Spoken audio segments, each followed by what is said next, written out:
Welcome to the first season of CrossFire West League 2026. See this year's start of the Western League as 8 participating teams from all over the CrossFire West region battle it out in March to May in order to claim the throne and compete over a total prize pool of $228,000.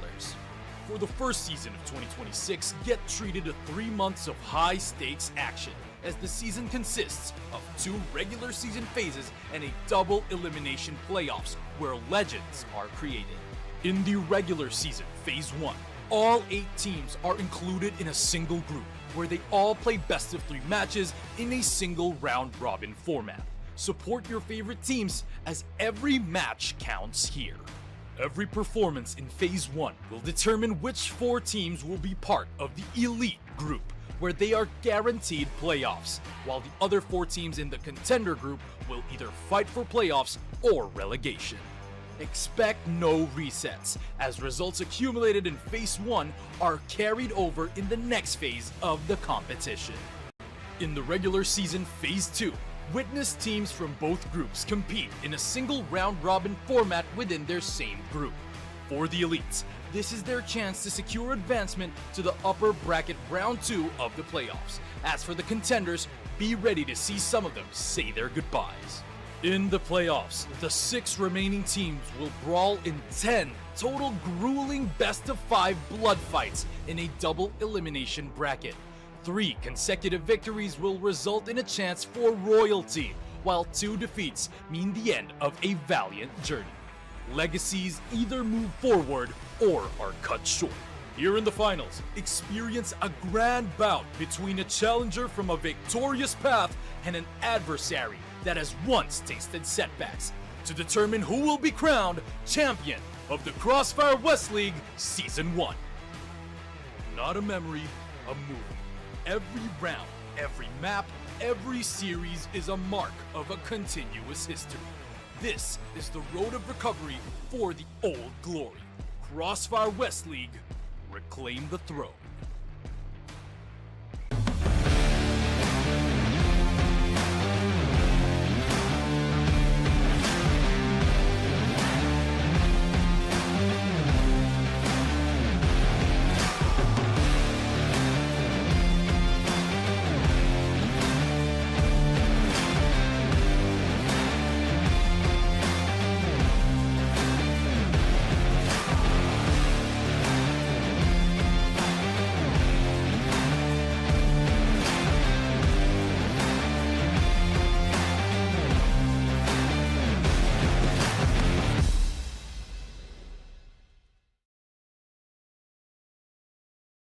Welcome to the first season of CrossFire West League 2026. See this year's start of the Western League as 8 participating teams from all over the CrossFire West region battle it out in March to May in order to claim the throne and compete over a total prize pool of $228,000.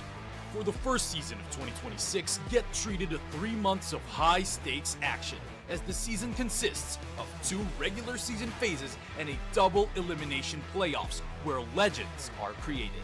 In the regular season, Phase 1, all 8 teams are included in a single group where they all play best of 3 matches in a single round-robin format. Support your favorite teams as every match counts here. Every performance in Phase 1 will determine which 4 teams will be part of the Elite group, where they are guaranteed playoffs, while the other 4 teams in the Contender group will either fight for playoffs or relegation. Expect no resets, as results accumulated in Phase 1 are carried over in the next phase of the competition. In the regular season Phase 2, witness teams from both groups compete in a single round-robin format within their same group. For the elites, this is their chance to secure advancement to the upper bracket round 2 of the playoffs. As for the contenders, be ready to see some of them say their goodbyes. In the playoffs, the 6 remaining teams will brawl in 10 total grueling best-of-5 blood fights in a double elimination bracket. 3 consecutive victories will result in a chance for royalty, while 2 defeats mean the end of a valiant journey. Legacies either move forward or are cut short. Here in the finals, experience a grand bout between a challenger from a victorious path and an adversary that has once tasted setbacks to determine who will be crowned champion of the CrossFire West League Season 1. Not a memory, a movie. Every round, every map, every series is a mark of a continuous history. This is the road of recovery for the old glory. CrossFire West League, reclaim the throne.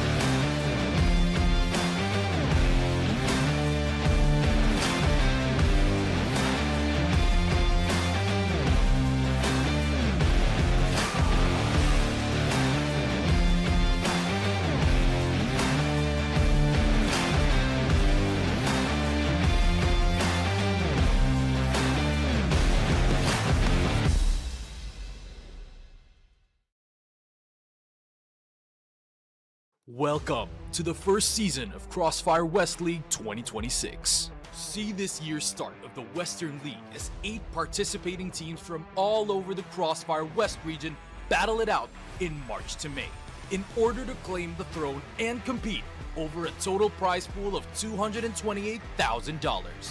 For the first season of 2026, get treated to 3 months of high-stakes action, as the season consists of 2 regular season phases and a double elimination playoffs where legends are created. In the regular season, Phase 1, all 8 teams are included in a single group where they all play best of 3 matches in a single round-robin format. Support your favorite teams as every match counts here. Every performance in Phase 1 will determine which 4 teams will be part of the Elite group, where they are guaranteed playoffs, while the other 4 teams in the Contender group will either fight for playoffs or relegation. Expect no resets, as results accumulated in Phase 1 are carried over in the next phase of the competition. In the regular season Phase 2, witness teams from both groups compete in a single round-robin format within their same group. For the elites, this is their chance to secure advancement to the upper bracket round 2 of the playoffs. As for the contenders, be ready to see some of them say their goodbyes. In the playoffs, the 6 remaining teams will brawl in 10 total grueling best-of-5 blood fights in a double elimination bracket.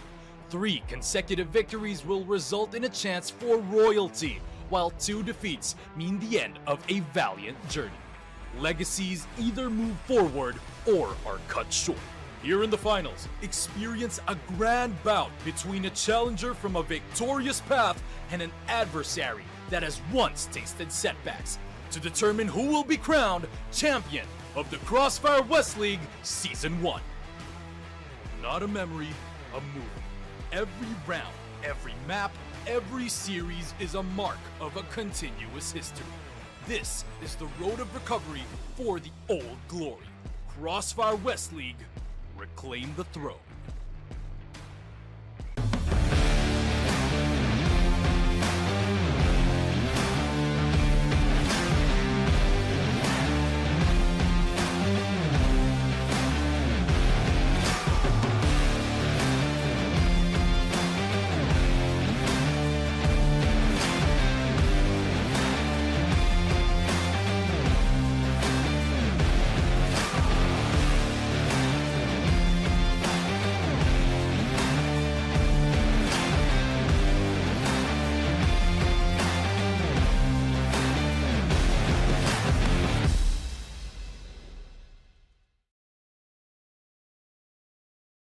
Welcome to the first season of CrossFire West League 2026. See this year's start of the Western League as 8 participating teams from all over the CrossFire West region battle it out in March to May in order to claim the throne and compete over a total prize pool of $228,000.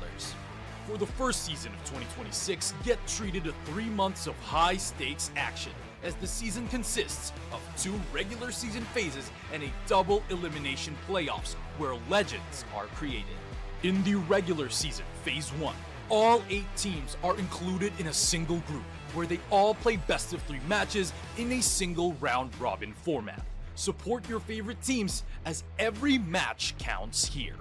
Every performance in Phase 1 will determine which 4 teams will be part of the Elite Group, where they are guaranteed playoffs, while the other 4 teams in the Contender Group will either fight for playoffs or relegation. Expect no resets, as results accumulated in Phase 1 are carried over in the next phase of the competition. In the regular season Phase 2, witness teams from both groups compete in a single round-robin format within their same group. For the elites, this is their chance to secure advancement to the upper bracket round 2 of the playoffs. As for the contenders, be ready to see some of them say their goodbyes. In the playoffs, the 6 remaining teams will brawl in 10 total grueling best-of-5 blood fights in a double elimination bracket. 3 consecutive victories will result in a chance for royalty, while 2 defeats mean the end of a valiant journey. Legacies either move forward or are cut short. Here in the finals, experience a grand bout between a challenger from a victorious path and an adversary that has once tasted setbacks, to determine who will be crowned champion of the CrossFire West League Season 1. Not a memory, a movie. Every round, every map, every series is a mark of a continuous history. This is the road of recovery for the old glory. CrossFire West League, reclaim the throne.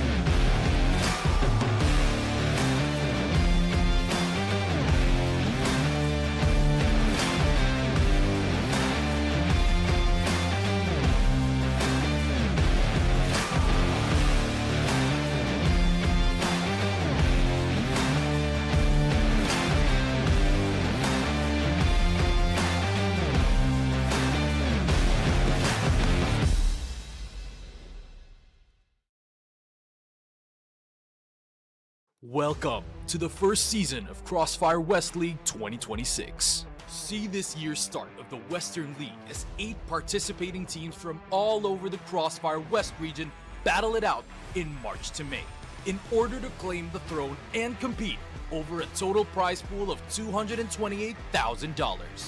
For the first season of 2026, get treated to 3 months of high-stakes action, as the season consists of 2 regular season phases and a double elimination playoffs where legends are created. In the regular season Phase 1, all 8 teams are included in a single group, where they all play best of 3 matches in a single round-robin format. Support your favorite teams, as every match counts here. Every performance in Phase 1 will determine which 4 teams will be part of the Elite Group, where they are guaranteed playoffs, while the other 4 teams in the Contender Group will either fight for playoffs or relegation. Expect no resets, as results accumulated in Phase 1 are carried over in the next phase of the competition. In the regular season Phase 2, witness teams from both groups compete in a single round-robin format within their same group. For the elites, this is their chance to secure advancement to the upper bracket round 2 of the playoffs. As for the contenders, be ready to see some of them say their goodbyes. In the playoffs, the 6 remaining teams will brawl in 10 total grueling best-of-5 blood fights in a double elimination bracket. 3 consecutive victories will result in a chance for royalty, while 2 defeats mean the end of a valiant journey. Legacies either move forward or are cut short. Here in the finals, experience a grand bout between a challenger from a victorious path and an adversary that has once tasted setbacks, to determine who will be crowned champion of the CrossFire West League Season 1. Not a memory, a movie. Every round, every map, every series is a mark of a continuous history. This is the road of recovery for the old glory. CrossFire West League, reclaim the throne.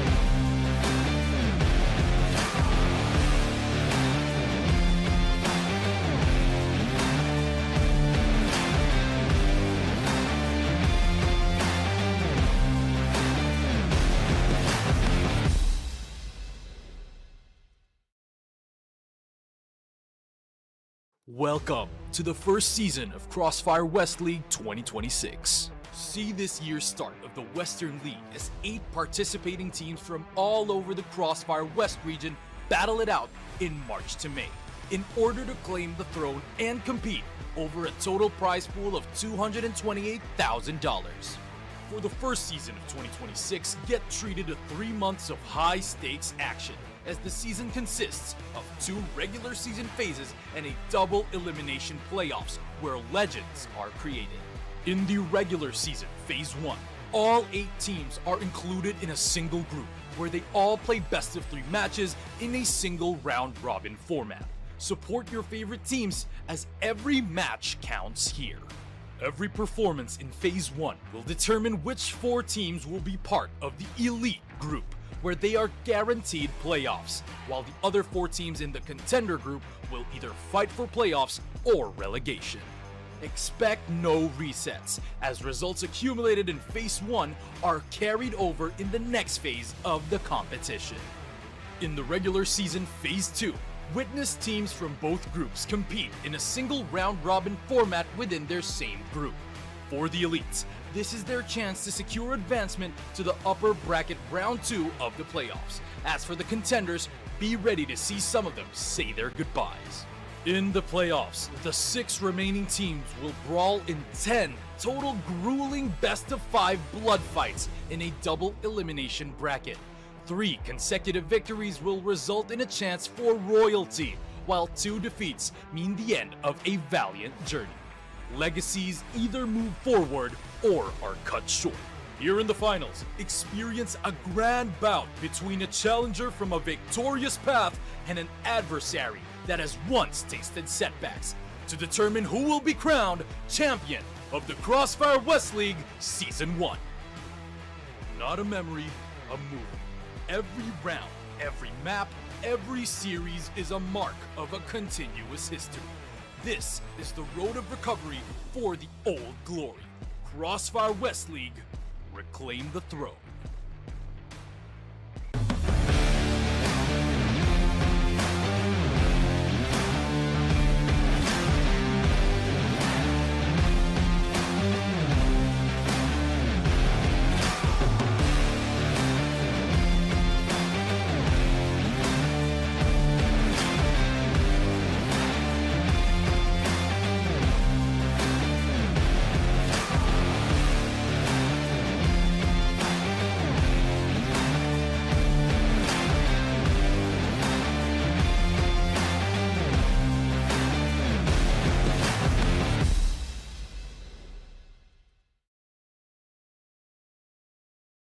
Welcome to the first season of CrossFire West League 2026. See this year's start of the Western League as 8 participating teams from all over the CrossFire West region battle it out in March to May in order to claim the throne and compete over a total prize pool of $228,000. For the first season of 2026, get treated to 3 months of high-stakes action, as the season consists of 2 regular season phases and a double elimination playoffs where legends are created. In the regular season, Phase 1, all 8 teams are included in a single group where they all play best of 3 matches in a single round-robin format. Support your favorite teams as every match counts here. Every performance in Phase 1 will determine which 4 teams will be part of the Elite group, where they are guaranteed playoffs, while the other 4 teams in the Contender group will either fight for playoffs or relegation. Expect no resets, as results accumulated in Phase 1 are carried over in the next phase of the competition. In the regular season Phase 2, witness teams from both groups compete in a single round-robin format within their same group. For the Elites, this is their chance to secure advancement to the upper bracket round 2 of the playoffs. As for the Contenders, be ready to see some of them say their goodbyes. In the playoffs, the 6 remaining teams will brawl in 10 total grueling best-of-5 blood fights in a double elimination bracket. 3 consecutive victories will result in a chance for royalty, while 2 defeats mean the end of a valiant journey. Legacies either move forward or are cut short. Here in the finals, experience a grand bout between a challenger from a victorious path and an adversary that has once tasted setbacks to determine who will be crowned champion of the CrossFire West League Season 1. Not a memory, a movie. Every round, every map, every series is a mark of a continuous history. This is the road of recovery for the old glory. CrossFire West League, reclaim the throne.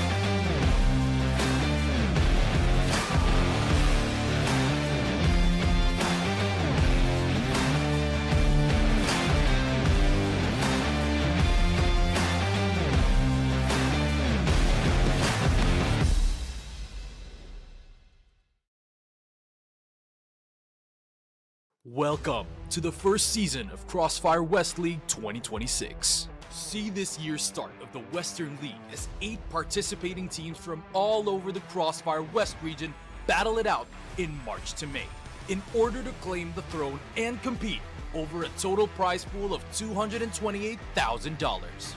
For the first season of 2026, get treated to 3 months of high-stakes action, as the season consists of 2 regular season phases and a double elimination playoffs where legends are created.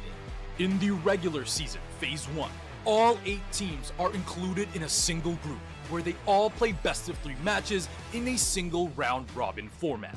Support your favorite teams as every match counts here. Every performance in Phase 1 will determine which 4 teams will be part of the Elite group, where they are guaranteed playoffs, while the other 4 teams in the Contender group will either fight for playoffs or relegation. Expect no resets, as results accumulated in Phase 1 are carried over in the next phase of the competition. In the regular season Phase 2, witness teams from both groups compete in a single round-robin format within their same group.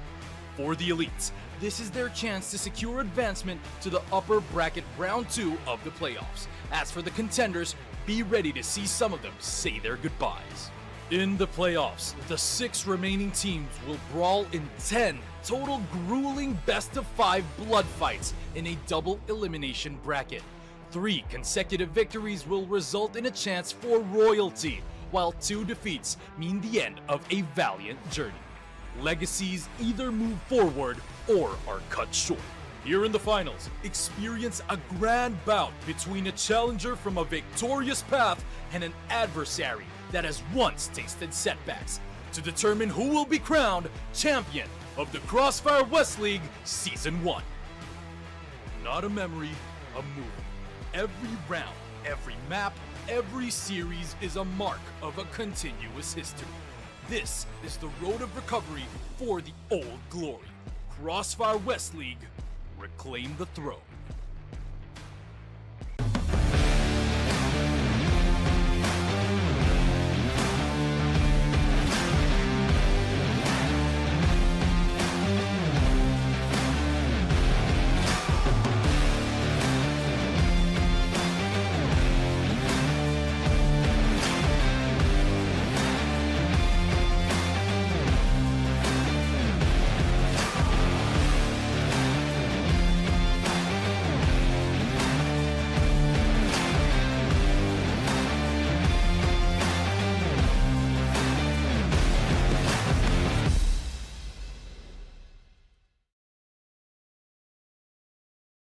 Welcome to the first season of CrossFire West League 2026. See this year's start of the Western League as 8 participating teams from all over the CrossFire West region battle it out in March to May in order to claim the throne and compete over a total prize pool of $228,000.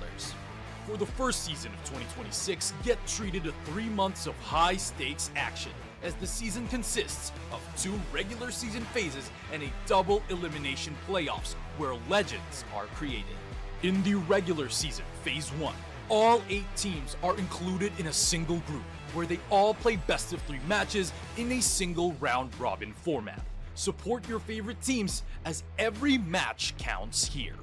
Every performance in Phase 1 will determine which 4 teams will be part of the Elite group, where they are guaranteed playoffs, while the other 4 teams in the Contender group will either fight for playoffs or relegation. Expect no resets, as results accumulated in Phase 1 are carried over in the next phase of the competition.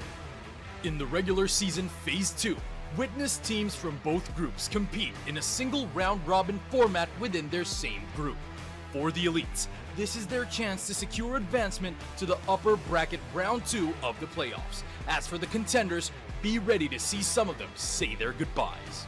In the playoffs, the 6 remaining teams will brawl in 10 total grueling best-of-5 blood fights in a double elimination bracket.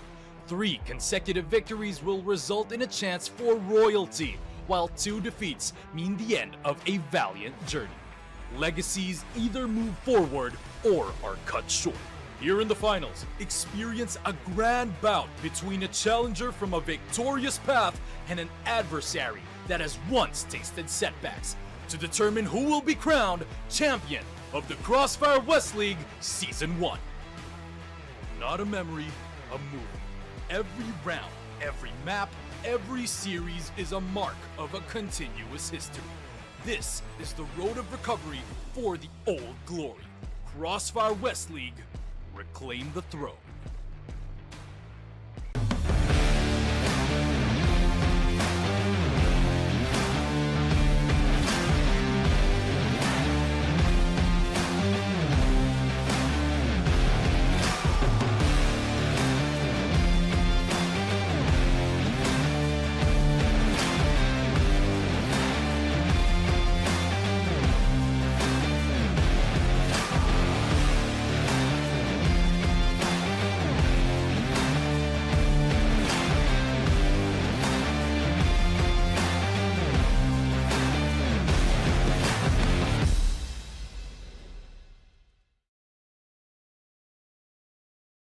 Welcome to the first season of CrossFire West League 2026. See this year's start of the Western League as 8 participating teams from all over the CrossFire West region battle it out in March to May, in order to claim the throne and compete over a total prize pool of $228,000. For the first season of 2026, get treated to 3 months of high-stakes action, as the season consists of 2 regular season phases and a double elimination playoffs where legends are created. In the regular season Phase 1, all 8 teams are included in a single group, where they all play best of 3 matches in a single round-robin format. Support your favorite teams, as every match counts here. Every performance in Phase 1 will determine which 4 teams will be part of the Elite group, where they are guaranteed playoffs, while the other 4 teams in the Contender group will either fight for playoffs or relegation. Expect no resets, as results accumulated in Phase 1 are carried over in the next phase of the competition. In the regular season phase, this is exactly the kind of game and performance I wanted to see. This is the Hail Mary. Every individual player is bringing their A game right now. That's what I'm talking about. I've had enough of being quiet. I want to get things moving. The Nemesis not able to get Free! Oh my word, straight out through that smoke just reaching. Zane has what about risk here? Yes, Trevor very scared going for that quick.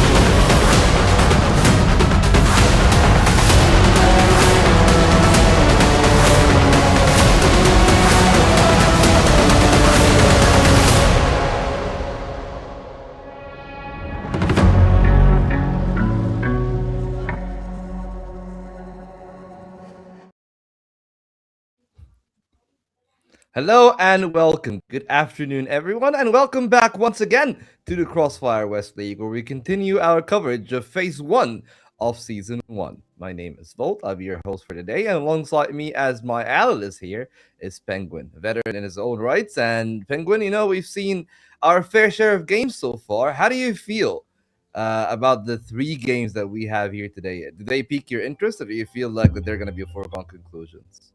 Well, definitely it's better than the first week, at least I could say, because in the first week we've seen teams we couldn't decide who's going to be on top, who's going to be top 4, who's going to be 100% on contender group, who can be fighting for his spot into the elite group. So now we have some kind of vision for teams when you watch it how they played. We have seen also some a good performance from underdogs playing versus top tier teams. We've seen very good performance also from Vitality that we expected. So yeah, honestly, we are expecting to see more kind of things are getting clearer now.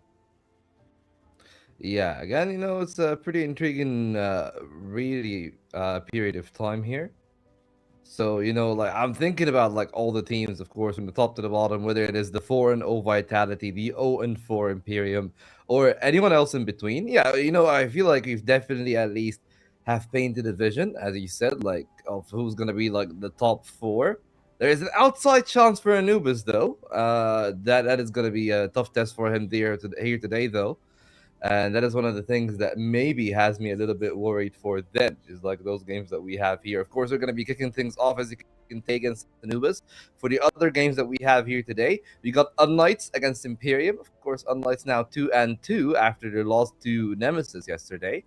And Nemesis themselves will be having to play against Vitality. And as we said, like if their game against LCK was supposed to be who are high octane, high energy players that are absolutely excellent mechanically, can deliver. It's not really like any slouch on the mechanics of the guys from Nemesis, but it's a different stylistic match when you compare them to the LCK Vitality game. Well, LCK Vitality game is an aggressive-based game that you usually see some fights. The guys are going to try to take controls. They're trying to fight for the controls. They're trying to play very fast, they're playing on their confidence and their momentum.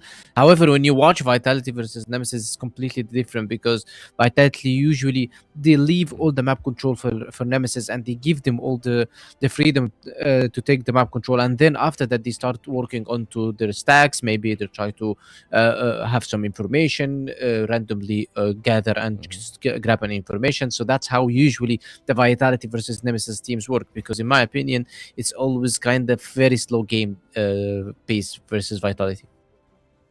Yeah, I mean, Penguin, to be fair, that trivia kind of strikes me here for a little bit. Of course, there's definitely some excellent Egyptian players about that, but I would read the allegations of being the Egyptian league anytime soon, are we? With over half the league being Egyptian players. Yeah, we are having 4 teams, full Egyptian players. We're having Vitality, Anubis, 3BL, and Imperium. As long as Comics joining into Nemesis, they are also Egyptians. And we have other imports as well as substitutes. So yeah, definitely, you're talking about almost 60% of the league is Egyptians. Hell, even here on the desk, it's you and me and Sekio, all Egyptians. So, guys, the takeover is here by Vitality, of course, the most successful so far, but that's only in phase 1.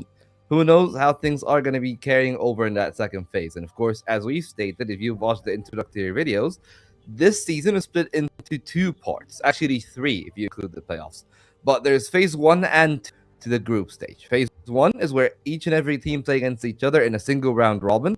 Then, depending on the results of that phase 1, teams are split into 2 groups, whether it is the elite or the contenders. Elite all are guaranteed to run into the playoffs. 2, though, of the elite stage of that group, they'll get a bye into round 2 of the playoffs. The teams that are 3 and 4 round 1, and to route out that round 1, we're going to be taking the top 2 teams from what is going to be the contender group. Those 2 get into playoffs, maybe have an outside chance of actually causing some damage, while the bottom 2 teams in the league for this season will have to go down into the relegations themselves. And as we can tell, right, around $230,000 for our West League for this season.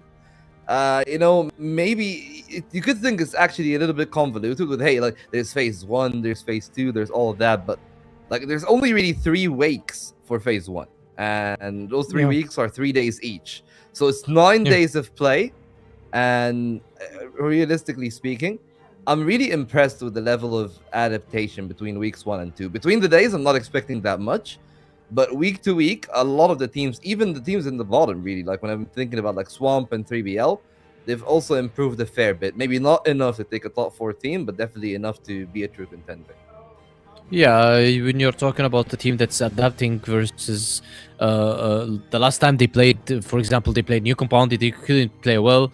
That's why phase 1 is actually here. That's why you are playing on phase 1, because you want to be checking your gameplay, you want to be checking your teamwork, you want to be checking your strategies. If it's working, if it's working, then you need to improve it. That's your work within the week before going into the next week. And now we are in week 2.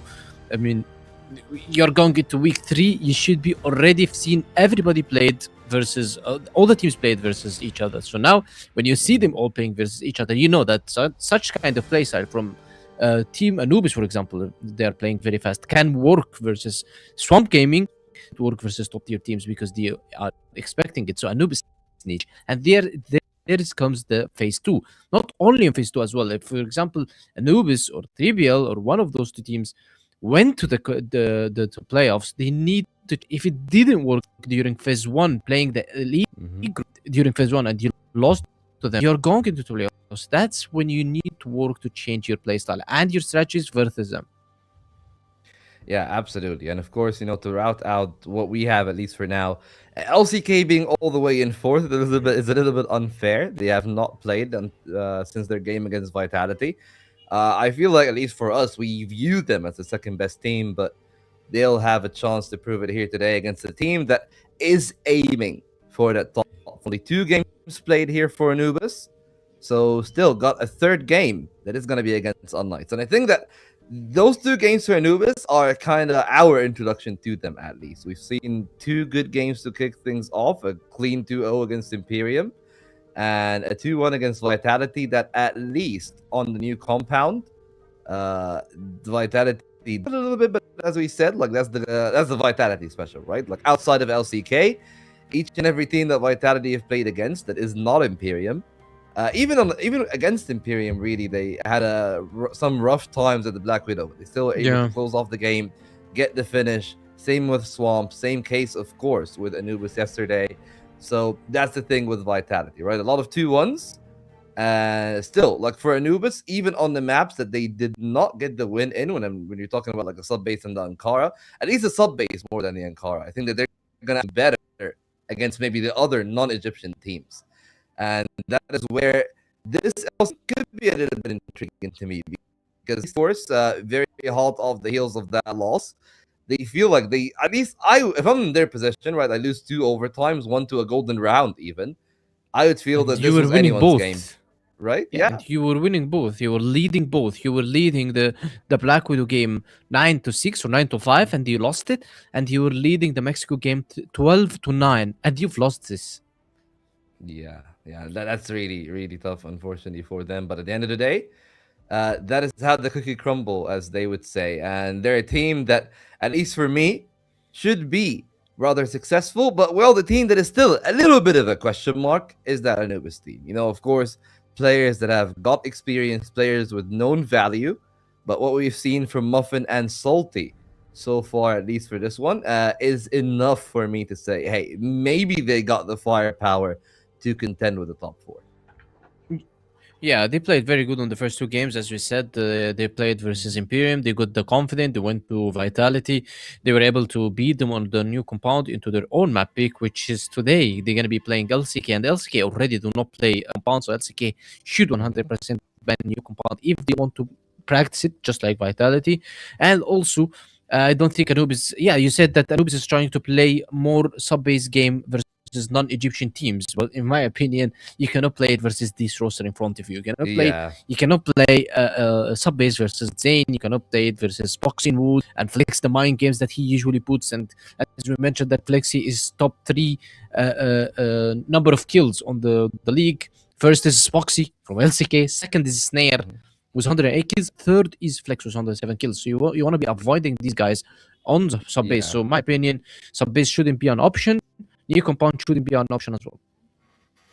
Yeah, but hey, at least for us though, we all agreed on the same option in terms of our predictions. We all do believe that LCK should have the upper hand. And again, I feel like that sub base is one of those points of contention that when I'm thinking about the map veto for Anubis and how it lines up against LCK, it works so well for a team that is already on paper, name value, and the result that we've seen from them, their experience. They're ahead on all of those fronts, and they also get the better maps. It just feels like a slam dunk. Yeah.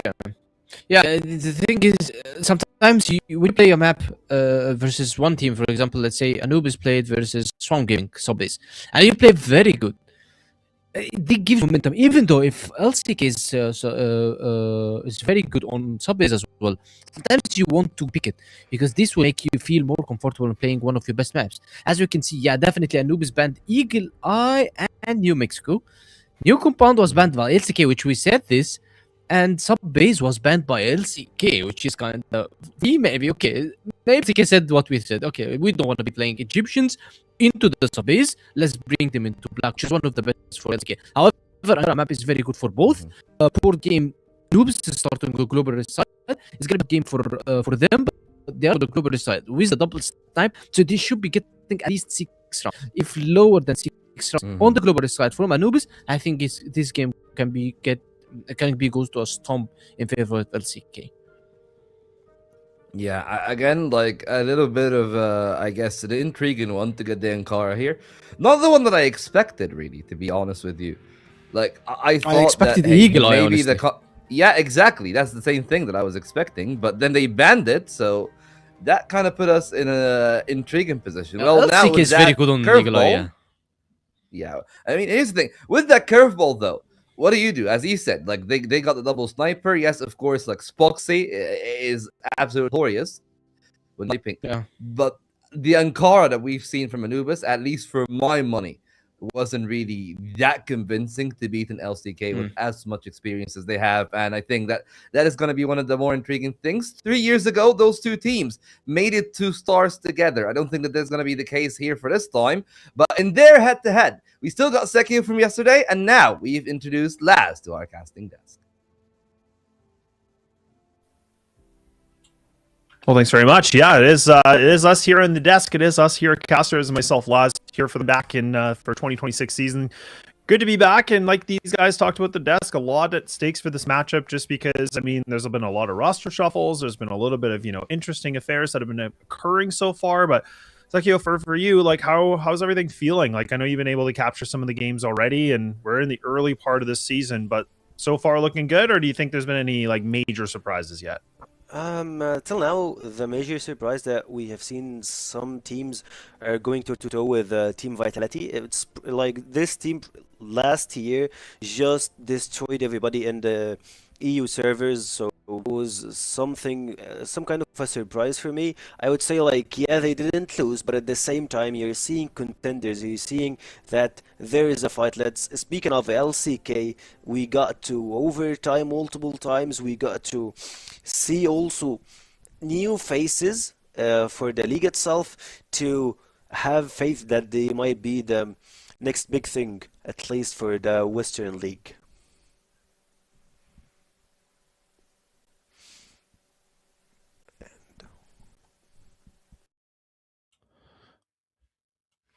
No, I'm good. Yeah, I think we're good. Don't worry. You're back. You're good. Either way, it's like we said, it's a lot riding on this one, and Anubis, I think, has a lot to prove into this one. And LCK, I mean, they've been proven to be a part of, like, some of the big organizations. They were one of the best teams in the league, for the longest time. But at the same breath, it's where they've been tested a little bit. It was a little bit more of a lackluster performance from them. But look at this, like, how quickly Anubis and just mop up the floor so fast. And LCK, I mean, it feels like they go into a blender and it's a smoothie. So not the best start right now for LCK, but it's going to be great here for Anubis fans. It should be. And actually, speaking of Anubis, we have seen a little bit of some changes for the roster itself, and some new faces are here. And like, if we're gonna speak about new faces, FaZe Muffin and Salty and Anubis, I believe both of them are proven to be one of the really good talents that just put into blunder with this max when it comes to the players. I believe they can reach some really good places if they can keep the same momentum and same play style going across the whole league. At least if they can reach to the playoffs, that will be a huge performance from them.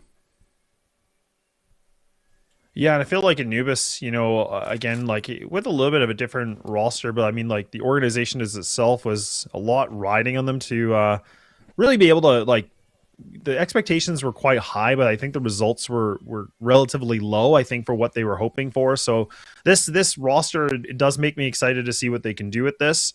A little bit of additions that we've talked about, and the desk was already kind of capturing already, but this is where I still kind of put them as a top 4 team in the entire league without question. Like this is where, truthfully, I feel like they're one of the big contenders. It's a question if they can get it to build properly, and already now it's looking pretty good because Gainer and Dirty together have been able to just put a full amount of stop into this. And now Spoxy, I mean, he's a menace in the server, man, but this is asking a lot out of him because this is a 1v1 against Doom. And already Doom close on the heels, looking like he might be able to find the backstab of this potentially. He's got the rifle out to a pistol fight. Spoxy looking for a reposition, does have that C4 on his back. See, Doom should be able to have him dead to rights, and there we go. Anubis, they're going to be able to find a second round here, and things are looking pretty good right now for the Egyptian.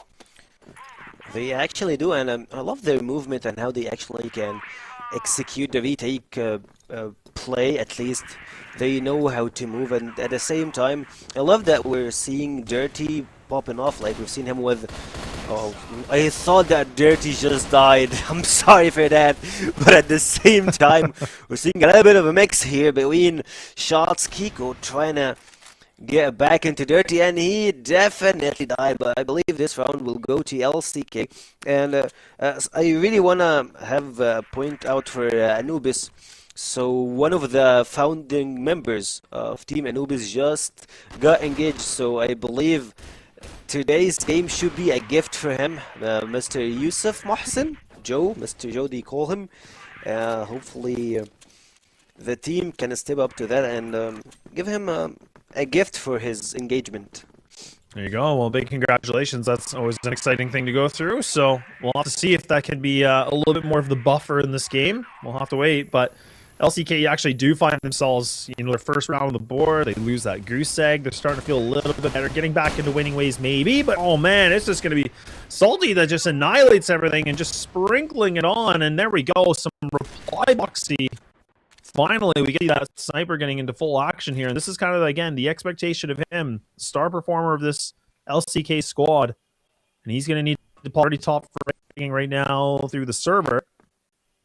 It's a 3-on-3, and still right now for Anubis. Grouped up in mid, kind of just posted up. They're all just playing the numbers together. So this is now for LCK to make lots of time with still a minute and 35.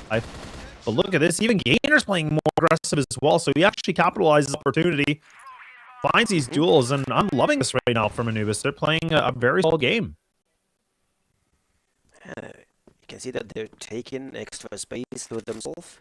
Spoxy, as you've mentioned, one of the big names that we have in LCK, trying to play with the TRG, getting closer. He's still, if you look at his left, on his right, I'm sorry, Gainer will be from the tunnel trying to get out, and Spoxy with a quick shot just taking him down. Dirty with the pistol takes the first. LCK are here to fire back, but Muffin with a jumping shot, trading kills, and Lion Claw will drop down. Anubis gets another round. Yeah, this is looking really good. I'm impressed to see, and I love that Penguin brings up the fact of, like for Matt and Kara, like I definitely agree. I think this is pretty well balanced between both. I probably would lean it actually, if I had to pick, I'd probably lean it a little bit on it, considering how much they played it, these past seasons. But nonetheless, I mean, it's been a pretty a dominant performance so far. So we'll see if they can maintain this form. LCK kind of notorious though as a team, in my opinion, where they really start slow. Like it takes them a long time to kind of get back in, or to get in the game, I should say.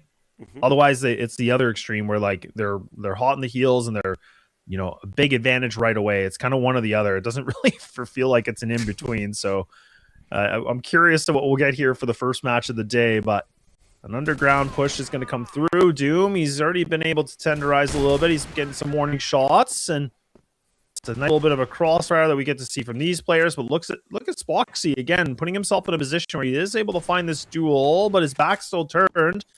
And there's Muffin once again, like you said, man. Muffin's just popping off, and he's able to find this double. So Anubis find themselves another round in a row, Making a name for himself already. I love the fact that he actually just stayed in the corner, didn't try to go for any crossfires or get in touch with anything. He did still wait for the time, for the perfect one to just go with the beat. That flex will just get him down. I'm sorry if I jinxed you, Muffin, but you're doing pretty good here, you and Dirty. I believe Dirty's gonna die next right now. Yeah, sometimes those stuff happens. It's definitely not a caster curse. Doom holding an angle here, plus Dirty. They're trying to make some shuffling here with Team LCK, but on the other half, they're just rushing to B side. No one home, and boom, they got it. And I believe in a 2v4 situation with that HP Dirty got, it will be pretty hard to break into the Turkish castle. Yeah, it's true. Yeah, this is going to be a tough task right now for Dirty, right? I mean, he's got limited HP. It's a 1-on-4. I mean, really, he has every right to go for this, of course, but it's just, the odds are really against him right now, so it doesn't feel good. But Spoxy gets the job done, looking pretty decent, sitting in an 8-5. It's been a quiet game for Line Claw, too, and I mean, this is where, again, like a veteran in the scene, he's been for a long time, and he's been able to pull up some big moments for these guys. But that's what I was kind of mentioning before, is like this team can be a little bit slow on the draw in the very beginning games. It feels like they really have to kind of tie their laces a couple times to figure it out, and then they're starting to get ready for a run. But now LCK kind of realizing, okay, they got to pick up the pace. They got to turn up the tempo a little bit differently now. They're not going to play this slow. They're going to actually be a little bit more aggressive. They've actually been able to catch Dirty off guard, so that's a match kill. So that's a great opening. Also, B is pretty clear for them, and I believe that Anubis will try to go for the both side at this point. But at the same time, you have Flex with a really good flank here, spotting Muffin and running back down. Flex is making some wonderful work here. Gainer, can he take another one? Or okay, no connection here. But he actually makes it. Kiko drops the third guy, and I believe that LCK just sneaked in a really good way, got the site, and they started hunting for Anubis guys. Well, it's getting closer to an even game, so things are looking a little bit better, but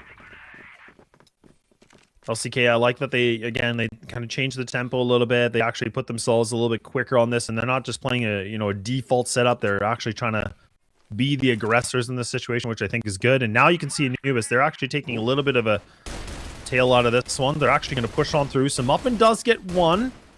A little bit of trade backs and forth. It's a big old gunfight. And now Gainer, the strong rifler here for Anubis, actually does find himself this double. And him and Muffin single-handedly have been able to just eradicate everybody, and leaving Spoxy once again on this clutch situation, which is not a good note here as he's on the 1-on-3. He's got lots of time, but he doesn't have that C4, so now he's going to have to go for a bit of a trek here, and he's going to have to start looking for some stranglers.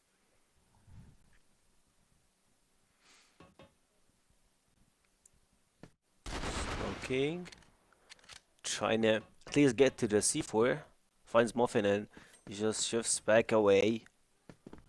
Still, Gainer and Dirty should just stay by the C4 side and wait till Spot appears. But it looks like he's gonna play the hide and seek game. Still got 1 minute on the clock. So totally fine. Spoxy! No! Drops the remaining two. Quick shot to Dirty, the pistol, and take a really important and a precious round from Anubis. Yeah, no kidding. I mean, that is very precious indeed. I mean, Anubis, it's kind of these situations that I think the desk was talking about, is that, look, these guys have been in positions where they should be able to get these rounds and they're letting it slip. And that is one of those rounds that's full. It's a 1-on-3, and they just allowed Spoxy to get so much space, and you cannot let that happen. And now that momentum is built up here, as you can see that Kiko has been able to find this double. So now just leaving here for Salty and Gainer, the last 2 remaining players on the GR side. After C4 is actually going to go all the way around, so it's got a free A site if they go for it. But LCK to win. I mean, this has been plans on Spoxy, and he is delivering. This is where we need to see a little bit more from somebody else. And Kiko now putting himself, I believe, on the triple kill of this round. So he is starting to stay fired up from Spock Clutch and himself. It's an absolute delta on that round. So Salty here left. He's just gonna drop down to him, and it makes sense. LCK like we're losing 4-2 when it comes to the scoreboard, and boom, the first half 5 rounds just comes to Spoxy humiliated the remaining 3 players. They lost in a really bad way, and if they need to just chill a bit and see their game, what can they do, or at least try to set the base for themselves.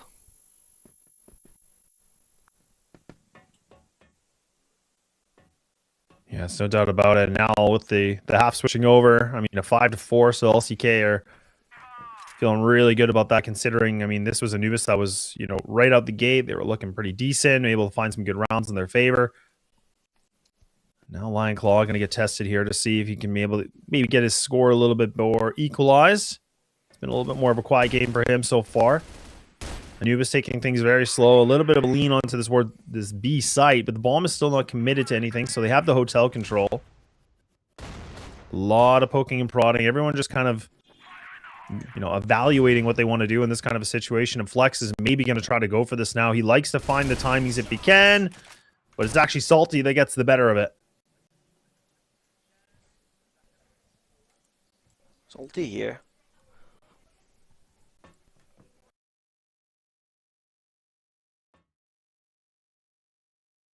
Well, I might have lost it for a sec. That's okay. We'll that's all good. It's still the advantage for Anubis. Some decent damage, but I mean, at the same time here, though, like, oh, welcome back. And now Anubis with 35 seconds. They've really run this round right to the bitter end, right? I mean, this is where they're really taking their time, but this is becoming where LCK have a really good grasp of what's going on. Like, you can see 3 players are essentially in this B site, so they're pretty much ready for this attack. And Spoxy, oh man, I was going to say, if he can get the shot, that'd be huge. But somehow, in some way, now we see that Anubis are still able to get themselves through the door, maybe, but now Zayn has to be able to find some big kills. And look at this. He's able to just single-handedly with him and Kiko, they just annihilate this, and there's no more time. This round is over and dusted with. So Anubis, they take it a little bit too slow, and LCK, they find that opening round here for the second. Yeah, and look at Zayn's position. He just waited inside the boxes and just, I would say, like, he played the time pretty good. Didn't give Anubis the angle that they needed. I mean, they got the pick, they got the opener, but after that, he just, like, didn't check all the, which is pretty important. They missed up on this, but at the same time, I believe that they're here trying to stack on A. Looking for the setups. The smoke is here, and I believe that's their go bottom here. Gainer is still checking his corners, making sure that no one is actually there. Double man beaking Kiko, but he drops the first guy down. Salty's also got double beak. Anubis are just taking them by their hand. Flex, at least making some really good trades with the TRG, dropping it to 2v3 situation. Oh my god, like, Anubis did everything, and at the end, there's just 2 players remaining with his 3. A really good cover came from LCK. 30. Can he make it? Does actually. Okay, 10 seconds on the clock. Come on, come on. It's a 2v1 situation. Definitely they can't lose this. Gets the sniper shot and delivered the triple kill. A really good way to maintain the deficit between them and LCK and trying to get back to having the same amount of rounds. Yeah, it's a nice round for Anubis. I mean, very much needed here too, and actually it was Dirty that was able to get the clutch situation too. So it's good to see. He's always been one of those players I've always wanted to get a I'm little more sorry. out of and see what he can do. We just spoke about Dirty and he just got out. Funny enough, like Oh boy. before this blunder happened, when he just said Dirty, I believe like whenever we call his name, he's just like boom, like guys, I got something else to do. I believe someone is just calling me. Give me a second.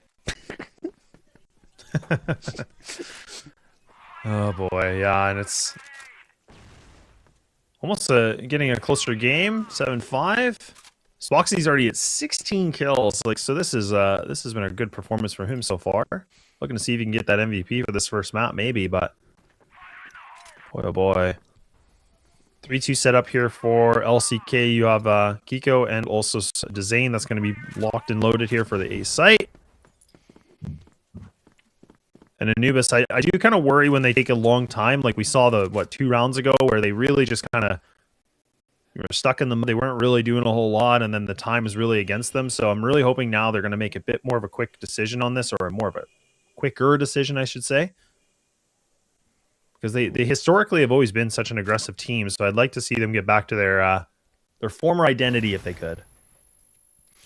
Probably it got something to do with Yusuf being the coach for a team. He might like have some other plans for them, and still keep in mind there's still a new roster that trying to figure out their identity, their way of playing. They have 2 really incredible snipers. They have Dirty and Muffin, so probably they're gonna have a small pick, have something before trying to enter a site, or at least trying to pick someone from middle. A-long, you still have a lot of options, and they have a really good mix of new talented players and veterans that competed in the league for almost 3 or 4 years. Speaking of that, I mean like Dome, been here for a long time. Dirty played 2 years, I believe, in TBI, so they have it, they doing it, but looks like they need a little bit more time to find out to break LCK. Yeah, they definitely do. I mean, and all of us, I think even you and I and the desk were essentially putting that LCK should have the series in their favor. I mean, it's hard not to vote for them just because of what they were able to accomplish last year. And the roster's the exact same, right? So it's hard not to ignore what they've been able to do as a group. So this is where it's, like I said, Anubis, I've been wondering like how much of a fight they can bring into this. And so far it's been not too shabby, but there has been a couple moments that, kind of brings me back to last year when they was making some critical mistakes when they shouldn't have.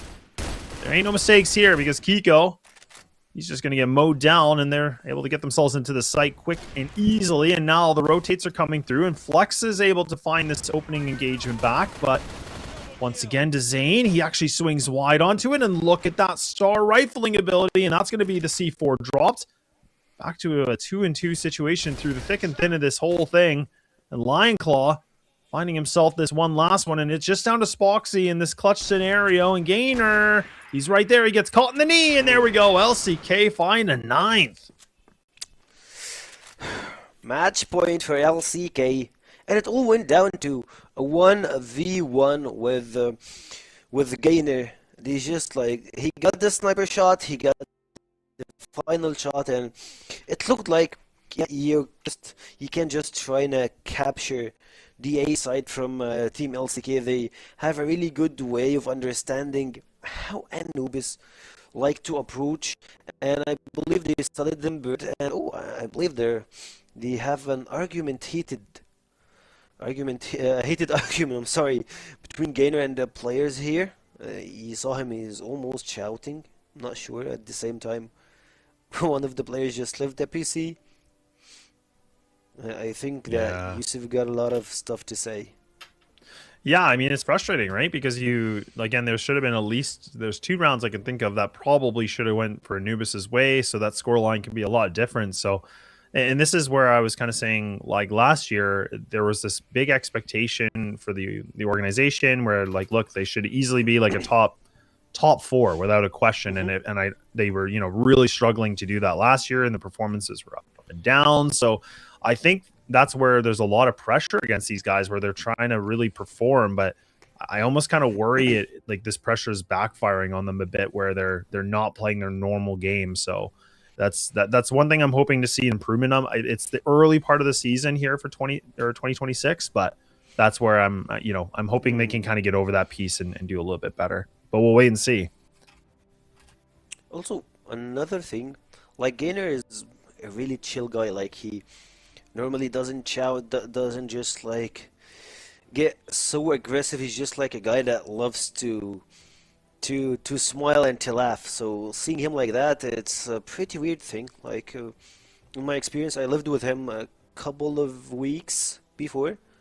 Once he was in TBI, so I know the players. I know some of them, and he's looking not himself. He's not the same guy that I know. Yeah, that makes a difference too, right? So that's a really good point. Like when you even notice from like firsthand experience where it doesn't look like the exact, you know, same player, or if like the team, like that really kind of already gives you a pretty good indication of that. And it's a good insight to bring into this, because that's where, you know, when we could see on the cameras, like there's only so much that we can take away from it. But if you know the players like you do on a more personal level, that makes it a lot more different, where you can kind of notice their arguments, or like, you know, maybe something's not really looking great at that moment. So we'll see. They have that tech pause. We'll see if or the tactical pause, I should say, and hopefully they can clean up what they need to get themselves back into this game, because they need 4 to push this thing to an overtime. Might be a hard one. Still, you need to just not lose any round. Like no margin for error for a team. And Anubis at this point, they gotta play by book. They'll make a lot of mistakes, and I believe that Finn is one of those players that you need to count on him. And he delivered a lot of really good stuff for the team itself through the course of the few games that we saw. Anubis, Muffin has been the guy for them. Believe Dirty the same thing. So we'll see what can they do. They're still trying to take their time, which is putting them into a really tight position here. Yeah, it definitely is. But I've been loving what I'm seeing too, right? With like, again, my expectations of LCK have been very high, especially with adding Kiko onto this team too. I mean, that's where Raffin used to be one of the long-standing players on this group, and like he actually looks like he went to Nemesis a little while ago. So with Kiko on this team, it does kind of bring in this like young player that I was really impressed with Kiko before, but now it's, you know, where he came from inner circles. Or inner circle, I should say. Inner circle. Yeah. It's good to see him back in here. So joining a top team in the West, and now Lion Claw gets his first, but now Foxy, can you do more than that? Why not? There it is, nice and easy. Line them up for 1, 2, and 3, and that's gonna be LCK to be able to find themselves a dominant performance here to set things off for Ankara. Yeah, a really good performance coming out from LCK. Keep in mind that LCK actually lost a lot of rounds in the early half, and then like out of the blue they just bobbed round after round after round. And Anubis, I believe like the timeout came a bit late. Like you're taking the timeout before the last round. Like you already lost 9 rounds in a row, so you had to give your players more room to talk, to get, I would say, we were a lot, so they had to just get back, waste that time, and trying to speak and go back and forth with each other. Yeah, of course. Well, look, we could ramble about this the whole time, but we're gonna let the panelists and the analysts kind of figure things out. So we'll let you guys kind of break us down on what happened here in this first map. Thank you so much, Laz and Zakio. And well, we're back here in business. I guess it is to be expected, that result, but the ending was really, I guess, the explanation of how it ended, right? Like, at the end of the day, yes, Anubis delivered a good performance. Yes, they had the tactics, but both that last last timeout from Spoxy kind of encapsulates what we have seen from map 1. Well, we've seen the same situation coming out from Anubis, that the guys started strong, they started very fast, and then suddenly they got stomped and they have no answer. My opinion for Anubis, or maybe my word or my advice for Anubis, please, you guys are winning first 2 or 3 rounds, just take the pogs immediately. If you lose 2 or 3 rounds, even if it's 3, because you're losing all the lead that you have, because you're keeping the tactical pose just for the last round, which is never gonna ever happen again versus LCK coming back from 9 to 5 to 9 to 9. So the tactical push for me was just like you're delaying the lose. You're just delaying it maybe 1 round, maybe 2 rounds at the best. But you're not gonna get back from 9-5 to 9-9 with 1 tactical pose, while the guys are so pressured that 1 simple mistake will make you out of the map. So Anubis, they start very good. And then that means that the tactic-wise of Anubis is perfect. That's how I know if they have a good coach. They start very strong. They start winning rounds. But then the experience of LCK comes in and they start adapting. So here, the coach needs to take a tactical pose and adapt as well. And try to adapt what else adapt. And then you will take more rounds. And you will be going like 5-5, 6-6. At this time, the pressure is all going to be on LCK or Vitality or Nemesis or whatever the team you are playing, if they are from the elite groups. That's how you should handle the game in order for the Anubis to win. That's my personal opinion, because I see the guys are playing very good, but still they fall shortly after winning 2 or 3 rounds at the beginning of the game. It was 2-0 for Anubis. This map ended 10-5. That means 3 rounds only, taking maybe for 5 or 7 in favor of Helsinki. Yeah, and I mean, let's be very real about it too. As you said, like, the coaching definitely is very valuable and valid here from their side. But the one main thing that we have seen then is some, I guess, individual hesitation. Maybe can be the case. Maybe they just haven't really integrated the players into the tactics. Because not just Foxy, but there was a couple of moments where we've seen like the Zane, we've seen Flex, where we've seen the team just being able to find those multi-kills that are not answered. And if the team is tactical enough and is well maneuvered enough, usually at max they're going to be able to get like 2. Usually just the 1 is the expectation. You need a lot of aim kills and more there. Yeah, exactly. And that is one of the things that maybe is because they haven't really been ingrained to the tactics, that they're not really aware of what their assignments are supposed to be. Yeah, exactly. You're 100% true that even if you have 100% good tactics and you are not shooting back, the tactics will not pay off in the end. Okay, you can win 2-3 rounds, as you said, because maybe Spox is gonna miss. Maybe you're gonna catch Spoxy off guard. Maybe you're just gonna trade him instantly. But it's not gonna be in all cases, because you need to hit your shots as well. So that's what we have seen from LCK. We have seen the adaptations coming out from the guys. It was, as we can see on the highlights, I thought 3-1 in favor of Anubis. It was 4-1 in favor of Anubis. So Anubis just had everything on the line, and then at this moment, it's 4-3. When you lose this round, just take a pause. Take a pause instantly and talk. Hey guys, they adapted, let's adapt. Yeah, and that's why you feel like it really reflected on the timeout again. You know, I know that we all have talked about it, whether it is last Sekio or you and me. Like, yeah, like, it definitely does feel like they just succumb to the mental pressure. And again, like, LCK is absolutely a difficult team to play against, to maneuver, to just think, hey, like, what are we supposed to do, I guess, against an LCK? And that is one of the things that they have struggled a bit against, and now they'll just have to try and do better in actually doing for themselves. Because at the end of the day, like, I wanted to look like at this round in particular, right? The one that we've just seen there in the highlights. Like, you know, like, they get in even this round too, right? Like, they're in a good position. They're going on the side. Stairs. Yeah, they're going on the they side. play ahead of the smoke. Yeah, exactly. You know, they even play ahead of the smoke, which is like, before really the smoke, unnecessary. Yep. That's a mistake that I used to make maybe for years. I remember maybe 2020 and 2021. I used to make these mistakes. I smoke and I go ahead. And then my coach is like, just wait 3-4 seconds and you're gonna be able to plan normally. And after this, by the way, we've seen the coach pulling out the tactical pose. But it was, in my opinion, it was kind of late, because 4-1 in favor of Anubis. The game ends 10-1. That means 9 rounds from LCK answered by only 1 round. This is adaptation. This is LCK at its finest. And Spox is with 3.0 KD. This guy needs to leave our region soon. Bro's punishing the region so much that even like one of the veterans is like, Yeah. okay, that's enough. You know that's enough, bro. Like you've done enough damage. To be fair though, a lot of damage done by Dirty. He's had a good game, and just the KD itself might not be the number to chase. But hey, if you're Spoxy and you got a 3 KD, like that's the KD big enough that, like yeah, like it's worth chasing. Absolutely. I don't even know what to say about it. He's not. It's not only about KD, by the way. Like I mentioned, that Spoxy. Sometimes he's the guy.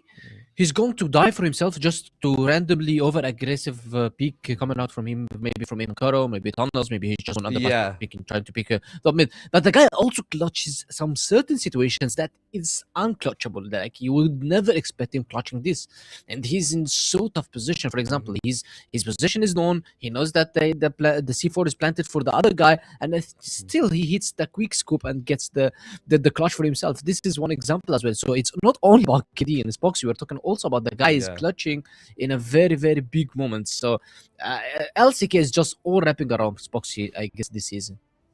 Yeah, and I mean, it makes a lot of sense. Again, like, I talked about this a little bit yesterday, but I feel like I always love that comparison, at least for me, because this is like my first season where I'm actually watching all the games and not just the games of whether it was Anubis or 3BL or TBI whenever they were playing. Yeah.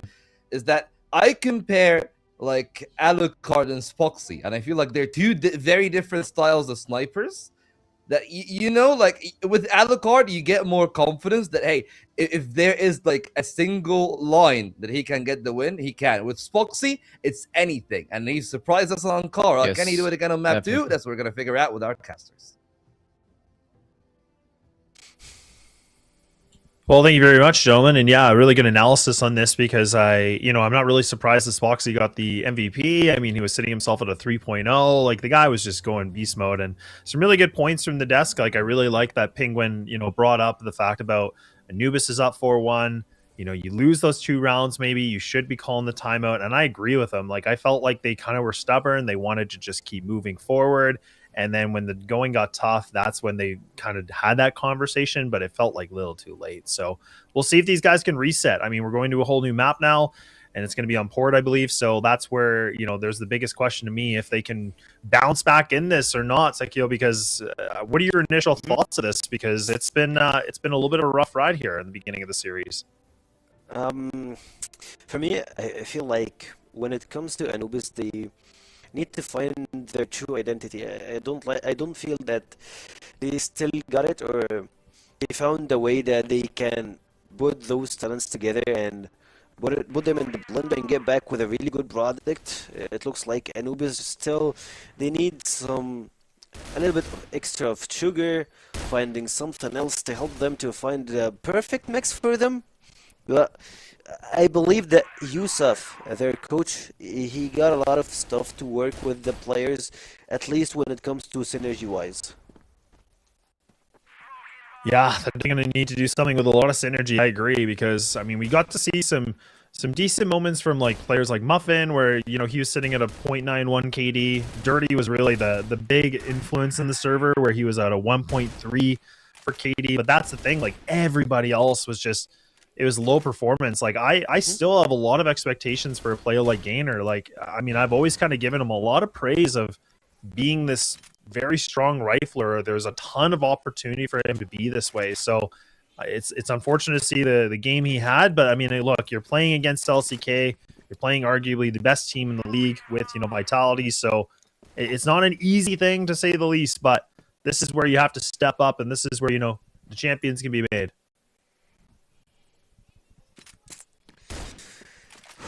So a lot of questions for Anubis. I believe like LCK are well-known players.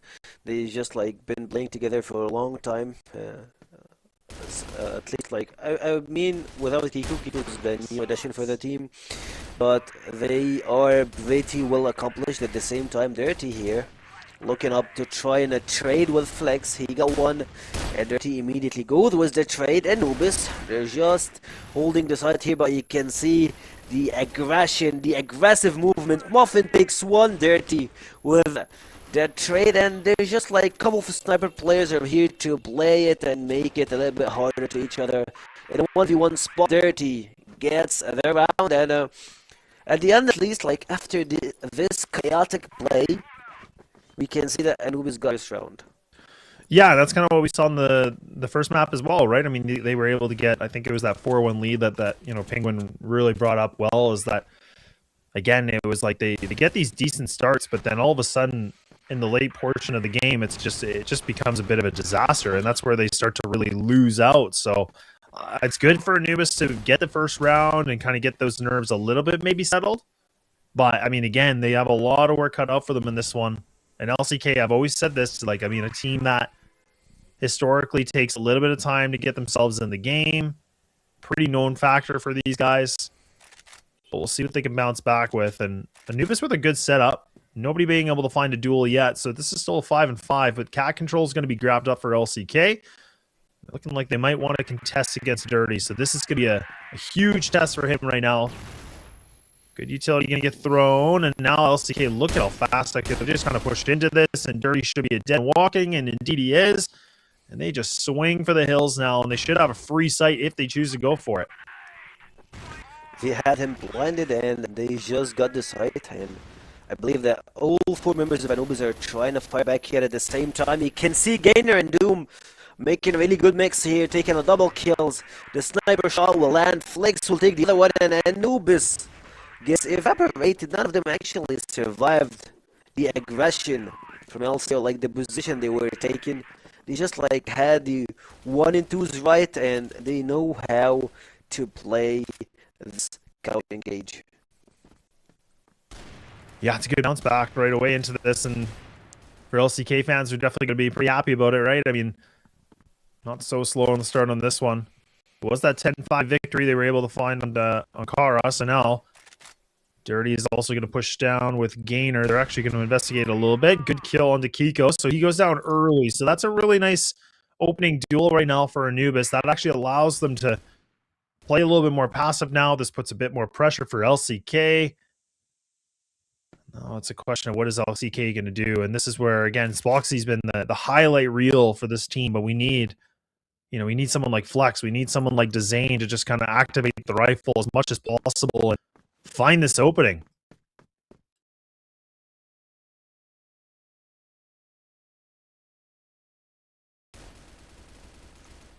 Yes, and it looks like that Team LCK are finding the way to enter this place, but Muffin just goes with a pixel shot, just spotting one, taking him down. Doom with a really good swing here. Muffin trying to get another kill here, but I believe we can see on the map that there is some support coming from Muffin. Muffin and Salty with the 1s and 2s taking LCK down, and it looks like it's going back and forth between LCK and Anubis for this round, or for this map at least. I would say that's a really bad sign for Anubis, like, since LCK starts slow, and it looks like they're not going slow in this round. Yeah, nothing slow about it. No LCK, they're just going to swing it right, and they're going to be able to find these opening duels, and now Gainer trying everything he can to be able to lock it, but it's just going to be him on the 1-on-4. Spoxy and Kiko critically low in the HP department, but look at that. The utility lands on the Gainer. Guns are just shooting through smokes, and LCK, they kind of pop the chest a little bit. They show a little bit of what they can bring to the server, and I love this, aggression. I love the fact that they're being assertive on it. That's what they should be doing. I feel like this is a team where, again, they're the dominant team. This is where they're trying to prove a point, but LCK are going to have the ones that can do something big. Anubis now decide to go for a little bit of a mid crunch. And are they going to actually be able to find themselves these kills? It's been a little bit sloppy and some damage getting inflicted, but it's actually been against them. So LCK, they've responded well to this counter aggression here from the GR side. Yep, Anubis. Come on, Dome. A really good handle here. This situation. Dirty through this smoke. He doesn't flinch and he just goes for it. It feels like he got a guts feeling like he needs to shoot right now, and he delivered a really good shot here. Kiko goes with the jumping shot, just Superman punch him, taking him down, and LCK are down to a 2v2 situation. This Zane and Line Claw are both trying to figure out where they should move in, and it looks like the B long will be the go-to Muffin. Looking for the big shot here.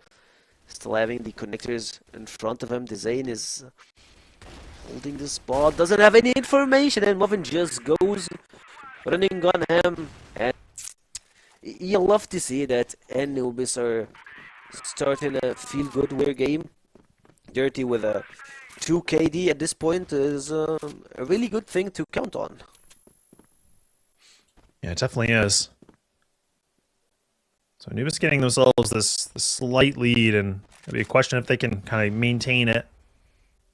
I wonder if they'll take any of Penguin's advice here, where they should be maybe if they bounce, you know, the other way here and the rounds aren't going their way, if they take a timeout and just kind of cool off. They're in a good position right now. Double player and GR spawn. You just leave the sole anchor of Salty and B by himself. So really good presence from Anubis right now, where they have a pretty good inkling of the game plan here from LCK. Easy kill on the flex. He's going to be taken apart pretty quickly. And now for LCK, where do they want to go with this? The C4 is kind of on catwalk. They need to be careful. And oh man, that's a nice kill from Dirty. There it is. That's what we're talking about. A quad kill to serve it up on a cold platter. Dirty is just like, he blinked, he took 4 kills. That's it. A double kill with 1 shot was a crazy one. I really want to see a replay, yeah. But for the Dirty shot, I believe like he got 2 with 1 shot. Boom! That's it. He took 2 players with 1 shot, and I believe whenever Dirty is on fire, you can't just stop him. He is, I don't know, he's that kind of a player that you would assume that he's a little bit shy for some moments when it comes to the game, of course. But like when he captures an opportunity, he just keeps getting more and more of what he's looking for. He doesn't stop at some sort of point or an end. Yeah, exactly. Well, that's the thing that was a big talking point for Dirty last season too, or last year I should say, was where there's a lot of good opportunities that he was doing well, but then there was kind of these ups and downs, and we'll see what he can do here on this team Anubis. Funny enough, I'm sorry, I want to say something about him. He's the most consistent player of being inconsistent. Yeah, there you go. Yeah, there you go. Yeah, it's true, because he's definitely had really good games, and then there's times where I'm like, I don't even know if it's the same player sometimes. It feels like he's not even on his computer. I don't even know, but I'm hoping he's worked on that maybe. We'll see. Boy, oh boy. Nades galore. LCK trying to bombard this site one more time, and they are struggling. They are drowning in this pool right now. This is the deep end they can't learn to swim in, and there we go. Muffin. He's able to find himself that double. So right back into an Anubis, start things off very well with a 5-2. So they are sitting pretty, and things are starting to look a lot better than what we saw in Ankara. Hopefully they don't throw down.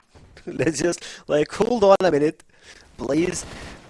Don't just like throw the next 2 rounds and lose the remaining points on the other half for Team Anubis. And I love that this game is pretty fast paced between LCK and Anubis.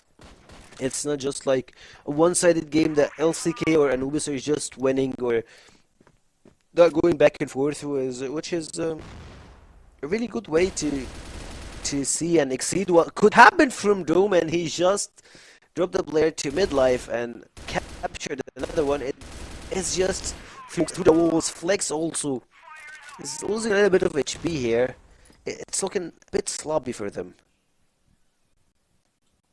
Yeah, it's not looking the greatest, to be honest. This BL side's been kind of lackluster, so to speak, here for LCK. It's not been the best, but I don't want to take anything away from Anubis because they've actually been holding this really well. Muffin missing some big shots here. So now LCK, once again, they're going to try to go for this site if they can. It hasn't been easy for them. Anubis have been usually able to lock this down pretty well. Now it's looking like it's going to be down to Gainer close on by with his teammate.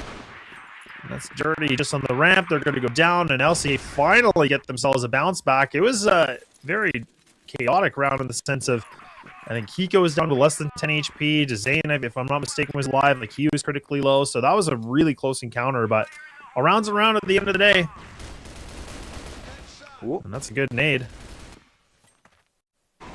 Holy, look at how fast we were just moving. Like, before even this round's over, like, another round is about to happen here, and, like, even Anubis just jumped right back in, and Flex is on the clutch. He's going to be able to handle this pressure, maybe. It's looking pretty decent now. It's all of a sudden the triple kill. I thought he was a dead man, but instead, he's able to get this kill. Does so much damage to Gainer, but he's able to get the job done. So a 6-3 half available for Anubis, so not bad at all here for the GR.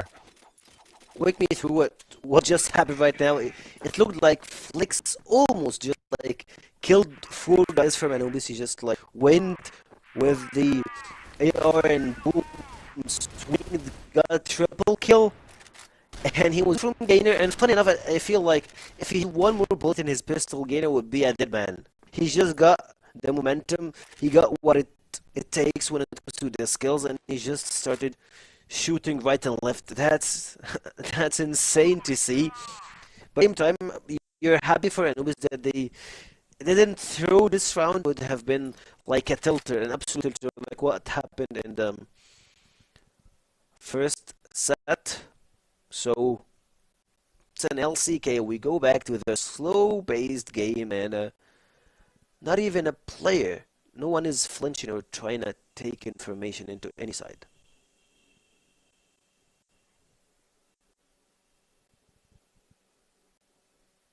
Yeah, no information, and a lot more slow here for the first round of the second half. And this is where I feel like LCK, this is where they're going to be a lot better on that, where on their GR side they do play better. I'm a little bit questioning their the BL side that they previously just had, but we'll let that one go for now. And then for Anubis, the question will be, where do they actually want to go for the plan of attack? Do they actually want to put this pressure onto A? Do they want to switch things around? Lineclaw actually gets a perfect spam, a perfect timing on the lineup, and takes down Salty. So that's actually a really big duel. Doom's trying his best right now to take down Flex, so it's going to be an equal situation. Back and forth we go. So LCK split apart here on their defense with the 2-2. But with 40 seconds remaining, Anubis, they have to kind of make a decision here quick. They got to make some kind of a decision because they are letting the time run out again. Yeah, it's not good for them. 30 seconds on the clock, and time is ticking. What's your next move? And I believe it's gonna be rushing B side at the same time. It's only Kiku holding the side. If he just can get one pick, trying to survive, do anything will help them a lot. Also, at the same time, you can see Anubis are just here firing at all cylinders, going right and left. Dome with a flank that's questionable for the team itself. No one can find anything. At the same time, Kiko still an imposter in the site. In a 2v3 situation, taking some shots here, right and left. Muffin dropping 2.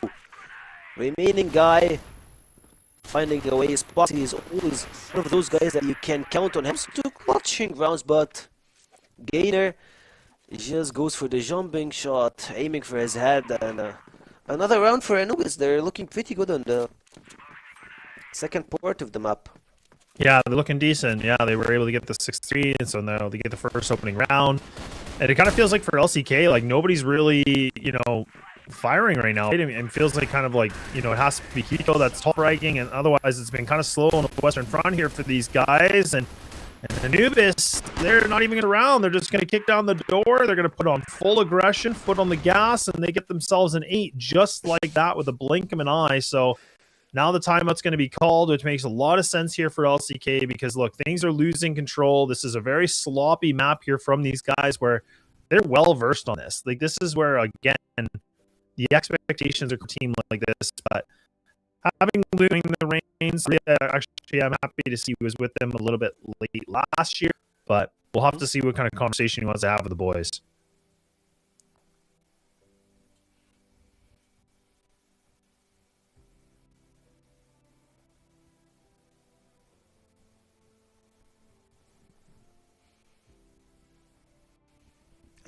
Try to catch their expressions here. Like, on top left corner, you see the serious guy who's just like, guys, come on, they have to step up. On the bottom corner, Spox is like, you know that chill guy who's just like, yeah, whatever, man. Let's play our game. At the same time, in the middle here, he's just playing with his mustache, listening. Yeah. Yeah, he's always pretty I don't really feel like I see him talk really a lot. It's always like you can always tell there's a lot of vocal people. Like Flex obviously being the IGL, like without a doubt makes the most sense. Like he talks the most. But I feel like Lionclaw is usually the other guy that I noticed like does have a lot to say. Again, you're talking about two guys that are tons of experience. Like these guys are vets. Like they've been around forever. So I think for the younger players, like for these other three, I mean, for them, it's just kind of digesting, like, what's the game plan? It actually is better, in my opinion, that there's only one, if not maybe two people talking, because it just makes it clear. There's no confusion. There's no like questions of what's supposed to happen. But this is where LCK, it's a pretty sloppy port. Like this has not been looking good for them. So, you know, and if we have to go the full distance, again, that would have to be, I'm pretty sure that's going to be Black Widow, which even then, like it's been up and down for them. Like it's been okay. It's not been the greatest. They've had some international experience, which I guess gives them a leg up, but I'm not even sure I feel that great when this veto happened because I felt like it had to be the first two. Really, that was a big benefit for LCK. Yeah, and for Anubis, speaking of Black Widow, we have never seen them playing Widow before. At least their current roster, since it's more of a mix right now. This roster doesn't apply to the previous rosters. They just have two players from a place, a player that got into being a code. Like they're mixing stuff out, so you're not sure of their current state for the game itself, Black Widow, but it comes to their previous experience, of course, and it looks like, or like as if I can remember, the guys were not fit in Black Widow.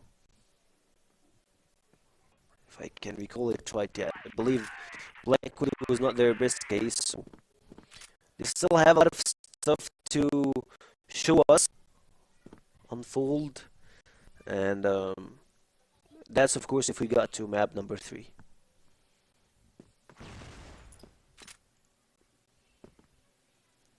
Yeah, it's looking like it could be very likely to see a map 3 here available. I mean, this is where, I think Penguin was able to bring up some really good points where we said, for Anubis, they had the strong lead. They needed to take some time. And I guess that even that break between map 1 to 2 was enough here for Anubis to feel a little bit better.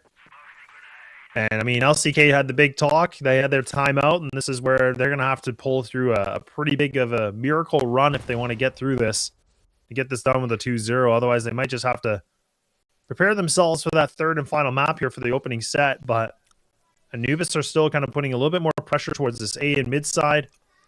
You already have the lurk of Flex playing aggressive.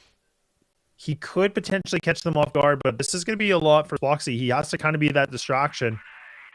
But I'm wondering if Salty's actually going to be able to spot this player potentially on this drop like he should. So for Flex, this is not good, and he gets caught. He's fully exposed. And now Foxy, he has to make a decision. Does he commit to a fight, or does he just try to play passive and wait for the rotates? But Anubis, they're just going to run it down. They're going to gun everybody in their path. And I think this could be all over here. The 9th round is looking like it is on the plate, and indeed it will. So Anubis have put themselves on map point. Now we need to see 6 if LCK want to even have a conversation about an overtime. It all went just like just shooting at A side. He have no counterplay. It felt like a row round. He just like used a couple of utils to try and enter, and this time it looks like they're trying to do the same thing, but at least for this time he managed to take a trade, gainer, checking some corners at the same time. It looks like LCK are still stick with their plan, not trying to leave the A side. Probably they think that Anubis might try to maneuver and play on their cards, or go for the other way around.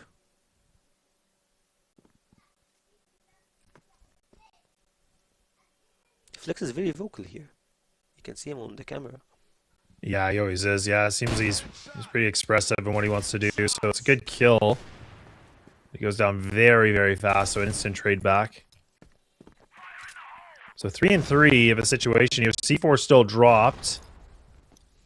Dirty looking to maybe find himself a kill through the small cubby. I mean, that's a big ask, but now they got to go to C4. They got to, recollect. That's what they want to do with this. And the defense right now of LCK, once again, is leaning on this A side. Spoxy, a little bit of a warning shot made.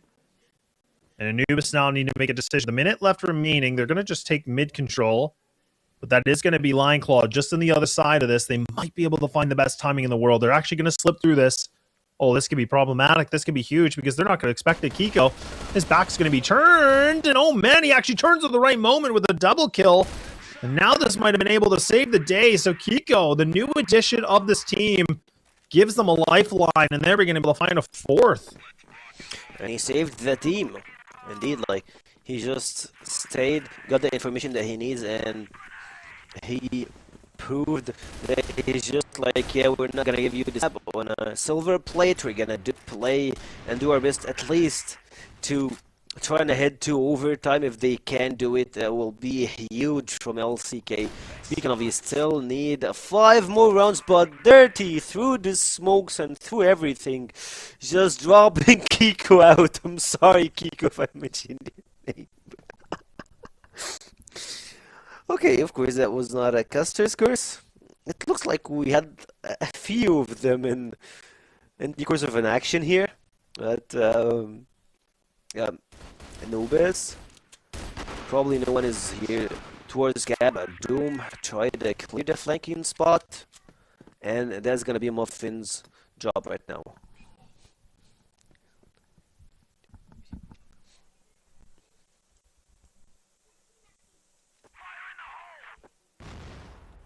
Yeah, I'm going to creep up in mid now. So Muffin actually in a good position, but that smoke's going to block things off just a little bit.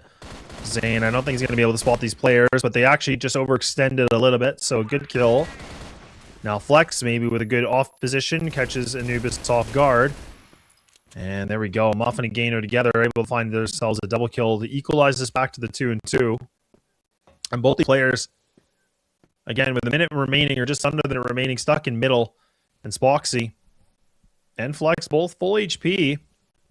Now the question is, like, this is where you're in these kind of situations as the GR, where you can either play the 1-on-1s or you kind of gamble it, go for a bit of a stack and hope that they're going to come to the site. But instead, Spoxy's just going to post up in the site. He's going to be ready to go. He's got the pistol out. Repositioning on the lower end of this, and this, they might not expect that to 1 and make it a 2. No, it's a 1.5. And Gainer, though, critical HP. He's bleeding internally with 15 health remaining. And he's looking for a duel with 17 seconds in Flex. I don't think he's going to ever expect this. And now Flex, he has to be able to win this gun. But my goodness, he gets it with 1 HP. What? That's something to watch. Like, Flex almost lost a round with 1 HP playing versus 15 HP. And oh boy, like, Dirty, both of them, they did pretty well at the last round. But like, dropping to a 2v2, and now LCK and Anubis, they're having their thoughts. Anubis are just like leaking inbounds, and LCK, as you've mentioned earlier, they're one of those teams that prefers to come late, and for this game, they come pretty late, but I believe they still have a really good chance into coming back through the course of action that we're having here. But they need to play it by book, not drop around, not drop a soul for no reason. And Anubis at this point, they're just missing 1 more round. How hard could it be?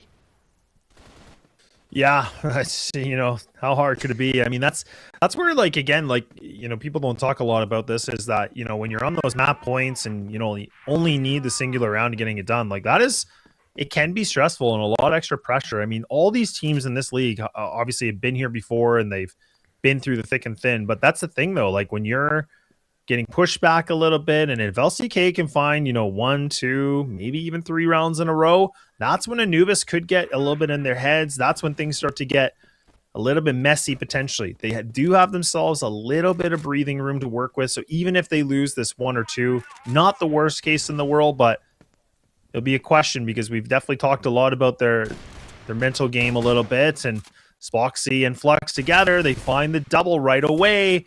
And now Anubis, they're changing up their composition. They're changing up their game plan. They're not playing the same way they were before. So this could even potentially look like another round in favor here for LCK. But Muffin does find the double and does get himself a third. And he's actually doing a lot of good work, but it's just not going to be enough.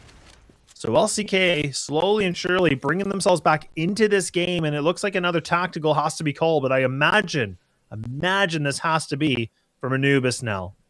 It should be from Anubis.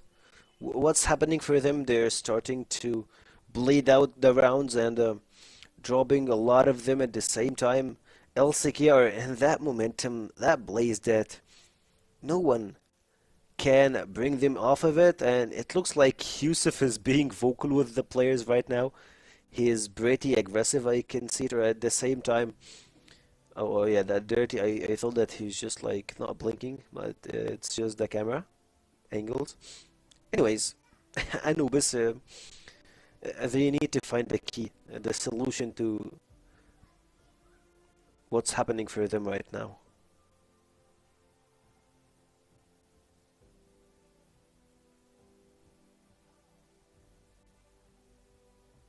Yeah, a lot of conversation though.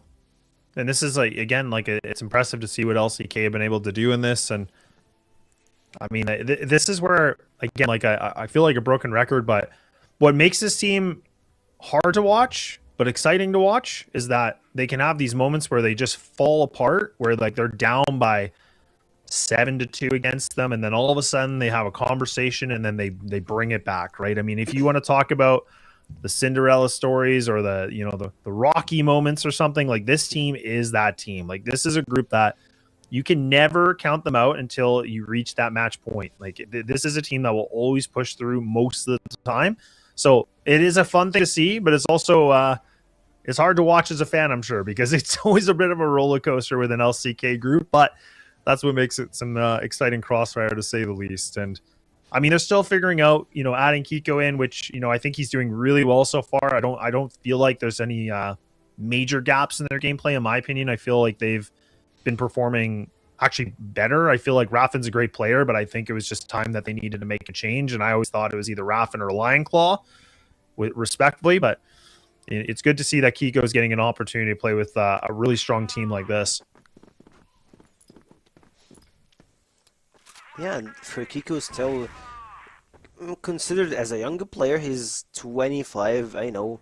But he played with unKnights, he played with the GOAT, famous himself, Inner Circle. He had multiple experiences. At a certain point, he needs to change the blood. Like he needs to find another place, another home to show us his full potential. And I believe like he is performing, he's feeling himself with LCK, even though that he is like I believe this team, like they have 3 languages.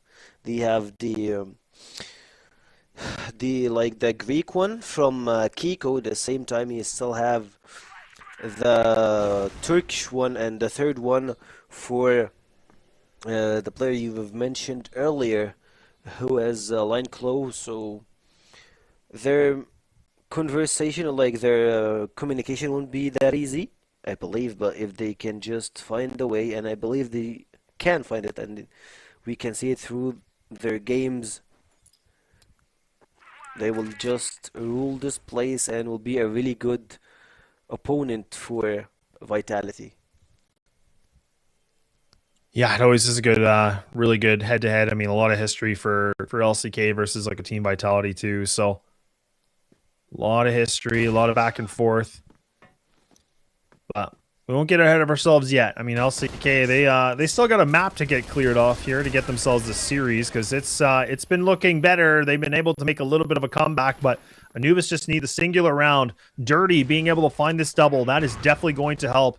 And now he's got the high ground, but is waiting for him and just annihilates him. So now leaving it all this down to Gainer by himself on this 1-on-2. He's got the C4, but he's only got 21 seconds to work with. He is going to commit to the plant.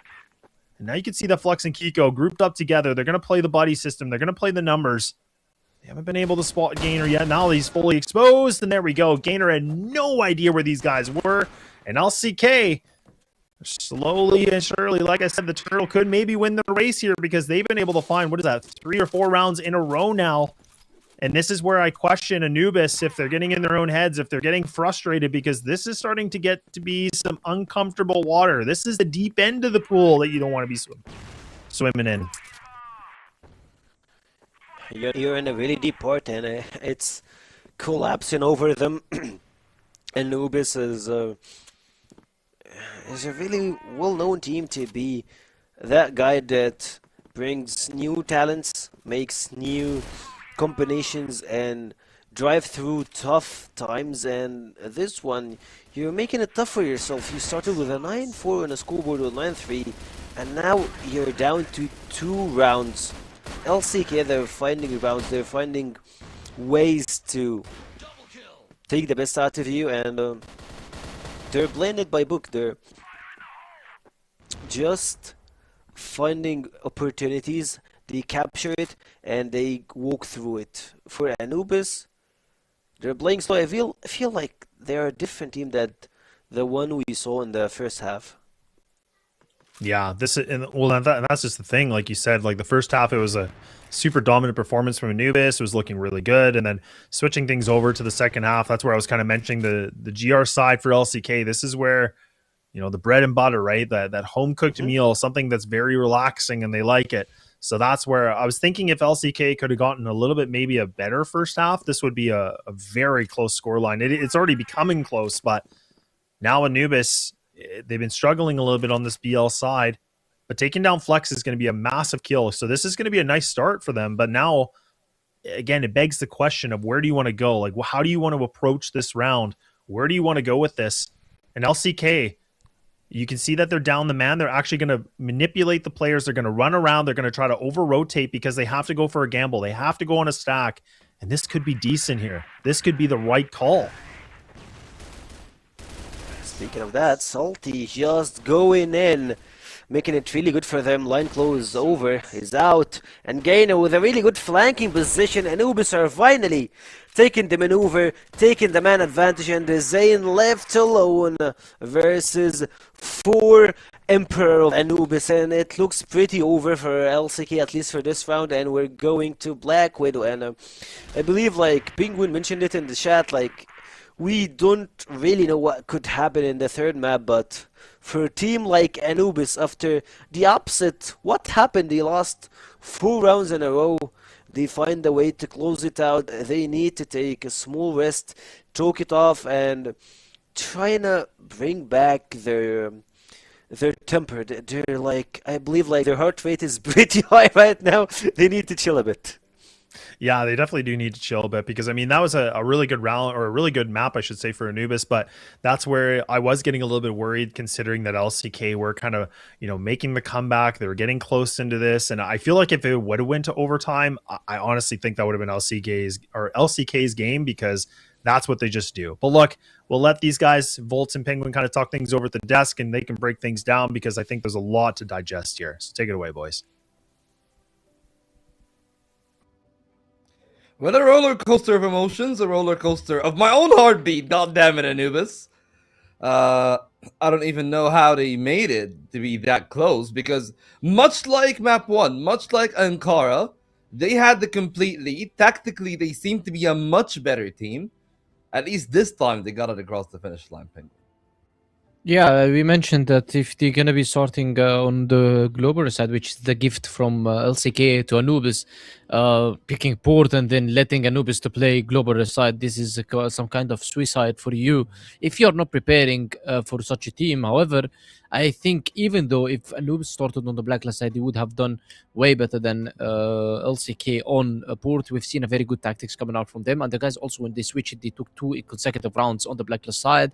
Okay, they lost 3 in a row, and then they took a tactical pause. Finally, the tactical pause was on time. If the tactical pause was maybe late 1 or 2 more rounds, we would have maybe went to the overtime. However, LCK they just felt, I felt that they are so lost. I felt that Flex, he tried himself to do things that he usually do, like trying to go for a pick, try to go play solo, get the kills. He succeeded 1-2 round, and then suddenly they, at the last round, Muffin just killed him, got the advantage for his teammates. They knew that it was Isai because they checked Yeah. B-Born, and then in the end, the aggressive and the push coming out from the Anubis guys was perfect, and the lurk from Gainer. So this shows you that Anubis is stronger tactic. And when we are going into Black Widow, and we are saying that there is a team is stronger in tactic, and they're just winning the last map also versus you, I believe that LCK is in danger, because we've seen a very weak Black Widow coming out from them versus Vitality, because Vitality is not the team that you compare yourself to when you are playing Black Widow versus them, because their Black Widow is Yeah. just still under development, and you still lost to them, and now you're going versus double op, two snipers, main snipers, Muffin and Dirty, and one of the best maps also for Muffin is going to be Black Widow. So it's going to be some kind of tough situation for Flex, because Flex is the second sniper, so he needs to be facing one of those two snipers. Yeah, and it's always down to those two snipers, I feel, whenever you actually do play that Black Widow. At least individually speaking, Spoxy still pretty good in his own right, so that's something that maybe they can try to rely upon when they got to that third map on the decider. But realistically, though, from what we have seen, I gotta say, really impressed by not just the tactics, but even like now the coordination of Anubis. Because unlike Ankara, and again, even in the rounds that they were winning in Ankara, the coordination was there. Everyone got out knowing what they need to do. It's like, you know, when the third player comes in, he knows that, hey, like this guy might be killed. I have to trade that guy. Meanwhile, the earlier players know the angles that they're looking for. And that's the very important part, right? That's how they got success on the BL eventually once they got to there. But as you said, they needed rounds on the GR side. Thankfully enough, they were able to get them, because there was a point Yeah. in time where I was worried that they might actually have to be playing down around, like maybe, I don't know, like 4 rounds was very doable for the BL side of LCK. It was down to a couple of big rounds like those where we're seeing, you know, kills through the smoke, and just the rounds maybe getting a little bit closer than necessary. Even here, really, as you can tell, like some great work from Dirty, and if it wasn't for some of that individual excellence from the side of Anubis, this game would have gone to a completely different aspect. Well, we are talking about the Anubis won 10 to 7, I believe, and they won two important clutches. One of them was Gainer in the last round when they were on the global side, and he won it versus Flex. This round could have been a turning point for Team LCK, because if they win it, it's gonna be 4-5. 4-5 is a perfect finish for you when you start as a blacklist side, as a global side. So, and the other one was Dirty on the first round when he 1v1 Spoxy, and he was very low HP, and he could have lost it to Spoxy if Spoxy just swing. However, Dirty went for the kill and got the round for himself to Anubis. So now Anubis needs to play the same way. I don't think Anubis needs to change anything, because Anubis, if they just play a very basic 2012 game, they're gonna be winning LCK because they play with double sniper. But LCK, usually they have some kind of crazy strategies they put in when it's needed the most. So I don't think LCK is gonna go play the same way that they usually play, because we know that LCK is not playing 100%. I'm not saying 100% serious, but they're not putting 100% of the strategies, because they want to be leaving Yeah. some to the playoffs if they go to the playoffs. Still, LCK, we've seen them trying. We've seen them want to win, but they couldn't because Anubis stopped them. So now Anubis, I guess, have the edge. Anubis had the lead. They won this map, and they have the edge on the next map. Black Widow can be their favorites because they have two snipers that is ready to fire when it's needed. Yeah, and well, I mean, to the point of Laz, I guess, when they were talking on the caster side, like Kiko, I feel like it integrates a lot better on the maps that he can actually play off Lion Claw better, right? Like, I feel like here, he's got a little bit more space. The Zane is taking the backseat, allowing Kiko to come in, trade Lion Claw, find the value. Maybe it's like Kiko and Flex later in the rounds, but realistically speaking, a great game in totality from Anubis. Maybe not the same as the 3 KD. That was the ridiculous number that we've seen from Spoxy. Yeah. But this is a team effort, right? Like, Anubis don't really have a true superstar anymore. They're just like 5 players. Of course, a lot of them with experience, high caliber play. But like for the new guys to get an MVP that is just such an important thing, especially for someone like Muffin, where he can actually, get a lot of value of that. Hey, like, he got supportive system of Dirty, of Gainer, of Yusuf coaching the team. They look really good whenever I'm seeing them play. Like, I'm trying to compare them to the other team, like 3BL, like Swamp. I feel like tactically they're a lot more sound, and that's something that is making me feel like it's not even just about the mechanical level anymore. Because if you're talking about like star player value, I mean, we've seen some great work from Noxlin and Noxlin of both 3BL and Imperium respectively, but it's just not enough to close out the games. The tactics here from Anubis, though, they are. Yeah, well, we're talking also about how good the guys are playing together, but right now they need to do the same. I believe that Anubis, if they just play the simple game, they should not go into some crazy strategies. They can win the game easily because LCK will try to pick them off with their aggressiveness. However, the double sniper setup can pay off for Anubis, and they can win the series. Yeah, we'll have to see if the double sniper is going to be enough. It is Black Widow for our decider yet again. We've seen that a fair bit yesterday. Now, it is time for us to take a recess, 3 minutes, and we will be back to decide the winner of our first game.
This is exactly the kind of game and performance I wanted to see. This is the Hail Mary. Every individual player is bringing their A game right now. That's what I'm talking about. I've had enough of being quiet. I want to get things moving. Madison not able to get Free override work straight out through that smoke just makes it. Zane has what about risk here? Yes, Trevor very scared going for that quick.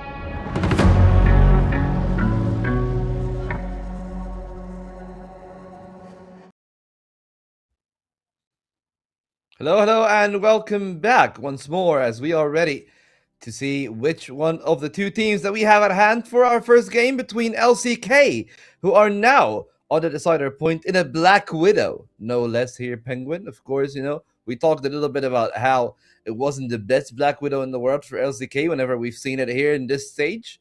But let's look at it from the other point through, though. Like Anubis, again, as he said, you want them to play the simple and tactical game. But what are they supposed to do when they get the X Factor? When there's a big round from Spoxy or Dezane or Flex, how are they supposed to cope from that? Because that has been their biggest hurdle. It's like they get to line, a couple of hero rounds come in, and the team seems to struggle mentally. So what are they supposed to prepare for it?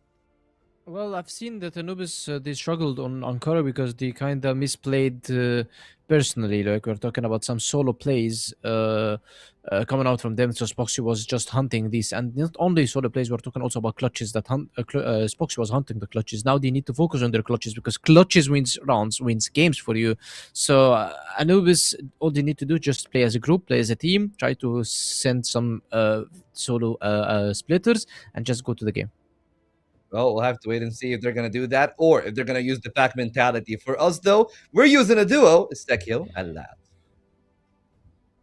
Well, thanks very much, boys. And yeah, we're in the third and final map here for the first series of the day. So we're still in the first best of three. And Anubis have been able to, again, make themselves a bit of a comeback situation and bringing this thing to a tie of a 1-1. And now it kind of begs the question of Black Widow. And I don't know about your thoughts here, but I definitely feel... I think I would still give LCK the leg up, but I also do worry that Anubis have maybe been able to grab some momentum based on the second map win. I love the Black Horse story, or like the guy that comes from way back that you don't expect him to get anything, and for this series will be Anubis and playing versus LCK. The first game, it felt a bit weird. Second one, it was a bit sloppy, but they got the win. So third map, they have two incredible snipers. Muffin is a really good one. Also, you have Dirty, so you can count on them pretty good for this map. So when you see the elements, when you see the players itself, I believe that they have a really good advantage when it comes to the momentum. At least they got the break, the small one, to get everything sorted. And for Anubis, they have nothing to lose. Like when you're the underdog, you have nothing to lose. You're just gonna give it all, your 100%, and hope for the best. And speaking of that, they're just rushing B-side at this time, and Dome taking everybody there. And I believe they have all control. C4 planted, and LCK are here trying to play the retake part. Yeah, exactly. And I mean, again, for Anubis, a really nice take into this, and all 5 players alive. So this is a really, really strong amount of the BL side. That's what I wanted to see, right? Like I said, that historically I've always been a team that can bring in some good aggression, and I've been able to do really, really well in the past. But now the question is, can they make a new bit of a path here for 2026? And it's not looking great right now, because it looked like LCK were getting a little bit more of breathing than I thought they were allowed to. But nonetheless, it's going to be Anubis that will be able to find themselves their first opening round once again. These guys have been able to, essentially every single time in the maps, getting those opening rounds in their favor. So that's always a nice kickstart for them, but it's going to be able to capitalize on it. That's going to be the biggest question for me. And now LCK, I mean, Flex is actually kind of equipping the sniper as well. He goes down quick and early. So really that double sniper means absolutely nothing in a map like this right now. It does. And for Dirty and Muffin, they're both stepping up to their game. They're making the series, or like trying to do whatever it takes to win the series. They have done really incredible work in the previous set, and for this one in Black Widow, they're just playing by book, at least for this game. First round, they played pretty aggressive, and for this one, they just go for the slow, steady base.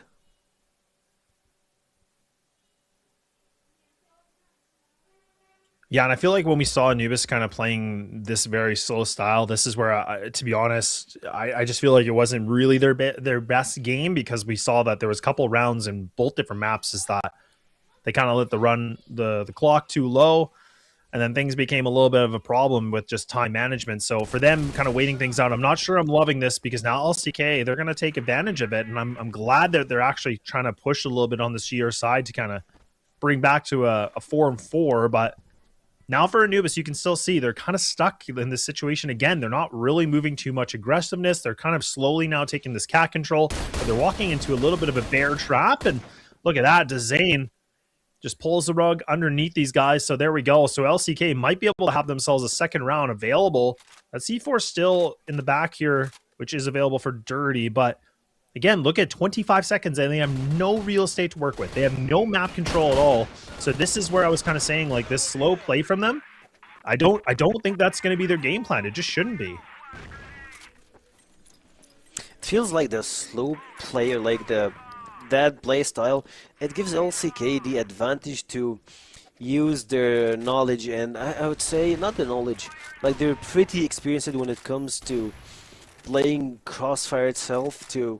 The thing is, you have a lot of veterans, good players like Flex, you have Spoxy, like Claude, Zane. Names speak for themselves, so you gotta try to use the surprise element to trying to capture something. Anubis still, I say at least they got the opening kill, but they're still trying to go for the slow, steady base, trying to get into the mid territory, and I believe they're just going to cat.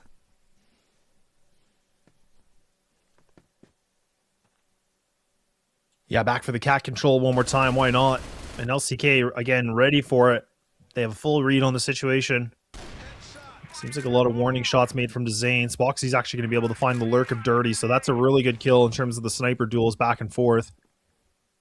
So we see that Anubis, they find these opening kills, but they don't really, again, take advantage of that situation. It actually does seem like LCK have done a good job to bounce back into it pretty quickly. And now waiting things out in middle.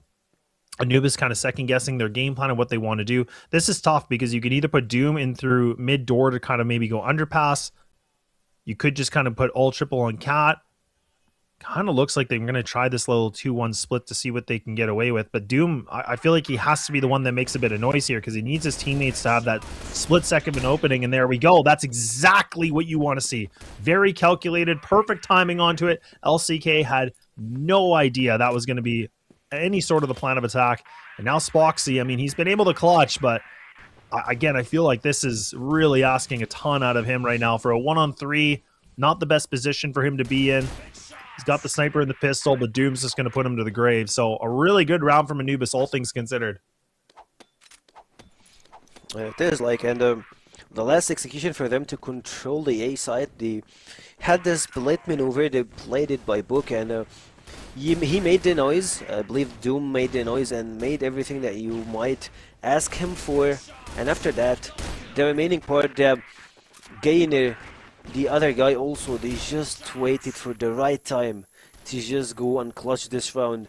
He made the noise, everybody shifted to him, and boom, they're taken out. Speaking of taking out players, Anubis been making some trades here, but losing most of the board. Dirty dropping also, and it goes to Muffin in a 1v3 spot, so not a lot of hopes on him, but he's still trying to find the good read and trying to take at least one man down and trying to play it in a 2v1 scenario. If it's a 2v1, it's a lot doable.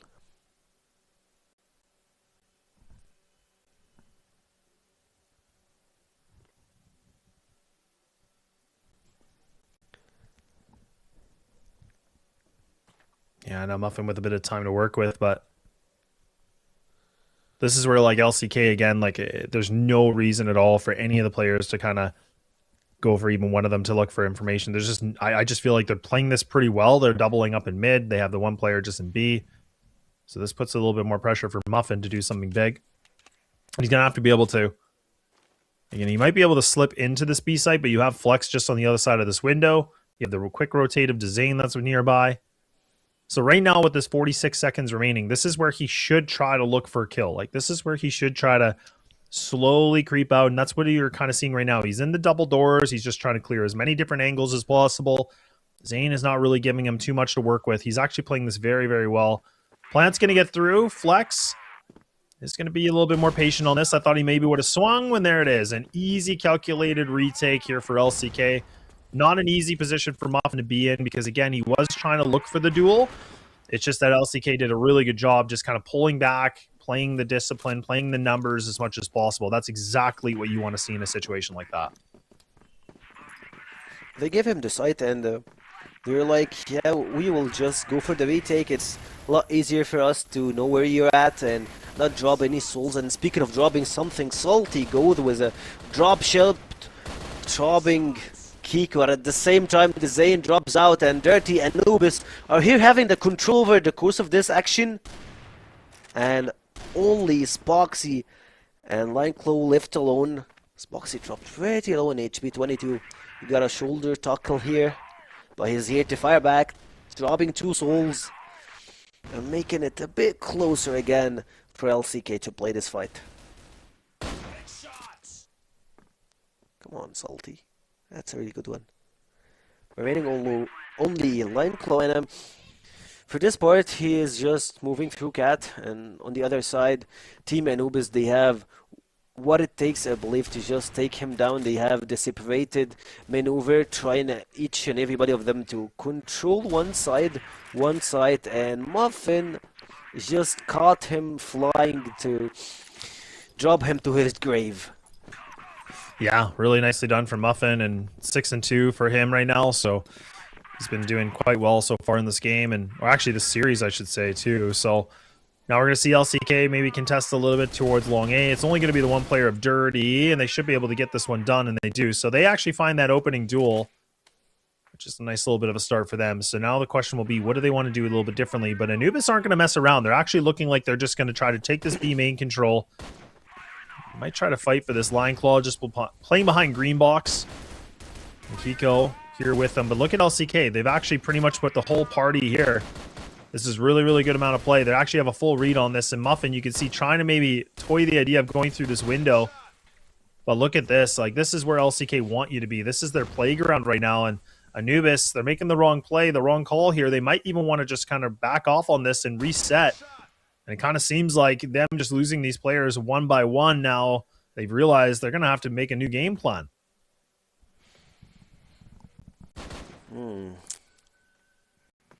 Gainer and Salty in a really bad position at this point. Gainer getting tackled here. I believe that he's just going to try to go for the aim duel now. Goes for the upstairs. Salty getting knocked down by the Zane, and Gainer got all the time in the world to go, and I believe he might just try and stick to his A position and try and have a conversation with his teammates, but Spoxy doesn't let him even breathe, move, have a chat with his teammates. And we're back to 0-0 and 3-0.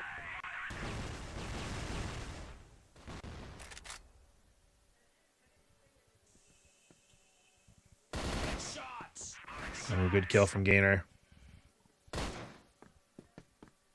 I mean, this is, you know, like, it's been, like I said, there's definitely a lot relying on the fact of, it's been good to see, like, some of the players like Gainer, like, if he can get these bigger moments, it's good, but I feel like it's still kind of under-delivered a little bit, right? Like, I feel like Muffin has been, you know, really consistent so far in the series.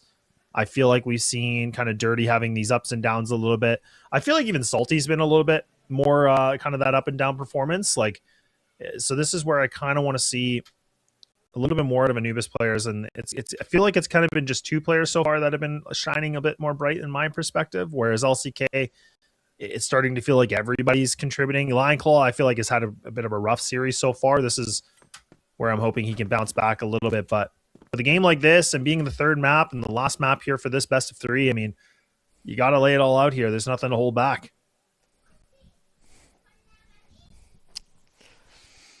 At the same time, you still have something that LCK might just try to save strats. You still have phase 2.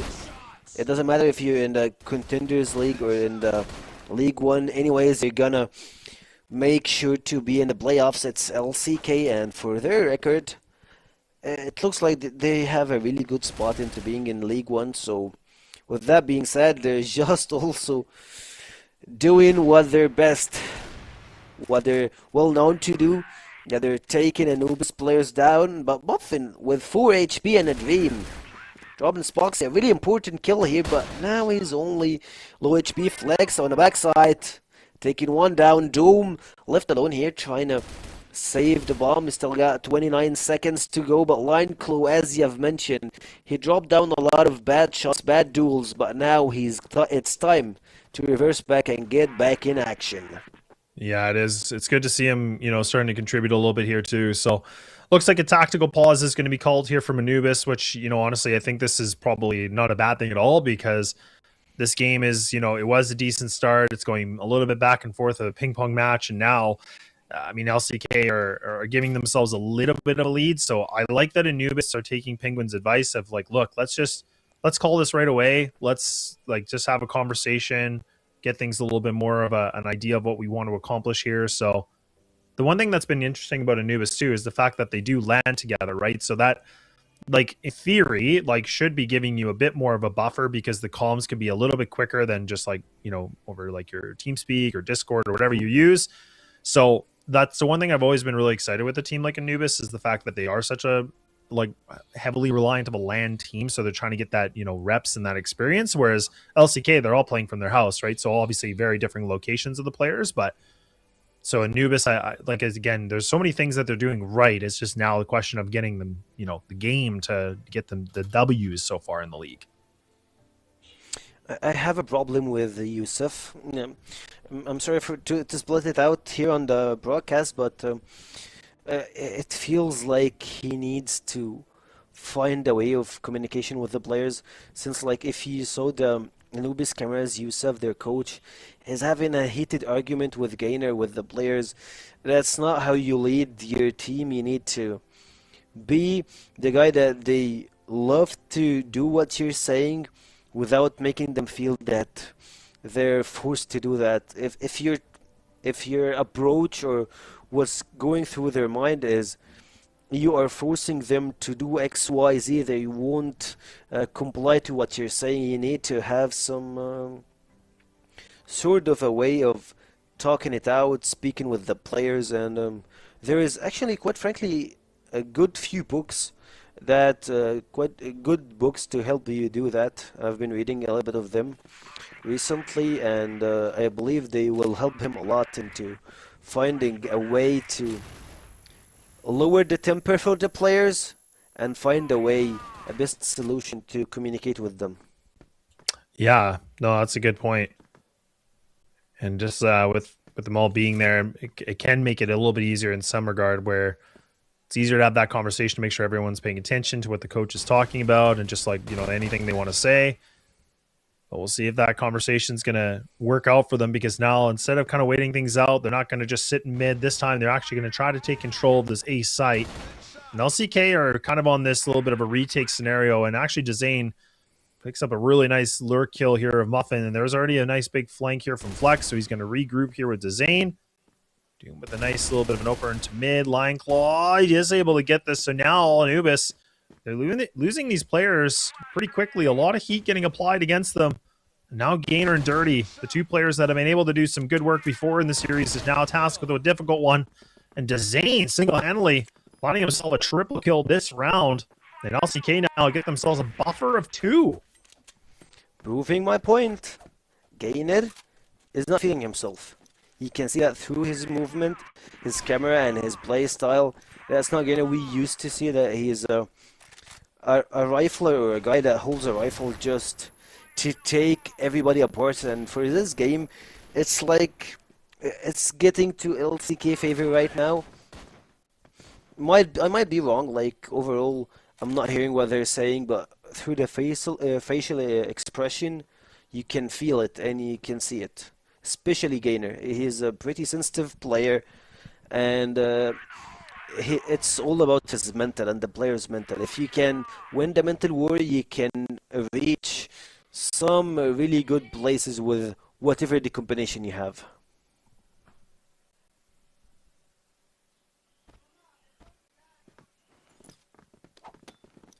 Yeah, Anubis are evaluating some options again, so they're just going to take it slow. But again, look at how fast at LCK have actually taken water control. So you can see this on the mini map. They're actually grouped up double here, and then they have flex that's going to supposed to be the first point of contact here.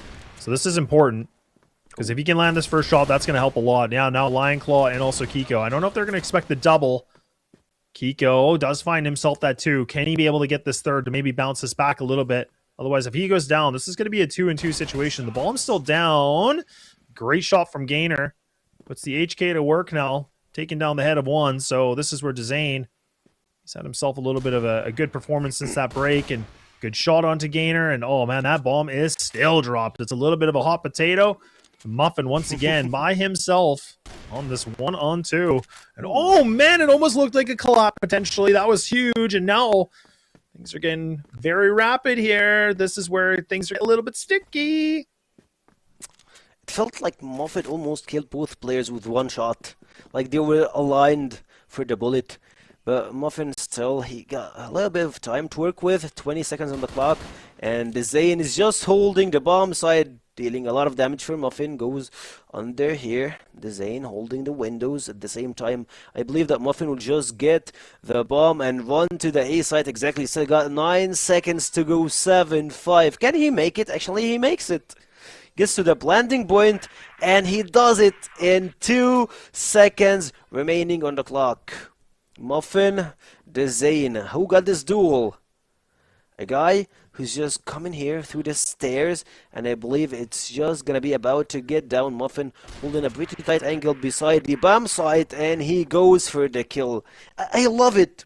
Once you're in a 1v1 spot, you need to just hold position, you plant, you don't look for your enemies, you just wait for him till he appears.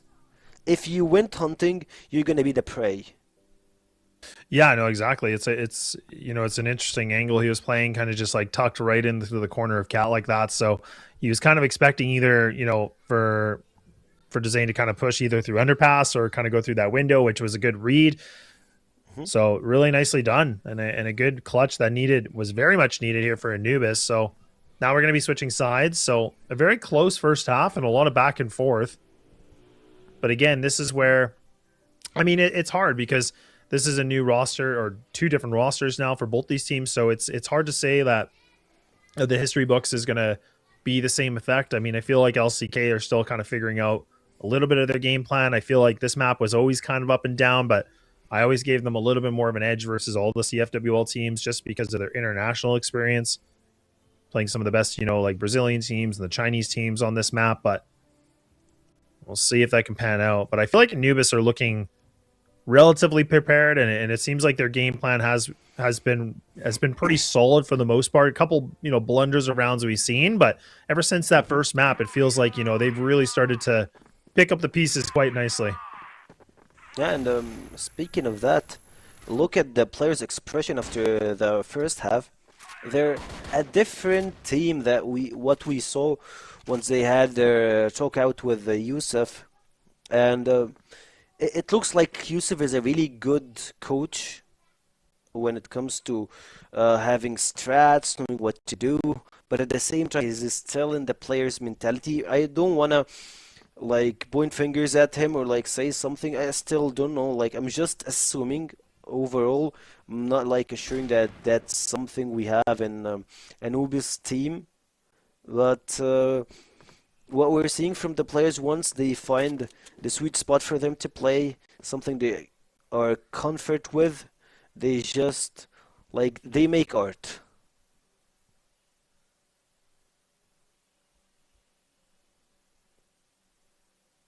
Yeah, we'll see if they can get this artwork done, right? I mean, this is still a very close game where you can go either way. It's been hard to really analyze who's more in the better position, and that's definitely going to help Doom with a really nice little bit of a self pop flash. He takes down Flex, so that's an early kill. So that's the lurk, and now LCK, they have to move, and you can tell they're just kind of rushing this catwalk. They're not even going to mess around. This is where Dezane is trying to see if he might be able to find a kill, but you have 3 players in long A right now. You have a double player in Hut. I don't know if he's going to expect this many people here. He's going to jiggle that information, but Muffin's just going to take him out right into the scopes.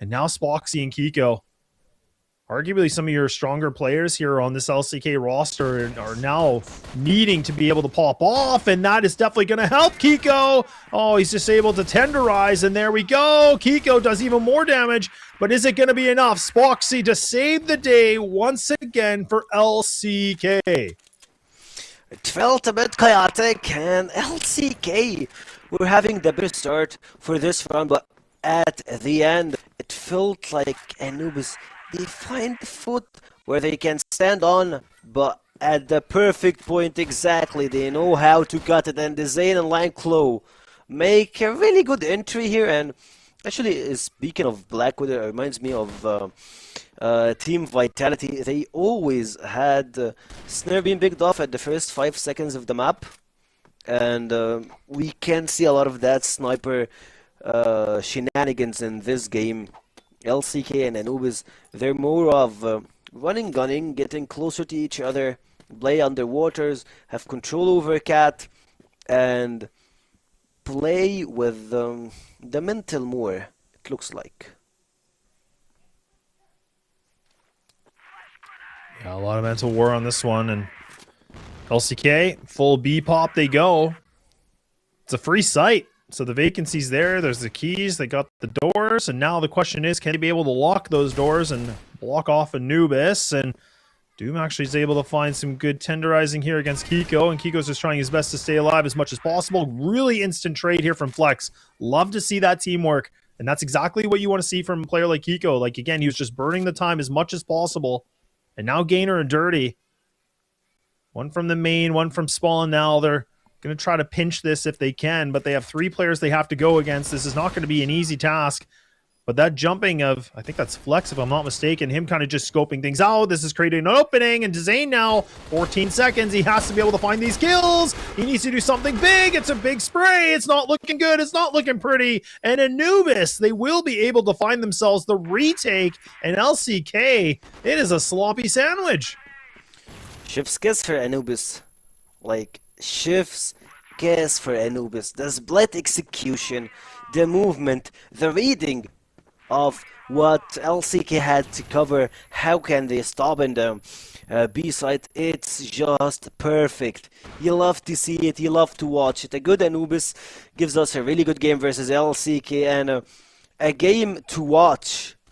Anubis, I mean, it's like a ping pong game when it's going back and right. LCK and Anubis, you take round, I trade, you take something, I take something else, and it just goes on between both of them. And Flex to be the first guy to drop from LCK, and Dome have a really hard choice here. Drops one and half HP to Zane in a really bad spot. A lot of trades leaving them in a 3v3 situation.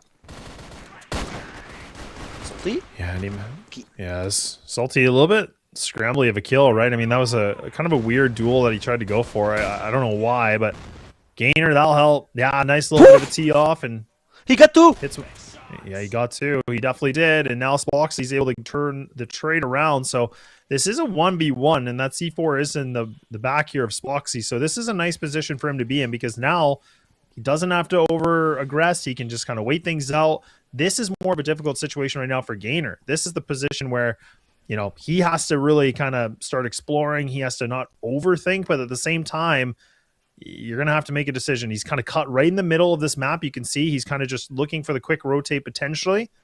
But Spoxy, he's the one that's actually investigating this a little bit, just making sure nobody's close on by. Oh, and he's going to further extend this. And oh, man! Full face of lead here for Gainer and Spoxy. I don't know how many times they're going to rely on this guy to clutch, but it is countless. Like, this is ridiculous. It's always Spoxy. He's the guy for you. And he makes everything. And speaking of, we were just like mentioning his name. I'm not trying to glaze him, but he just steps up to whatever the thing you're looking forward from him. Like at one game he had 3.0 KD. That's like playing a deathmatch. You're not playing competitive. You're not playing versus Anubis or playing versus a competitive team. You're just laying heads down and making sure that your enemies are not having a lot of fun playing versus you. Good pop flash, and now Salty. Ooh, he's going to let them go by. This is good, though, because, again, that trigger discipline could be big. Oh, man, an instant trade from Lineclaw, though. What a read. What a reaction on this one. Oh, man, Anubis, they were banking on a big play, and unfortunately, it just doesn't work out. Salty, I thought he had them dead to rights. I thought he was in the best position. He just let them all go by. It was the right play in that kind of a situation, and now Gainer... Oh, he is going to have to go for the 1-on-4. He does find this first, so now he's got 3 more to go against. You have the double player into main here, the high and the low position. Surely gone, and not long for this world. Here we go, LCK.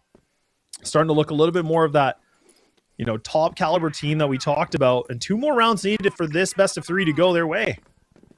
Yeah, it felt like Anubis actually found the round that they're looking for, like the catch at least, the spot that... we saw that Dome had in main was just perfect. No one actually checked that angle, and he had them on the bad foot. He had to just start to use his rifle and swing right and left, but what happens that they caught him. And in this round, it looks like the snipers are making some hard work here for Anubis, dropping 2 Flex and Kiko. Yeah, speaking of him, he's a really talented player. He's stepping up. And as long as you're taking him down, you're feeling a lot better. But now Muffin is out, so we're still in a very tough spot. Dome? Never mind. They're not in a tough spot anymore. No, not a tough spot at all right now. I mean, this is looking really, really good. And Anubis, I mean, they're planted on this C4, so this is where, for Spoxy, it's going to be really, really tough. Even for him, I mean, he's been the clutch factor for this team, but a really good response back from Anubis, and that's what they just need to do round by round, and only down by 2 here to making this back to a tie game. But this is what I was kind of mentioning in the very beginning of this series, is the one thing I do worry about for LCK is just putting so much reliance on someone like Spoxy to, you know, just pop off and like have a star performance. I know in the first map he was sitting at like a 3.0 K.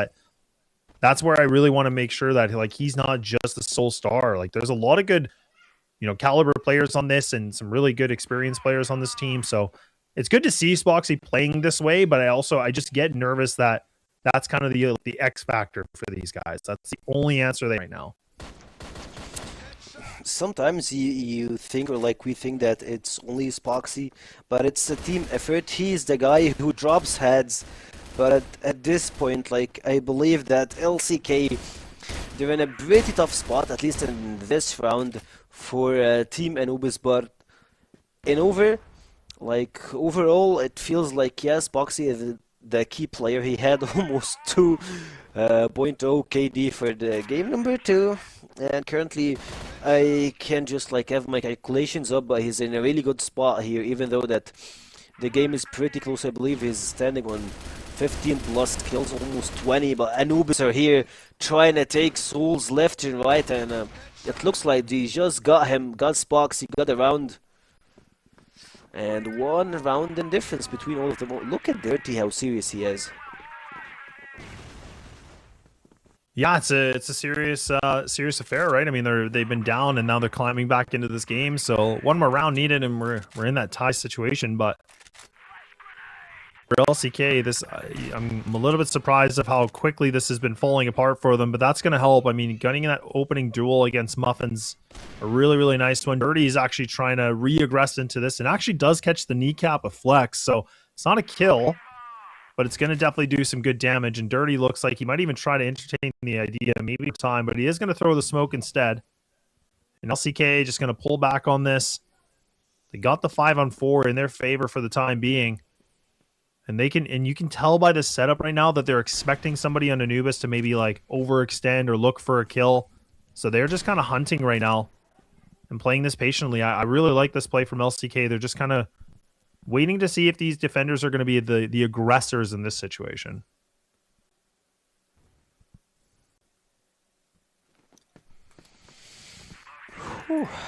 Anubis taking a long balls here. They really should trying to get something out of LCK. You should go for a risky play.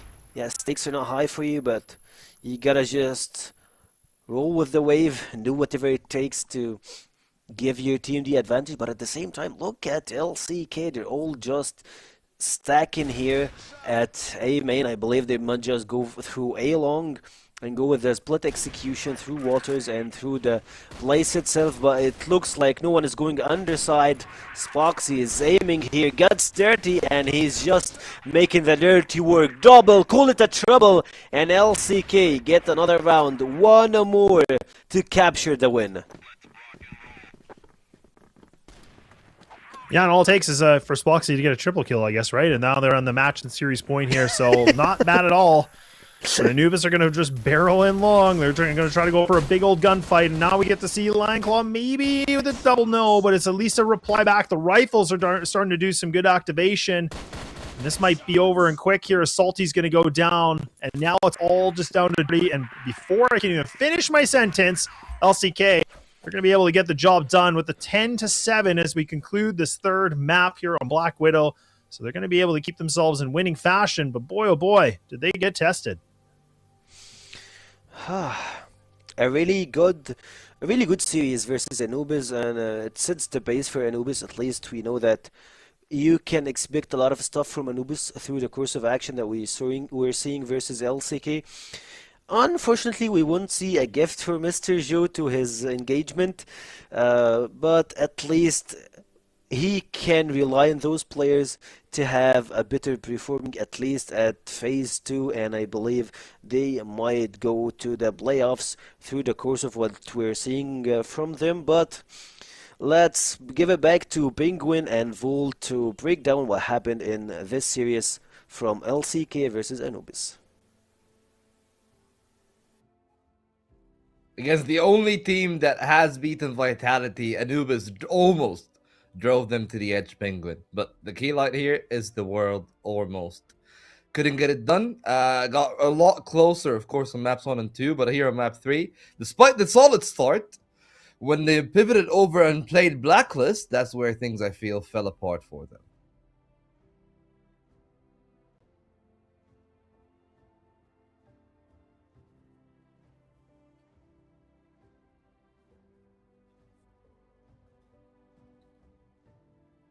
Okay, I think that we cannot hear Penguin, so as much as he can try his best imitation voice, at least for us, we can, like, talk a little bit over the game here. From what we have seen, Anubis, again, pretty good look at times, I'll definitely say. A team that has been competitive when the time was right, but again, like, it's just a situation where maybe I'm looking at it and I'm actually really intrigued, and I guess, happily surprised, right? Because they've shown a level that is of a team that might be a true 5th competitor. Saki was talking about the dark horse. They feel like that they're the dark horse for the long run. Yeah, I hope you can hear me now. But Yep, that is the case.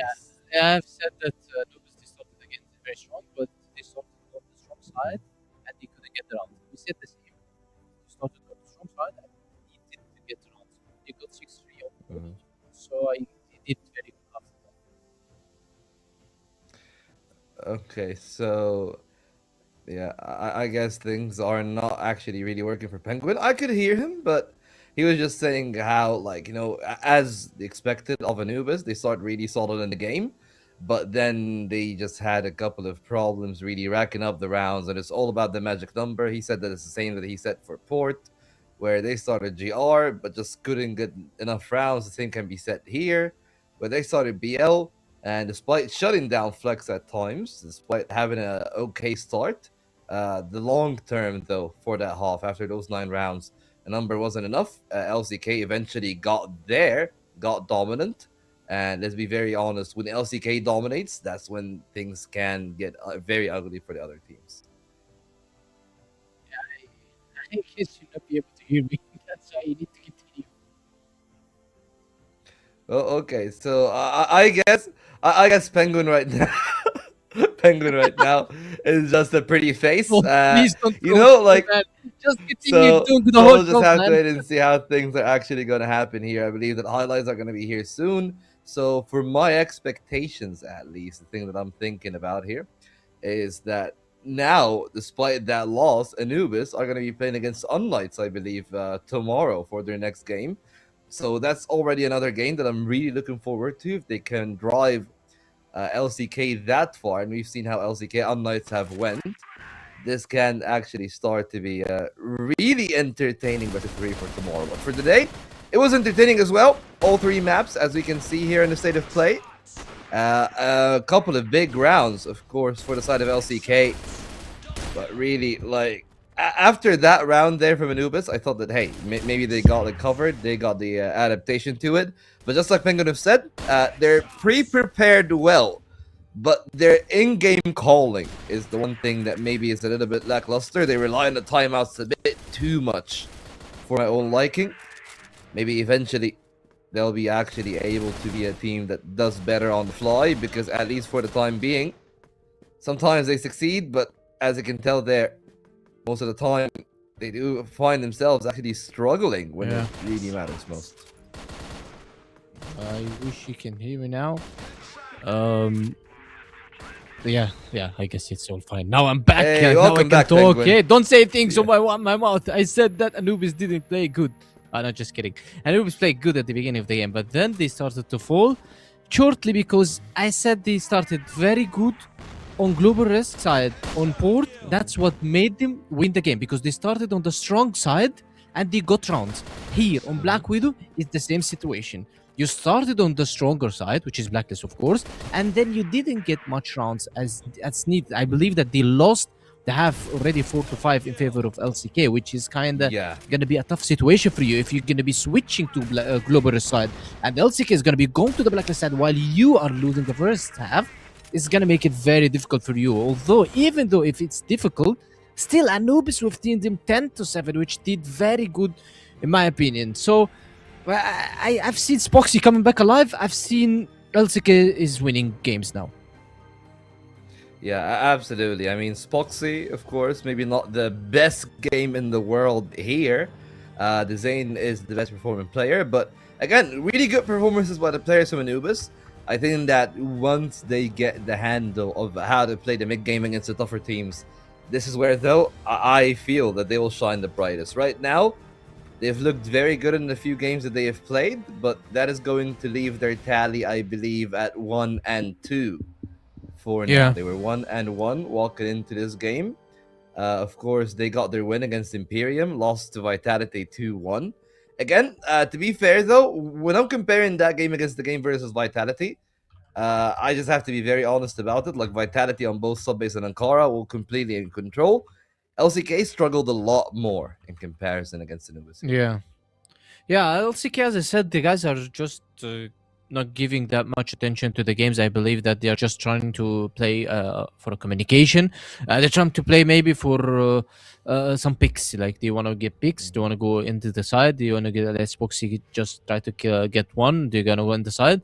However, such teamwork or the teamwork or the strategic wise coming out from LCK is pretty default and pretty basic. We never seen a crazy strategy coming out from the guys. I believe that they are maybe leaning on the playoffs. They want to be just showing everything on the playoffs. But now I believe that someday we might be seeing LCK getting a second loss, because the first loss was already by Vitality, because the performance is not that dominant, even though when you're not doing at your best, and you need to be able to kind of adapt into the gameplays. And we've seen Zane doing very good, and we've seen how good he was in holding the cat and getting double kills. He did a very good job. In my opinion, Spoxy also woke up maybe a bit late, but on the second half, which is on the Blacklist side, I believe that's the side you need him to be stepping up, because he needs the trades, he needs the side openings for his teammates, and he did it.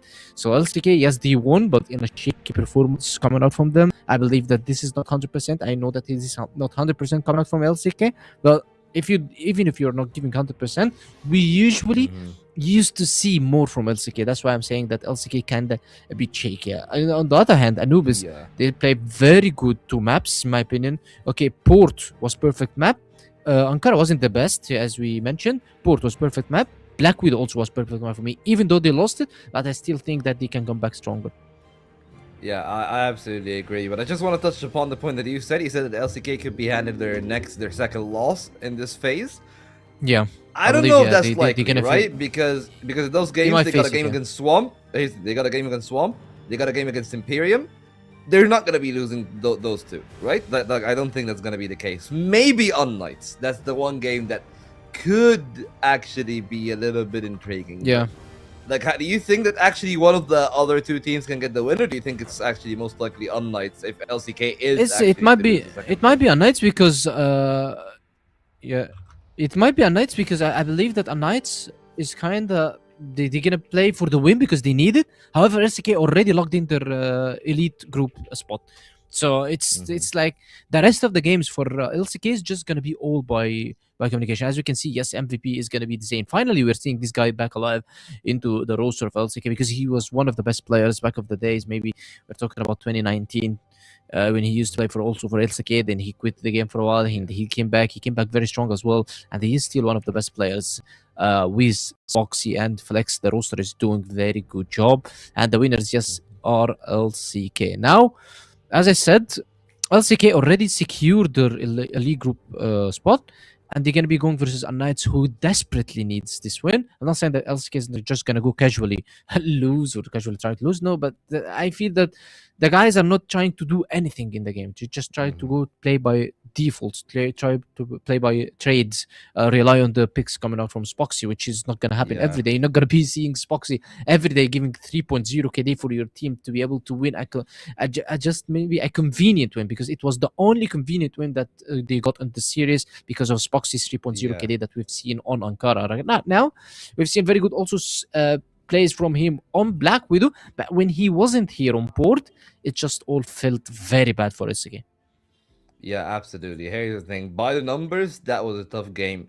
And by the same numbers and calculations, the game up next should be a no contest for unKnights. They really need to get that one on the board. Yes. So that is where things can actually be a little bit intriguing for me. Imperium, desperate for a win. And for unKnights, it's all about keeping affairs the same. Their chance to also go for a 3-1 after this break.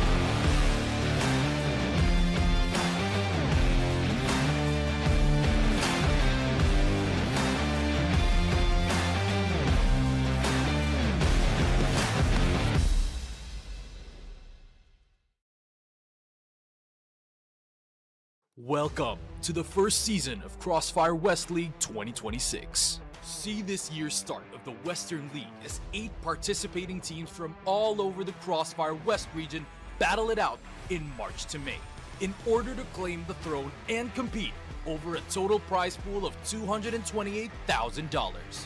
For the first season of 2026, get treated to 3 months of high-stakes action, as the season consists of 2 regular season phases and a double elimination playoffs where legends are created. In the regular season, Phase 1, all 8 teams are included in a single group where they all play best of 3 matches in a single round-robin format.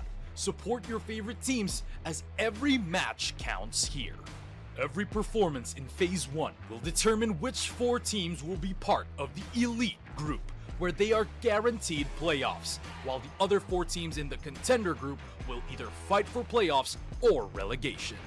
Expect no resets, as results accumulated in Phase 1 are carried over in the next phase of the competition.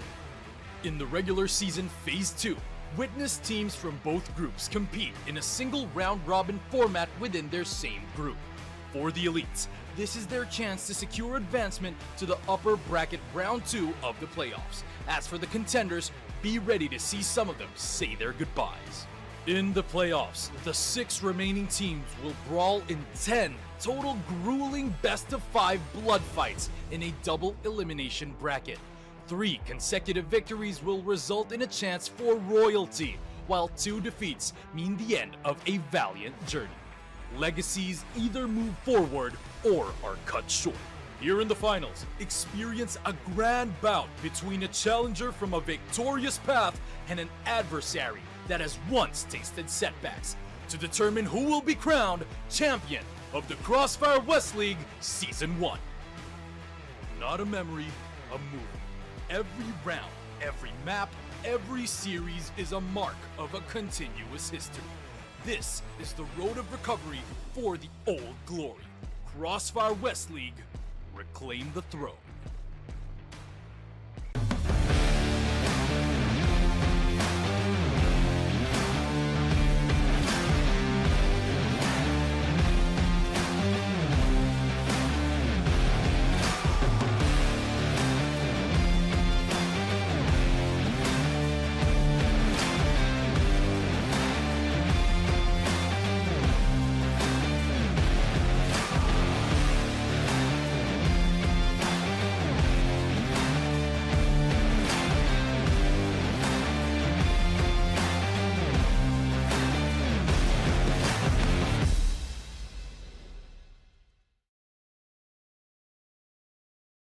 Welcome to the first season of CrossFire West League 2026. See this year's start of the Western League as 8 participating teams from all over the CrossFire West region battle it out in March to May in order to claim the throne and compete over a total prize pool of $228,000. For the first season of 2026, get treated to 3 months of high-stakes action, as the season consists of 2 regular season phases and a double elimination playoffs where legends are created. In the regular season, Phase 1, all 8 teams are included in a single group where they all play best of 3 matches in a single round-robin format. Support your favorite teams as every match counts here. Every performance in Phase 1 will determine which 4 teams will be part of the Elite group, where they are guaranteed playoffs, while the other 4 teams in the Contender group will either fight for playoffs or relegation. Expect no resets, as results accumulated in Phase 1 are carried over in the next phase of the competition. In the regular season Phase 2, witness teams from both groups compete in a single round-robin format within their same group. For the elites, this is their chance to secure advancement to the upper bracket round 2 of the playoffs. As for the contenders, be ready to see some of them say their goodbyes. In the playoffs, the 6 remaining teams will brawl in 10 total grueling best-of-5 blood fights in a double elimination bracket. 3 consecutive victories will result in a chance for royalty, while 2 defeats mean the end of a valiant journey. Legacies either move forward or are cut short. Here in the finals, experience a grand bout between a challenger from a victorious path and an adversary that has once tasted setbacks to determine who will be crowned champion of the CrossFire West League Season 1. Not a memory, a movie. Every round, every map, every series is a mark of a continuous history. This is the road of recovery for the old glory. CrossFire West League, reclaim the throne.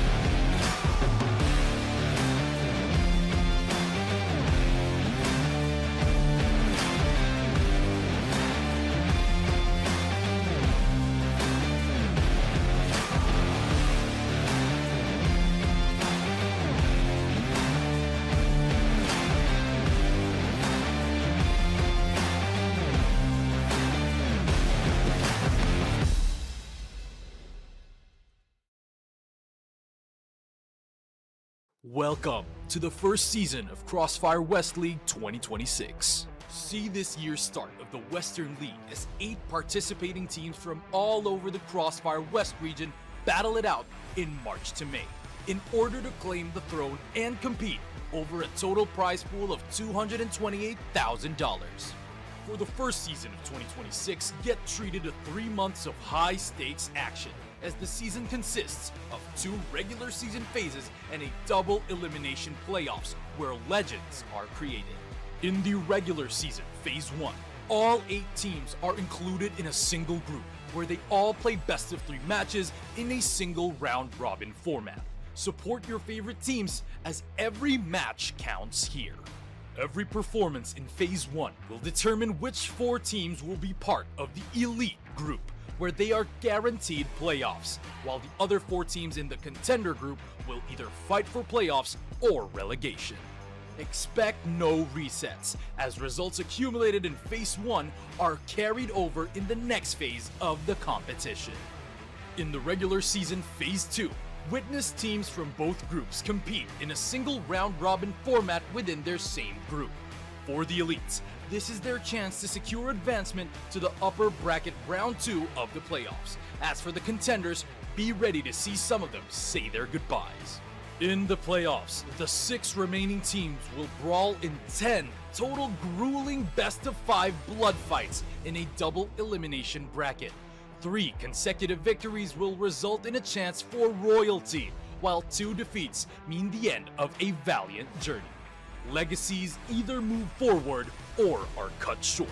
Here in the finals, experience a grand bout between a challenger from a victorious path and an adversary that has once tasted setbacks, to determine who will be crowned champion of the CrossFire West League Season 1. Not a memory, a movie. Every round, every map, every series is a mark of a continuous history. This is the road of recovery for the old glory. CrossFire West League, reclaim the throne.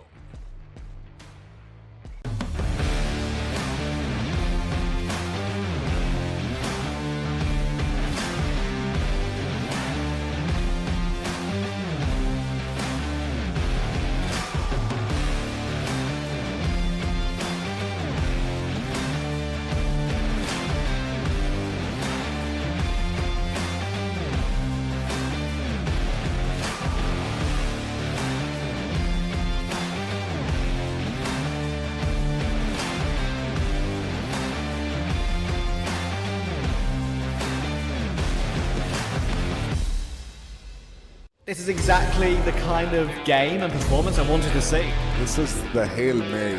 Every individual player is bringing their A game right now. That's what I'm talking about. I've had enough of being quiet. I want to get things moving. Menacing. Not able to get Free! Oh my word, straight out through that smoke just recently. Zane has spotting out Chris here. Yes, Trevor very scared going for that swing.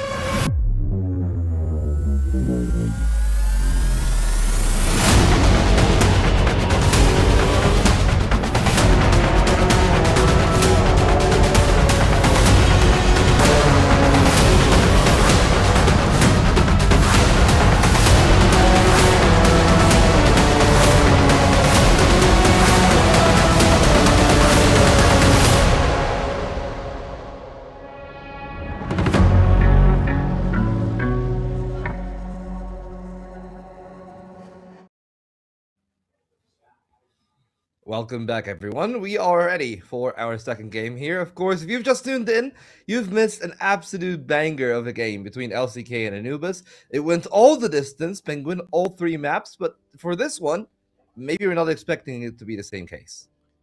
Well, if you're talking about if you're talking about Imperium versus unKnights, then definitely what we have seen from Imperium yesterday, they went so close of beating Swarm Gaming, but yet they couldn't. So now, this is their last chance. That's what I say for Imperium. If they don't win if they don't get a win versus unKnights, I don't think they will ever have a win on this season, and they might be going to the relegation with 0 wins. So now is their chance. I'm not saying that unKnights is a team that you can easily get a win on, but this is the easiest right now, because the next is going to be all you're going to be playing on your contender group, and the guys going to be fighting for their placements.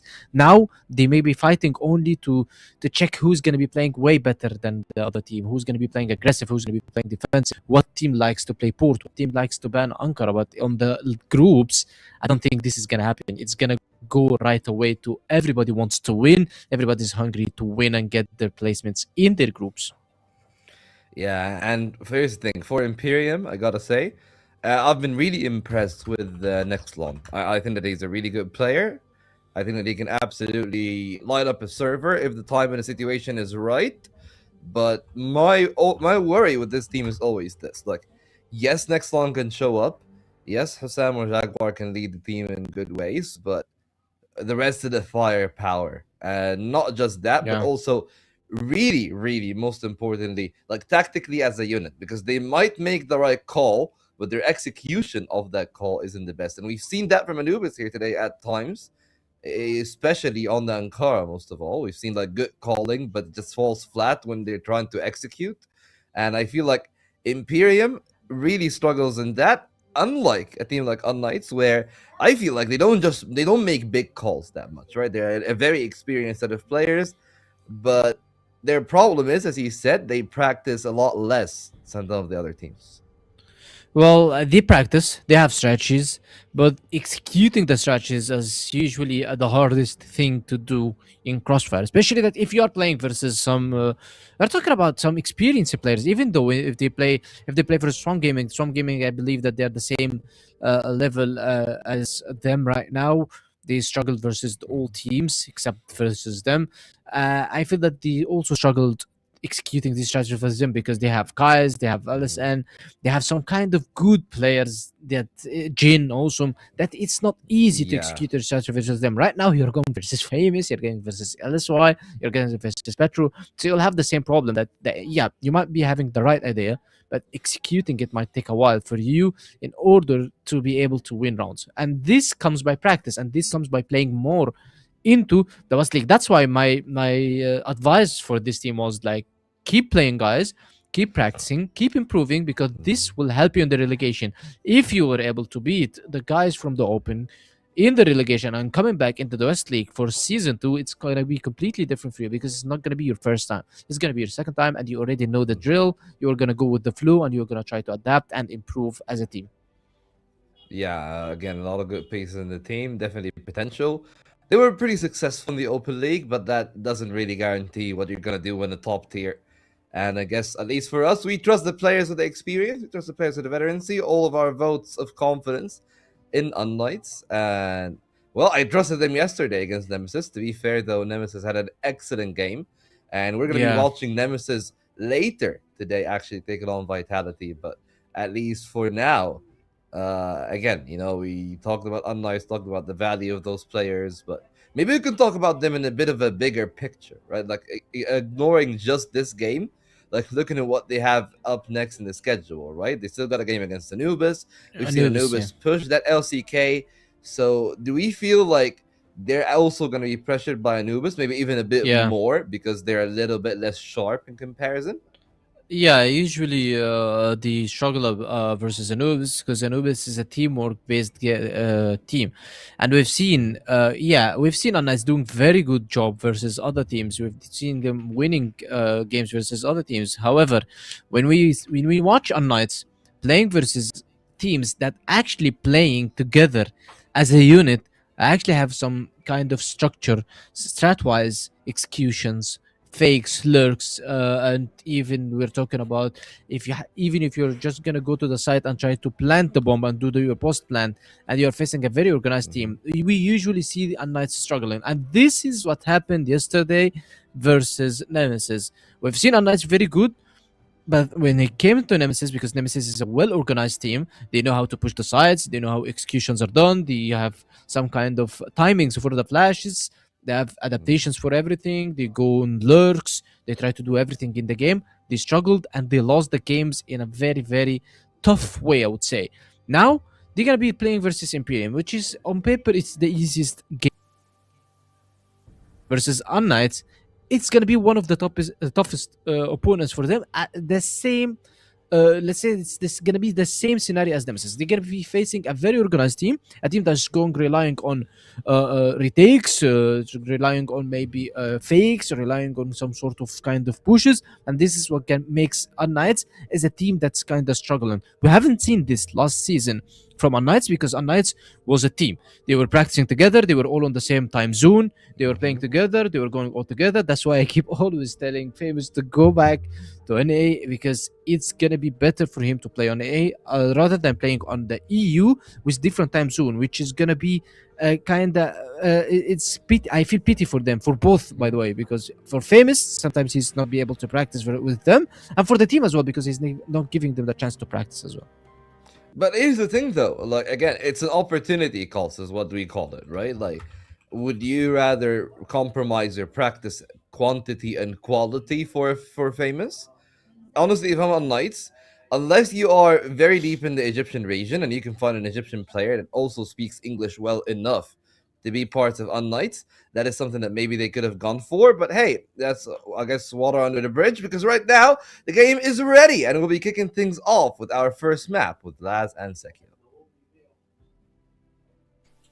Okay, thanks very much, boys. And yeah, a lot to digest on this one, right? A lot to talk about. And I think the biggest thing for me, Sekio, is that I was kind of excited to see Famous like moving away from Swamp. Like I was kind of thinking, like, look, like he was kind of the pillar of that team. He was the guy that had to be the big player. He's the big name. He brings a lot of aura. He's a good player still. So I'm glad to see he actually has made the transition to another group. And I think this unKnights move is an interesting one. I was kind of wondering where he maybe would have gone. I didn't actually really have this team as his pick, but I mean, I guess he saw something that maybe we don't, or maybe I don't at least. But what are your thoughts about this matchup as the desk guard he kind of gave a really good analysis on?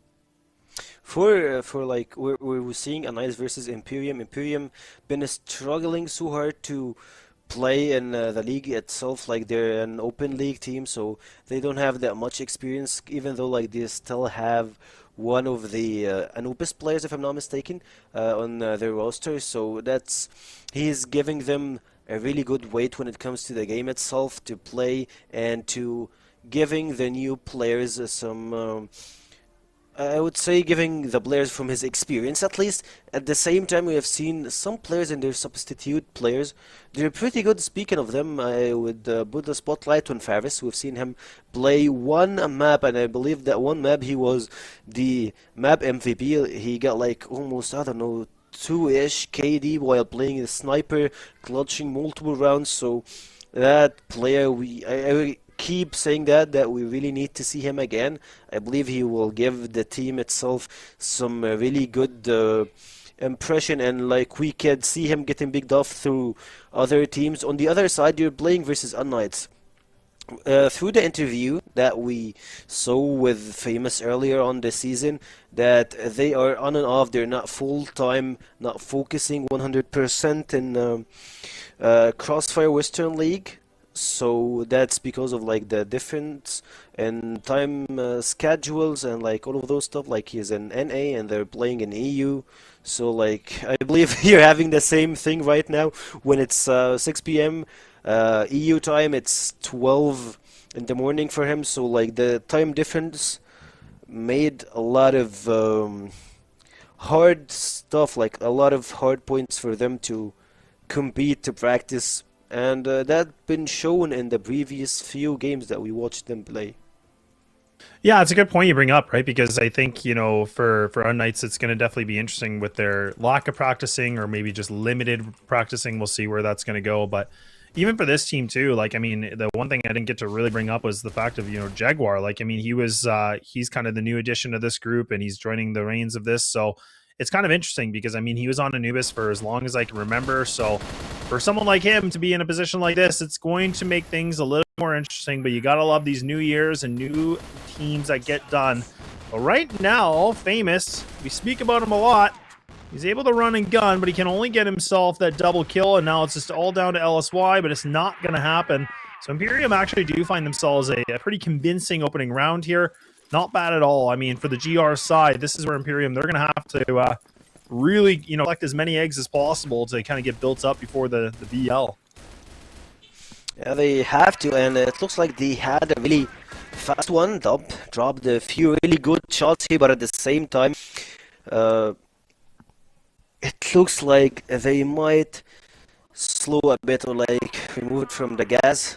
But like I believe that damn here through the camera itself, it looks like he got like, I don't know, purple or orange something in front of him, and it looked like it's a Famous, and probably it might be a Famous round dropping kills left and right, and yeah, it goes to unKnights.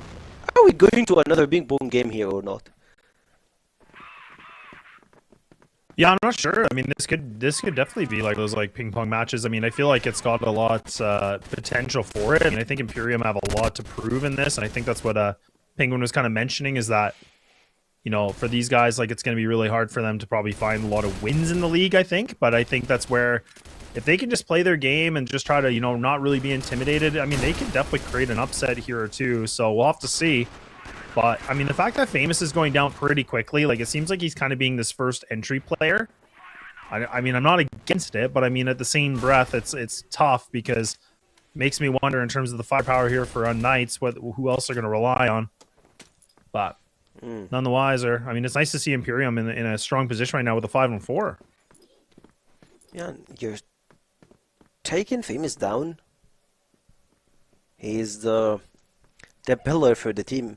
It feels like, even though he's playing with 100+ ping, and I can imagine how hard could it be. So unKnights in a really tough spot here, losing their key player, but keep in mind they still have LSY, a guy to keep an eye on him. And speaking of him, he's just dropping down. Look at that, Frabzy and Razd, they're firing through all cylinders, taking unKnights and dropping them down. Another one to Imperium, and I believe if this round goes to unKnight, I don't know, Anubis versus LCK replay in this map, or at least in this series. Oh, nice one, Muxlin. Yeah, I mean, this is the pick for Imperium, right? So, I mean, this is where the theory always is like, okay, you know, when you pick the map, you would think like you have a pretty good game plan on it and you've been able to get some good practice. So, whereas, like we said, unKnights has been kind of the biggest question mark in this, in the sense of how much are they able to get to play together? How much have they been able to, you know, strategize and get things in place?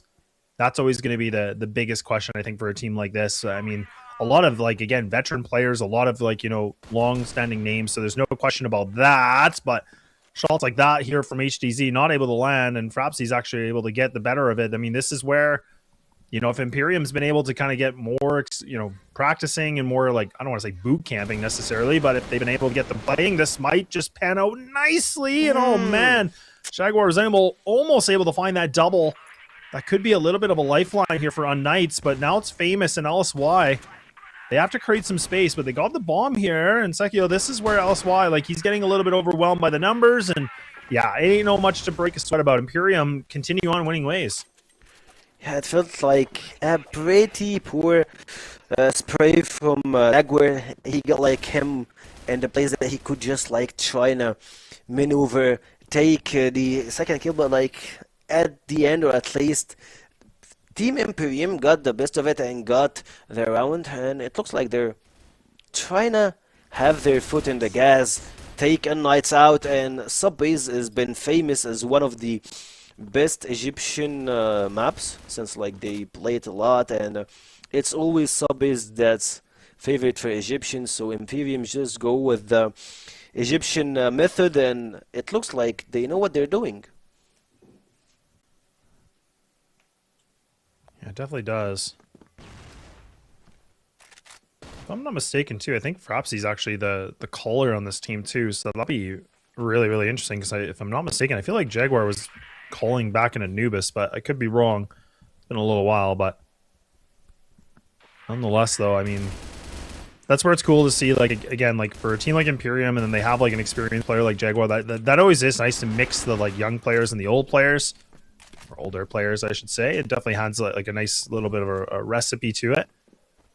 But this round's not looking like that's going to be the case, as unKnights have actually put themselves in a prime position right now. They have the A site up for grabs. And Jaguar is just going to try to push through by himself. Really, really a tough order on this one. And I think HTZ's already been able to find the intel. He's actually losing this fight, so this is a little bit of a problem, but thankfully, Famous, kind of lurking things out, is able to get the easy kill. Not much of a celebration from these guys yet. They're still pretty stone cold on it in the situation, but unKnights are getting themselves back into this game as they can, and Imperium doing a great job of just, you know, keeping the lead, but now they're gonna have to do something a little bit different here for this round 6. And it's always a famous round, 9-3 on the scoreboard. You just can't sleep on Famous. Like, he's not just one of the veterans. He's been playing CF for almost a decade or even more, I believe. He's been ranked as one of the A-tier players, S-tier players, I believe, for almost the entire of his career. So, having a player like that, you can just see the way that he's given to the team itself. Like, he's playing on 100 ping.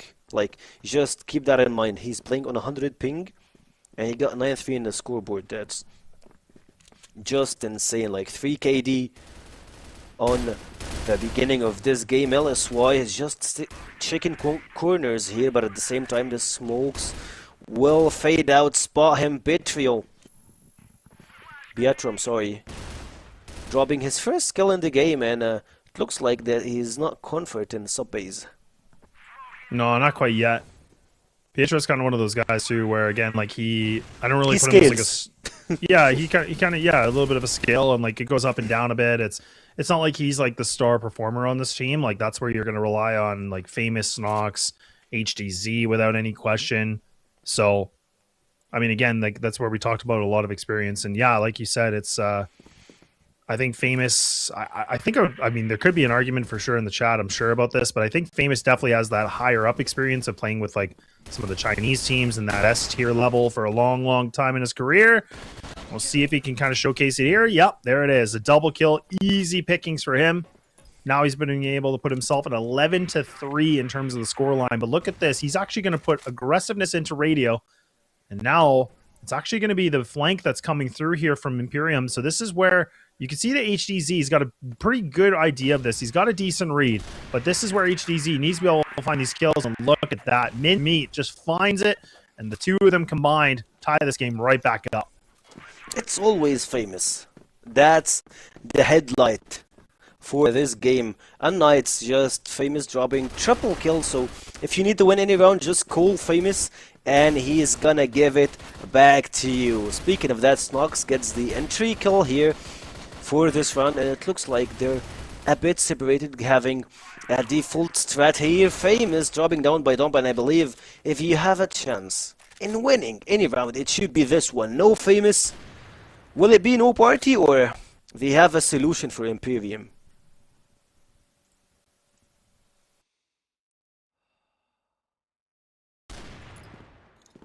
Ooh, warning shot here from Damp, but not able to find it.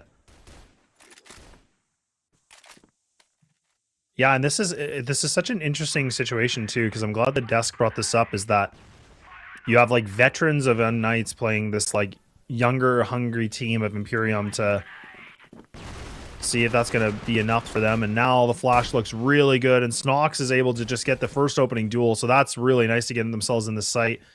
Imperium have not really been successful here in the retakes. You can see one player in the back skirts and mid, one player is going to come through stairs, but LSY looks like he's ready to go. He's not even looking for the duel necessarily, he's just getting that information. Good utility to kind of slow things out just a little bit longer, and that C4 timer is ticking. So again, 21 seconds.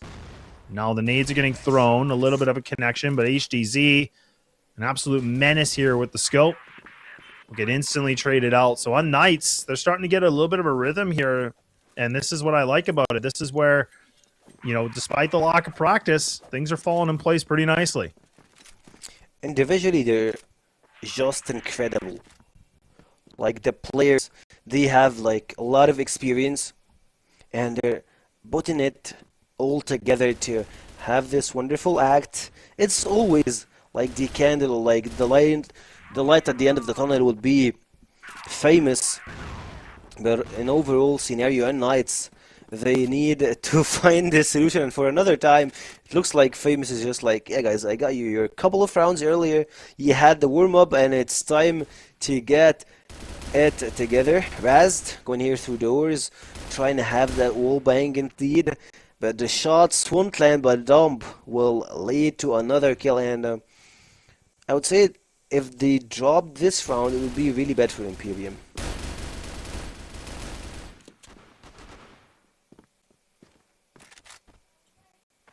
Yeah, so a lot better here from Imperium to be able to find these kills, and bombs already gonna be dropped, so this is already looking like the writing's on the wall.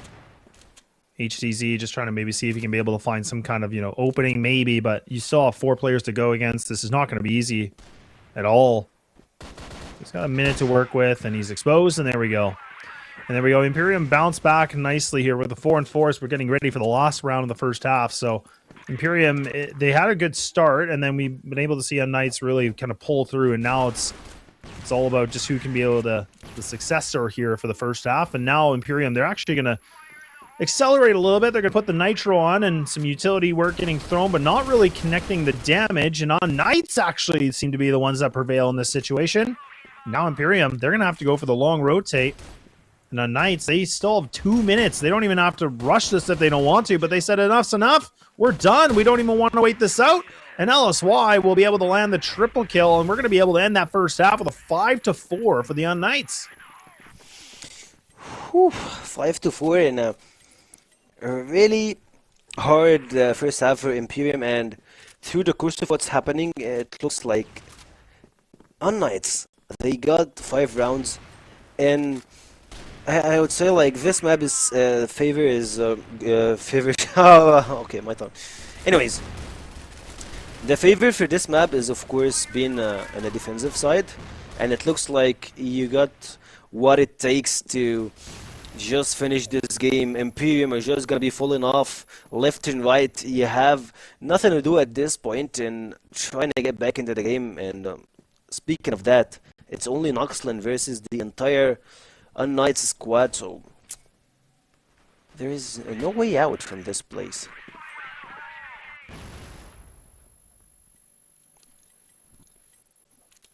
Yeah, there's definitely no way out, sure. And I mean, not a bad way for the opening round to go through here. So I mean,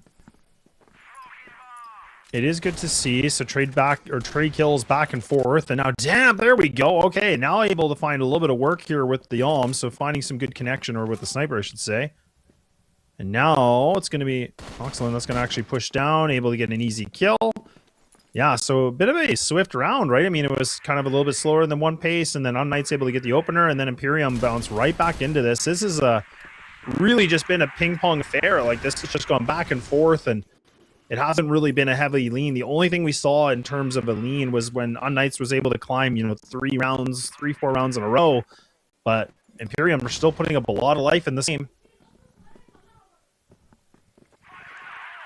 They definitely are, and it looks like they're going through B long only. They have player number 5, Jaguar, holding the flanks here, waiting, and leaving the C4 intact. And it looks like the unKnights, they have a really good read over the course of action that Imperium are doing or taking.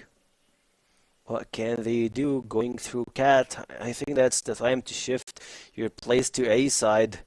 Moving forward, player number 2 is gonna be Rest, getting stomped here. Dom taken down, and Rest is just like about 1 inch to have some really bad connection with Snox, but it looks like they're gonna retreat, talk it off, and see what they can do.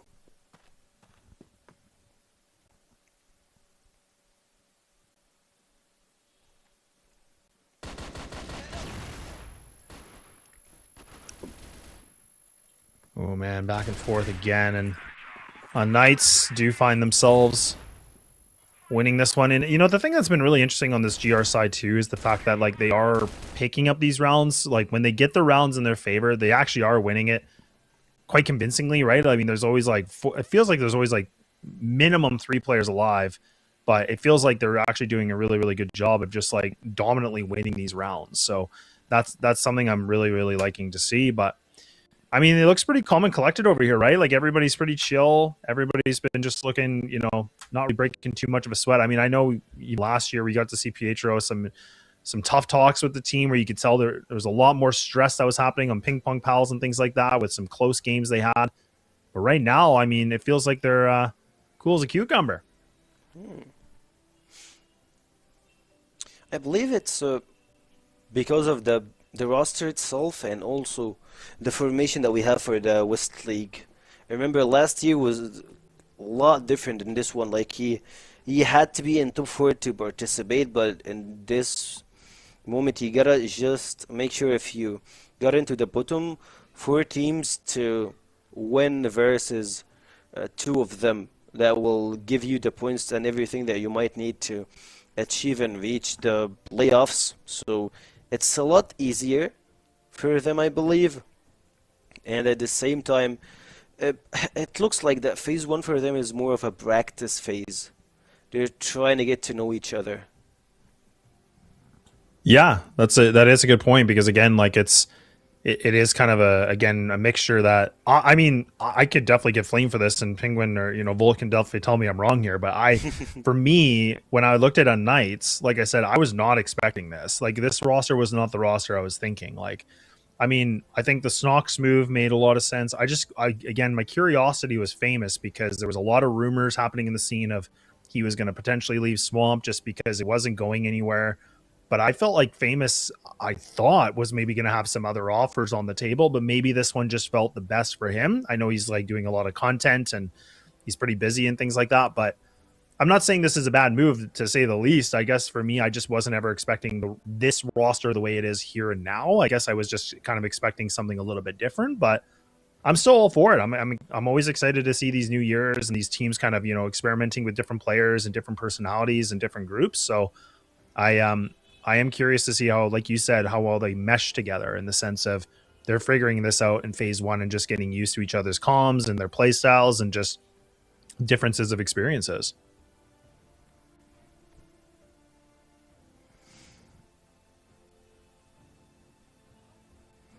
I'm trying to read the reactions, but they're all giving me a poker face. And on Imperium side, like, there is no face reveal for 2 players, so it's only darkness and few, just like the glasses only been shown here. And he sold a smile. You like it? Yeah. And, I don't know why players like this. Like, I don't know about you, but I cannot, like, call me an unk or something here, but like, honestly, like, there's no way I can play lights off, monitor only. Like, my eyes would just burn. There's just no way. Like, but I notice a lot of teams, they actually do that. I don't know if it's just a preference thing or if it's late at night. Like, I don't know what it is. for me, I would say that I was one of those guys that just turned the lights off and play for a lot of time, and that's why I had to have an eye surgery to be able to see again. But like, otherwise, it's pretty bad for your eyes, and trust me, and like in a lot of times, or like when times go, you will feel a huge difference. And most of those players, you will see them wearing glasses. Yeah, no kidding. I mean, that might explain a few things, I guess, but it's just, well, glasses or not, I mean, it isn't going to take glasses for me to see that this is a good situation for Imperium, where 20 seconds remaining on the clock.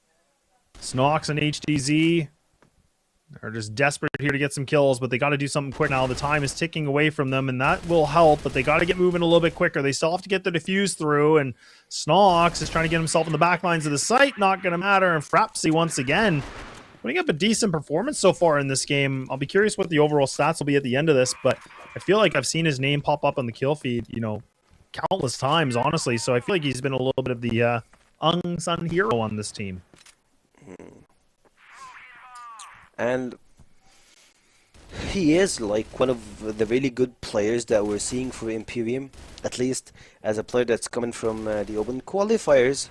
And for this team, you gotta keep an eye also at Noxlin and Dump. Both of them, they have their rounds. They're still like, I can't say that they're inconsistent, but at the same time, they need more time to adapt to the Western League. Playing versus bigger names is a lot harder than just like playing in the Open League, I guess. And they just need more time, I believe. Like, their performance, like whenever you watch Imperium, you feel like, they're pretty close to winning. And speaking of pretty close, that's one like this. HDZ goes for the pistol. Rez is just jiggling right and left. Who's gonna get the tunnel fight? Rez goes for the stun. Doesn't actually wait for it. HDZ just runs him down. It's just like that. It's a 50-50 situation. They always go to the golden round, late rounds, and then they drop the game. Why? A difference with the experience itself. They need more time. They need a coach to help them improve. Yeah, that's true. And I mean, the one thing that, I guess we didn't really get to talk about was the coaches too on both these teams, right? Is like MKZ is a long-standing player, which is, again, good to see him still very much involved, and he's kind of in the coaching seat right now, which I really like because I think he has a pretty good mind. And we actually saw, in the Open and last year, like, he did a really good job, like, bringing the team into the league now. So that's where I definitely am excited to see him still very much involved with the group. But right now, that group here for Imperium is actually falling apart, but for unKnights, they've been able to get themselves looking decent, but a spray through. This is getting a little bit ugly, but Famous, luckily, to save the day here to find the clutch.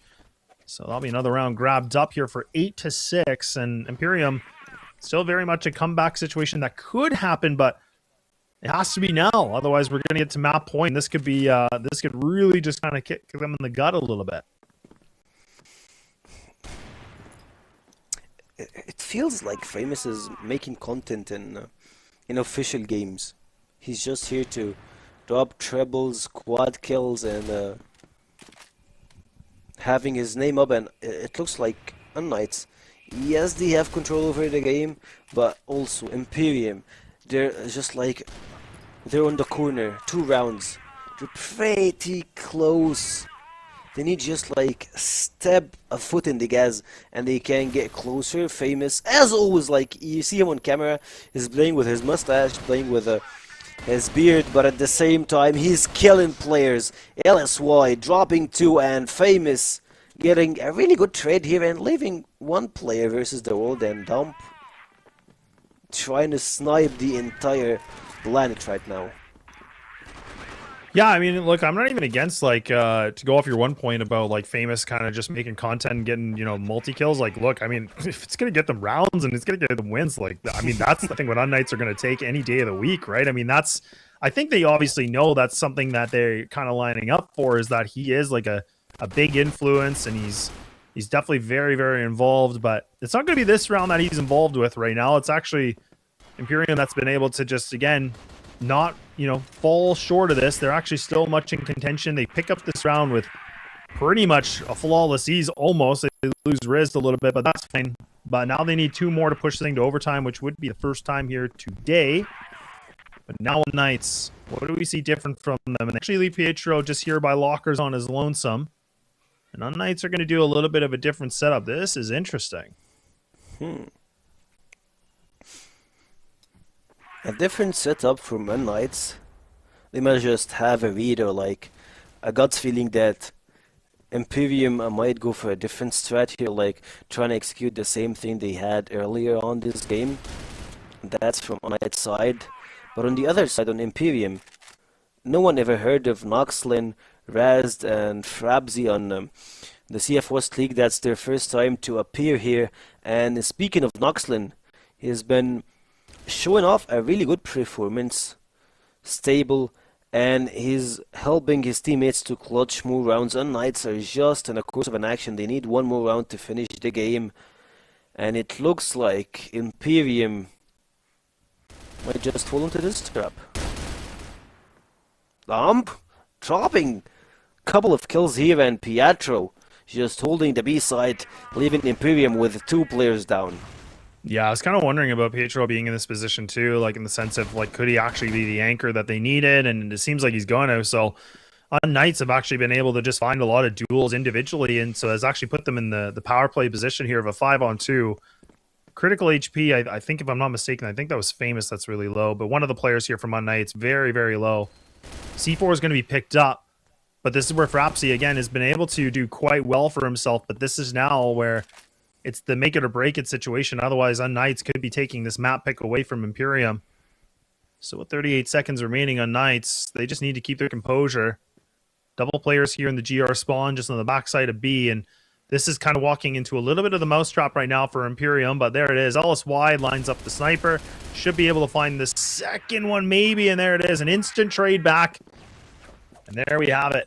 It's going to be unKnights able to take this map away with a 10-7 and they get the job done here against Imperium on the first map. They got what they need. They got the win, and Imperium, they need to get back to the drawing board to see what they're missing and to listen a little bit more to your. But who's going to capitalize more of this game? It's probably going to be Penguin and Volt, of course, to break out what happened in the first set.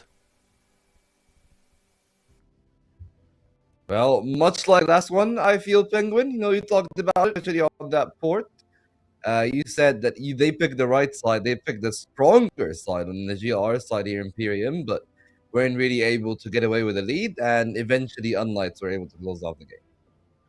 Yeah, Knights played very good, and we've seen a very good performance coming out from them. Surprisingly, on Subbase, because the Knights usually the team that bans Subbase, they are not the team that goes to pick Subbase, and that's what I'm saying. That's the good thing about the new structure for the league. We are having phase 1, you're having phase 2, you're having the playoffs, so you can try whatever you want on phase 1. You can pretend that you are fighting for phase 2 as well if you're one of the groups, but on playoffs you're gonna show everything. So that's what's happening right now from unKnights. We've seen it from Vitality, maybe as well LCK trying to go a bit alongside with it, and this is the top teams that we've seen that trying to practice some maps versus some weaker teams, so they can just say you can just how they're gonna be playing. Also, I want to mention that HDZ, when he plays Subbase, he's one of the best players that he plays Subbase. So I don't know why unKnights are not still practicing Subbase. They have Famous on it down. He's just so good and closing the side, trying to stop the pushes and trying to also get the frags for you. And you have HDZ on Woods as well. So that's a full side for you. That's you're talking about Woods, you're talking about down. So that's a very good signs of life for unKnights in Subbase. But as you said, right, like even if you have two good players, Pietro's still the IGL, still going to be making the calls. They've been flirting with their map a little bit. I think that maybe one of those reasons, coming back to what you said, is all about hiding what you have for maybe phase 2 for the playoffs, when you actually need to pull out the sub base the most, where perhaps a team like Vitality would 100% rather take the sub base against you if they know that you're not that comfortable on it. But then again, that's why you're gonna like say, hey, I activate my trap card. I was actually playing all alone. But right now, for Imperium though, if you're gonna go to the opposite end, you can look right there. Their wood defense on the GR side, it was really lackluster. Like stairs were consistently a problem. A problem for them, yeah. That is one of the things that maybe is gonna worry me about that one, because they had to ban Black Widow, which is one of the other maps that they've actually looked good on. So now they're gonna be walking into Ankara, and unfortunately, Ankara really needs a team of a higher caliber of calling. And even with the experience Seki was talking about, I don't believe that the team have taken the experience enough in their fold for me to say that they can play around higher level tactics. Well, yeah, Ankara is a map that needs some strat-wise, because we've seen how the other teams played Ankara. We've seen how Anubis played Ankara, and they started very good on Ankara as well. And then they suddenly fall shortly versus LCK. We've seen a very good performance coming out from the guys from TBL versus Nemesis. And everybody's just, when it comes to Ankara, you're talking about a full team, full organized team that's playing together. So it's going to be very tough for them. Yes, they banned Black Widow, but I'm happy for Team Imperium that they are testing and trying different maps, so this can benefit them on the playoffs, as in the relegation, as I mentioned. That you can see Famous right now, he's definitely gonna be the set MVP with 2.0 KD. That's why I said the guy is just locking down everything. Him and HDZ, they are doing very good job on Subbase. So I believe that unKnights, maybe if they have some shaky other map, let's say maybe New Mexico, we've seen a very good new compound from them.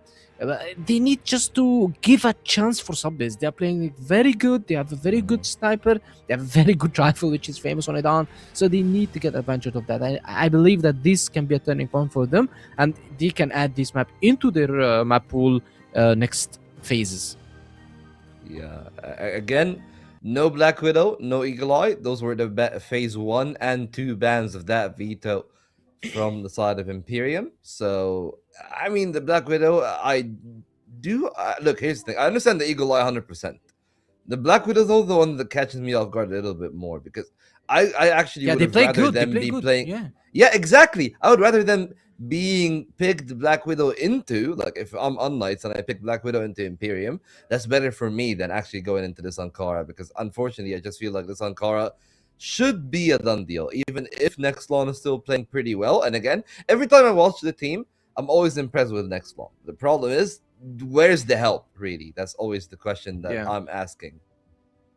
We've seen Damp trying to step up also for his teammates. He's clutching when it needs the most. Nextlon is doing very good job. By the way, Nextlon was approached by one of the top 2 or 3 teams in the league to either sub or a main role, but he chose Imperium because maybe that's the role that he feels comfortable in, and I support him in that, because maybe the other roles can be just make him go and play in a role that you don't like. You're not going to be performing, and somebody is just going to judge you that you're not a better player than the others. So he picked what he's comfortable in, and he's trying to do his best, and that's a very good job by him. Right now, yes, you mentioned that his teammates needs to step up, because Nextlon single-handedly will not be able to carry games. He can carry rounds, he can carry you half, not going to carry you a full game unless he's a Spoxy, and what we have seen from him on Ankara versus Anubis, so they're 3.0 KDs. So yeah, in my opinion, Imperium, that's good for them. This is all a practice for them. Phase 1, Phase 2 is also a practice for them. They need to continue playing, and on Knights, they are kind of locking in their playoff spot. Well, we're here to play, so Ankara it is. A new piece of the puzzle, most likely. unKnights leading it off 2-0, so let's take it to our casters for what should be, at least from our predictions, the final game of this best of 3. Okay, some bold words here from the desk and saying that this is the potentially last map here for this series on the second best of 3 here for today. And I do agree. Like, I think that there's a lot more to be at stake here for Imperium, where it's all against them now. I mean, I felt like that first map was an absolute must. They have to get into this, but I loved what I saw from unKnights. I feel like they looked pretty good. A little bit of a bumpy start in the beginning, but really, I'm just kind of looking at, you know, the amount of rounds they were able to find in their favor, and it really was just like those pieces were starting to fit quite well. Well, it looked like the unKnights didn't have an easy first half versus Imperium. Imperium looked pretty good and taking kills, taking rounds, but it always goes to Famous just popping off and giving you a couple of rounds that helped the team unKnights to regain control over the game. And over the course of action, him and LAZ, both of them were just like incredible when it comes to controlling and playing the game. And you're seeing him, he's always fixing his beard, and it looks like he got the time, he got the maneuvers, he got the action, and he's just here to chill and make some content, have fun, and drop kills here and there. Yeah, look, I mean, Famous can do whatever he wants. I mean, if he's gonna, you know, scratch the beard, rub the mustache, and he's going to get a 2.0 KD, you know, and maybe even better than that. Like, yeah, do it, man. Like, I mean, look, let the king just, you know, sit on the throne here. It doesn't even matter. That's the thing that's so funny about this team, too, is that these guys, you know, I think I've seen like Pietro have a beer, you know, I mean, I think it was Snox just having a quick cigarette or something too. Like, these guys are just, I love it. Like, I mean, they're just such a, like a ragtag group, right? And I mean that in the best way possible. Like, they really just, they're having a good time. They're just chilling. They're vibing. That's what it's all about. And that's the one thing I do, you know, I feel like I've talked a lot about Famous, but truthfully, the last thing I will say about him is I definitely feel like he's a guy that brings in really good vibes. Just even in addition to his firepower, right, and like just his experience, like he really is kind of this like full deal package of, you know, a team player. So you can already see these guys are laughing, they're having some fun. That's exactly what you want, right? Because when you're so serious, like it's kind of like the Anubis factor, where this pressure starts to get built up. It starts to become just really unsettling. So the fact that everything's so loose, I'm all for it, man. This is great. Yes, you have the spirit, you get the have fun with the games, and sometimes I would say, like, for a player like Famous, you just need to take a break or like a chill back to have a moment to have fun. And it looks like unKnights are that team that he's just gonna play with them, have fun, enjoy the set, enjoy the this play. I'm not sure what's gonna happen in the second season of this year, but like at least for this one, he's having fun. You know, like it's like taking a break from playing competitively while playing competitively. Like you play competitive, but like at a way of you're just like, yeah, I'm here to chill, get some rounds, get some games, and if we actually got to a really good place, I might think of trying to play it with 100%. That might be famous, I'm not sure, but like it looks that they're doing that. On the other side, Imperium, they're playing in the dark, coming out from Open League, and as Penguin mentioned, that Noxlin is a player that got reached out by multiple teams and top 3, but he chose to play with Imperium. He trusts his teammates and he loves to play with them, so it could be a really good way to show up his skills, and that might be the starting for him, like that thing that fires him up and makes us see him with different rosters or like different approach in the second part of this split. Yeah, possibly. And I mean, this is the thing too, where we're moving things over to Ankara now, so we get to finally get back in. And for this, I mean, in this situation, again, this is going to be the pick that is for unKnights, so that they're going to be feeling pretty good about this, all things considered. Now Imperium really having to really reset their mindset on this and realizing, look, like they're going to have to pull a little bit of a miracle into this one to bring them back into a potentially, if needed, a Black Widow. But I mean, I feel like this veto has really leaned nicely here for unKnights. It was the first map that I felt like of sub-base that was kind of the question mark maybe, but I think Penguin brought up some really good points that, you know, all those players on unKnights have been experienced on their rosters and they've played that map countless times. LSY, I mean, he's not getting kills, he's getting damage, so at least 2 of these players are going to be wounded, but it's actually Imperium that kind of pan out on top of this situation despite the damage inflicted. So this is a good moment for them. They might be able to find their first round potentially, unless we can see some heroic play here from one of the unKnight players. They are wounded, they're losing tons of HP, but yes, keep in mind you still have famous HDZ on the blender, so you can just say that this round went to Imperium. At this point, I believe we're just gonna have a very famous and good split screen to see what's actually happening here. Smokes that's unfolding on unKnights. Whenever anyone gets closer, they're just gonna get that triple man peek at them. Triple guys, each and everyone got a place that he's holding, but at the same time you can see a sneaky movement coming out from Noxlin here, picking 1 kills, and he's making a really bad decision for Imperium right now, losing one of their pillars for this time, but 10 seconds in the clock. Imperium, unKnights, and it goes to Imperium. 1 blink, 1 kill, and Jagger and Dom finish the round up.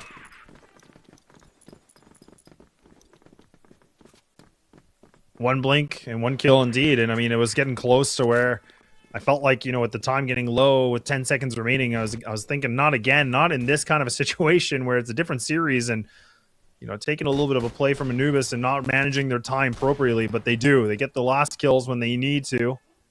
Just some spare seconds to remain in it. And Imperium have actually been able to, if I'm not mistaken, I think they're the ones actually that were able to kickstart a little bit on the first round, and then it's really been the second round conversions that's been really effective here for unKnights. You can see Frapsy is actually going to push on to short. Going to double clear into mid, but good kill from Pietro. But trades galore. And Famous actually goes for a big swing, but he can't be able to find it. So Noxlin actually does get the double duel.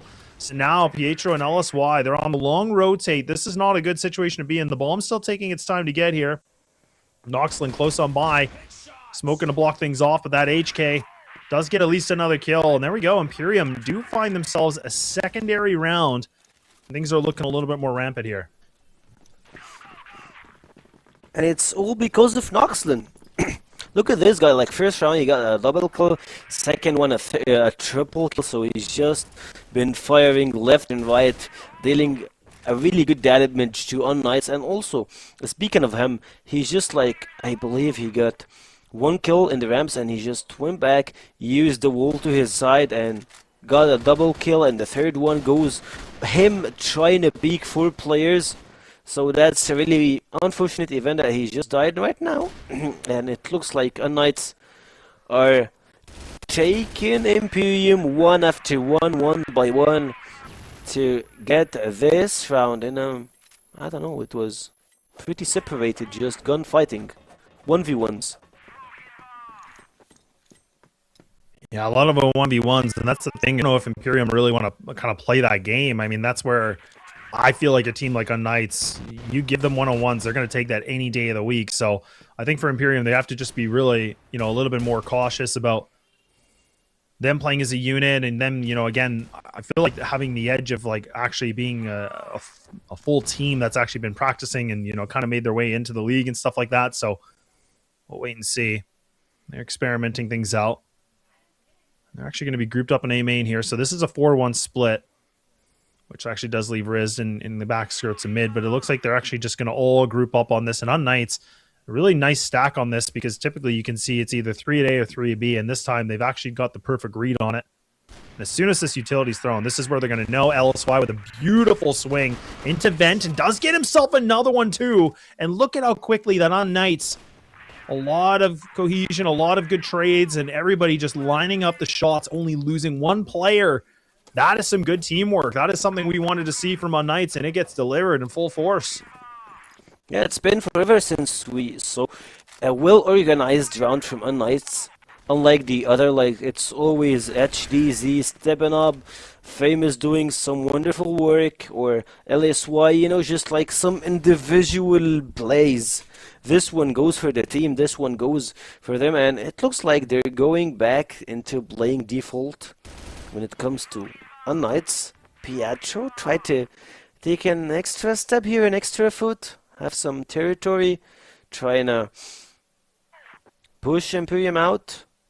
He got what he needed. He made sure that no one is hovering the B long, but at the same time he got a chick cat, and player number 5 HDZ is in a really bad spot. He got 2 players ahead of him, but the smokes will just unfold everything.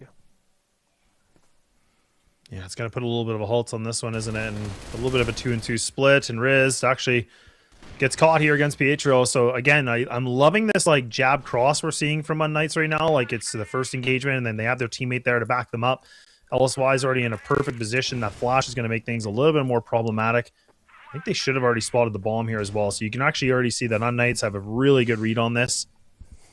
You can already see one player. I think that's Pietro. Yeah, he's literally pushed all the way through BL spawn. Like, so he's going to go for the big flank onto this. He's in such a strong position. He doesn't even have to push if he doesn't want to. He can just get this information. That would be even enough. But he actually does get given here, and Damp goes down. And unKnights really mixing up the playbook very, very well here. So Imperium are getting a little bit caught off guard, and it's becoming a little bit uncomfortable in this one. And Oxlin now needs to be able to find a 1-on-4 with 30 seconds remaining. This is not a good position to be in. Can't land a shot, and Pietro, someone that's not typically on top of the boards, he is trying to make a statement here and now.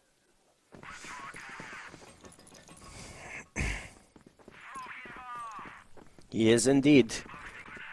5 kills to Pietro, and it's been efficient ones.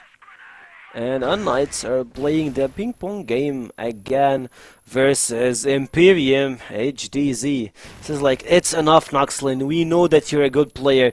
You're making frags, entry, exit, and you're taking 1v3s. It's time to just chill a bit, bring it down, and give unKnights the advantage. And oh, look at Pietro's holding himself behind the boxes. No one actually checked that angle. It's a really good one. He can just go and clear them all in just one spray. Goes for it, but he doesn't connect actually a lot of them, and Rezd getting him out. Famous through the smokes, drops the first one, and looking for a pretty light angle here. Dom goes for the second one, and shots goes everywhere. Rezd left alone versus Nox, and that is why. Very tight one. Yeah, pretty tight one for sure. And that C4 still dropped. I mean, Riz is still in a position where, again, with a lot of time like this, it's still very much a lot of options here. And unKnights, for them, they just have to play together. They have to be close in quarters where that they can get this instant trade. Because if as soon as we see somebody kind of lean a little bit, like what Snox is doing right now, this is giving one-on-ones that is so unnecessary. And that could really cost them potentially. But Riz actually doesn't decide to go for the duel. Said he's actually going to wait things out just a little bit. Still under a minute remaining. Rifle's equipped here, half HP for him. He's got some time to work with, but he has to make a decision soon here because, again, if he waits too long, it's going to be a little bit problematic. He has some variables that he still has to, figure out. He's actually going to pop through out of house and does take down Snox. I was thinking maybe that could have been just a slight opening, but there we go. unKnights back on winning ways again here. They are indeed. Snox, Pietro, Famous, LSY, HDZ. They're feeling themselves. None of them is actually feeling uncomfortable. I believe that Famous is underperforming this map. Like, that's pretty weird. Like, the one round that Famous is not just dropping heads left and right, his teammates, all of them are stepping up. And speaking of that, HDZ was about to drop a kill here. But on the other foot, it looks like Damp who got the best of it. And for a map like Ankara, sometimes you need to play with the double snipers, but it doesn't look like that's the case for Imperium since they pinched their second sniper. And they're playing with this combination. 1 minute and 30 seconds left. What do they have in their bucket?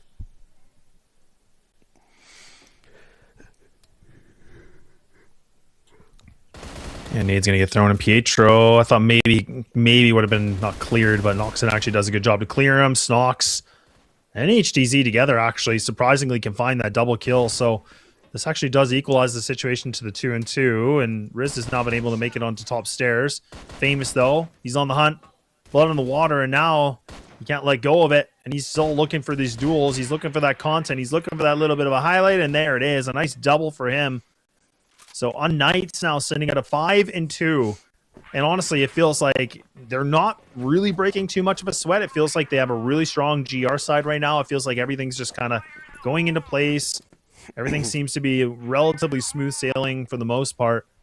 It's Imperium now that need to make a big play. And look at these snipers. Ooh. My goodness, HDZ. Okay. He's cooking something more with some premium gas here in Imperium. They try to mix up the playbook, but it ain't a mix. It's a blunder. It is a blunder, and no one is getting out of it. Only Jaguar will stay, and he's just like his lift alone got nothing to do. He's the IGL, and I believe he might just trying to take some time to talk tough with the players. Might need to get a timeout to talk, to find the missing pieces. I mean, we still have one more round in the first half, but you don't want to get the first half at 7-2 scoreboard. It's gonna be pretty tight for them. One mistake will lead to a bad way of losing the game, and also keep in mind that they have the bitter side of Ankara. Like, they're playing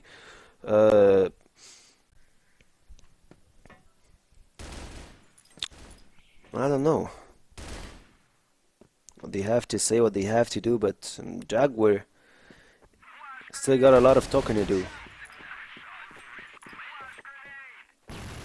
Hoo-wee. Yeah, this is really, really nice in the sense for, unKnights looking really, really good. And like I said, it's definitely a good performance. And this is really frustrating for Imperium too, right? Because again, it's one of those situations where, we said like, some vetoes and some teams, like how they work is that they have to absolutely get that first map, and their pick of sub base like that just kind of falling out. I feel like it feels like it's kind of in the tea leaves, right? I feel like their fate is already determined here, unless we see unKnights fumble the bag, on the BL side, but I just don't see it. But I mean, look, it'll be a good moment for Imperium to kind of get their thoughts collected, because they got to do something big here, and they got to make a shift now. Otherwise, this game is done. When you see the players, when you see the combination they have, it's more of having new talents with we have Jaguar, the veteran on the team. He's the IGL. He's trying to give them what he has, but like they still need another input. They need another guy to help them improve. Jaguar is doing pretty good work here. Like you can see some improvement through the course of action, or like through the games that they're playing. Still, we're in the first phase, testing waters. They're an open league team.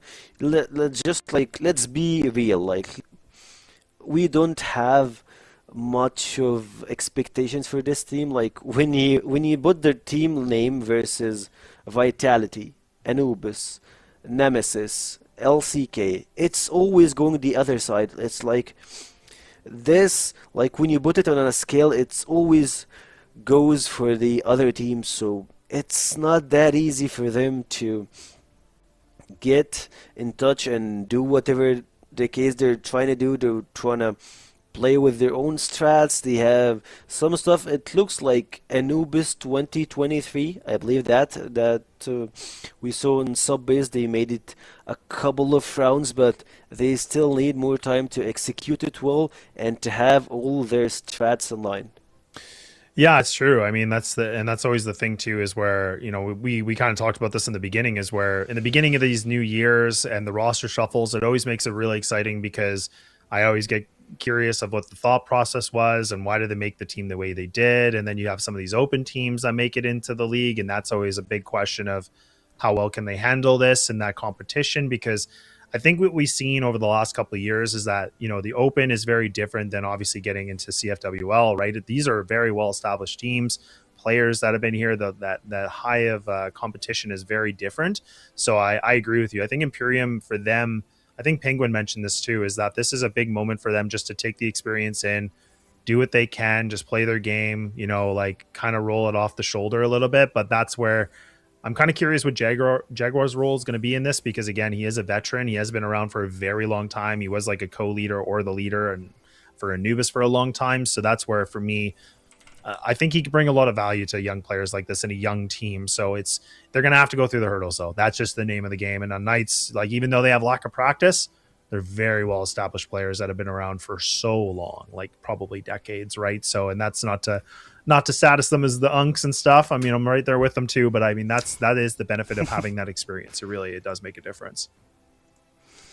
It makes a difference, and we're setting a new challenge for Imperium. I won't say for unKnights. So, like, unKnights, they got what they need. They are really accomplished players. They're just here. I won't say like they're just here to have fun, but it looks like at the first part, or like the first part of CrossFire West League, they are just trying to find the way, the blender, or like trying to have some strats, trying to practice.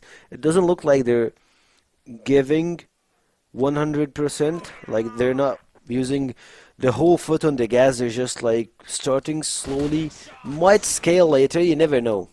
Like that's the case for unKnights, but for this game it looks like Noxlin is trying to do his best, but he goes to a 1v1 trade.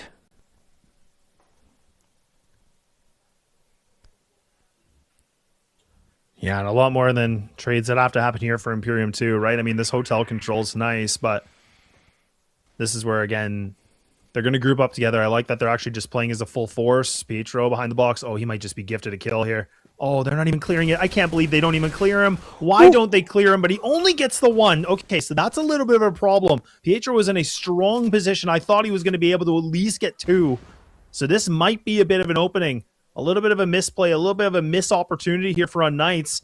This might just be enough for Imperium to get themselves this last round of the half. And Frapsy being a smoke criminal, and there it is. It finally tees up nicely. And there you go. A 6-3 is going to go for unKnights, but nonetheless, Imperium at least can get that last round in their favor.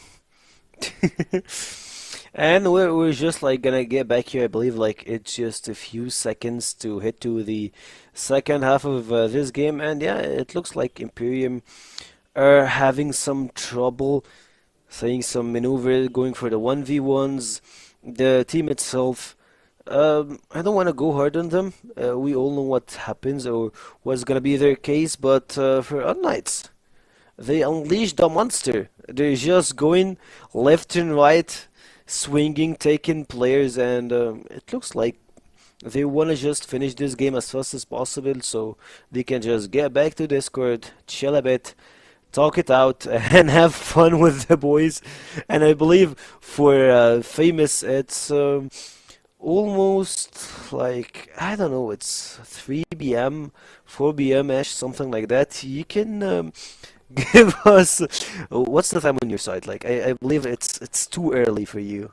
Yeah, like I think he's like so he would be the other side of North America, so I think he's about 3 hours ahead of me, so it's probably close to like 1 o'clock p.m. for him, so still well in the day, like it's not early or anything like that, like, so that's the nice thing for That's him. too Whereas I early. know last year was brutal because I remember they had some of the opening games, and that is early, like that is real early in the morning, so like Ouch. for him this is probably a really nice time for him to play.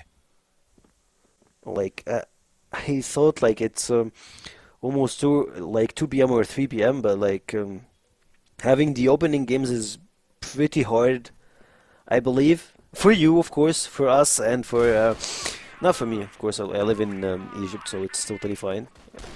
But like when you're having that hard time to just have the international broadcast, but it's worth it, and it's always a pleasure seeing you, watching you cast, and it's a pleasure for me to cast with you.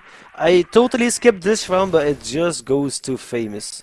Rushing them, him and LSY taking down Imperium, and giving us 2 more rounds to go to get to the last remaining parts of this series.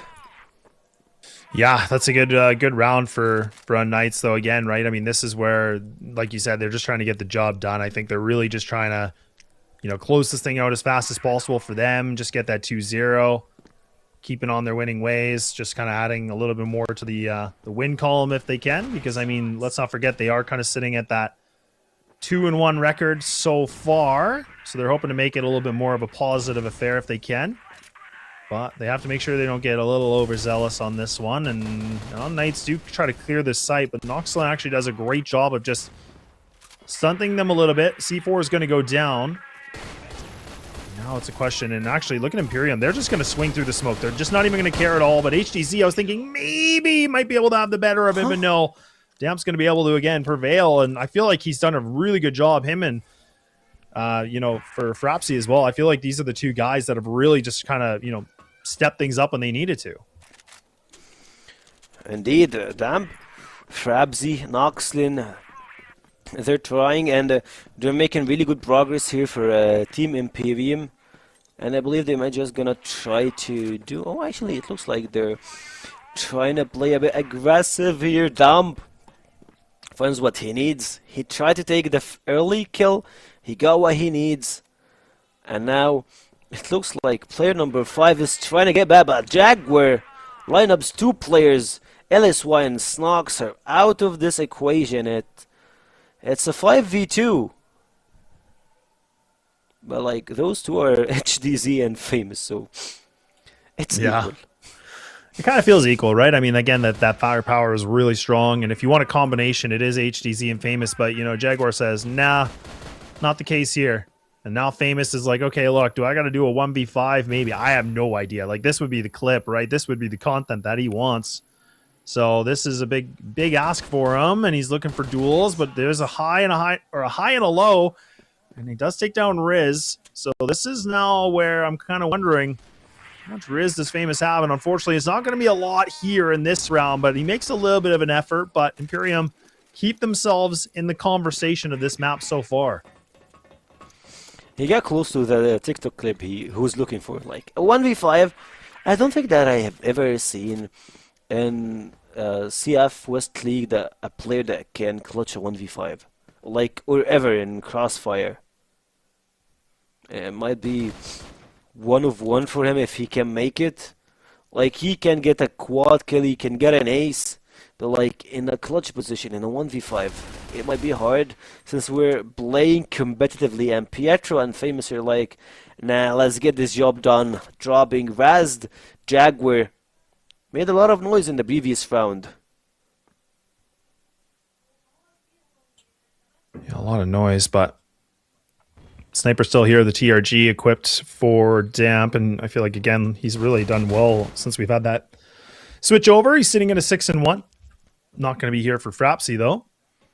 He's going to go down quick and early. So now, for Damp and both Noxlin, this is where who can prevail? Who's going to be able to step up when needed when the pressure is cooking at the most? And Noxlin, okay, he does get himself to 2. Now, Damp's going to be sitting here in the B side. Do they clear this box? Do they actually? And then Pietro, you don't clear it.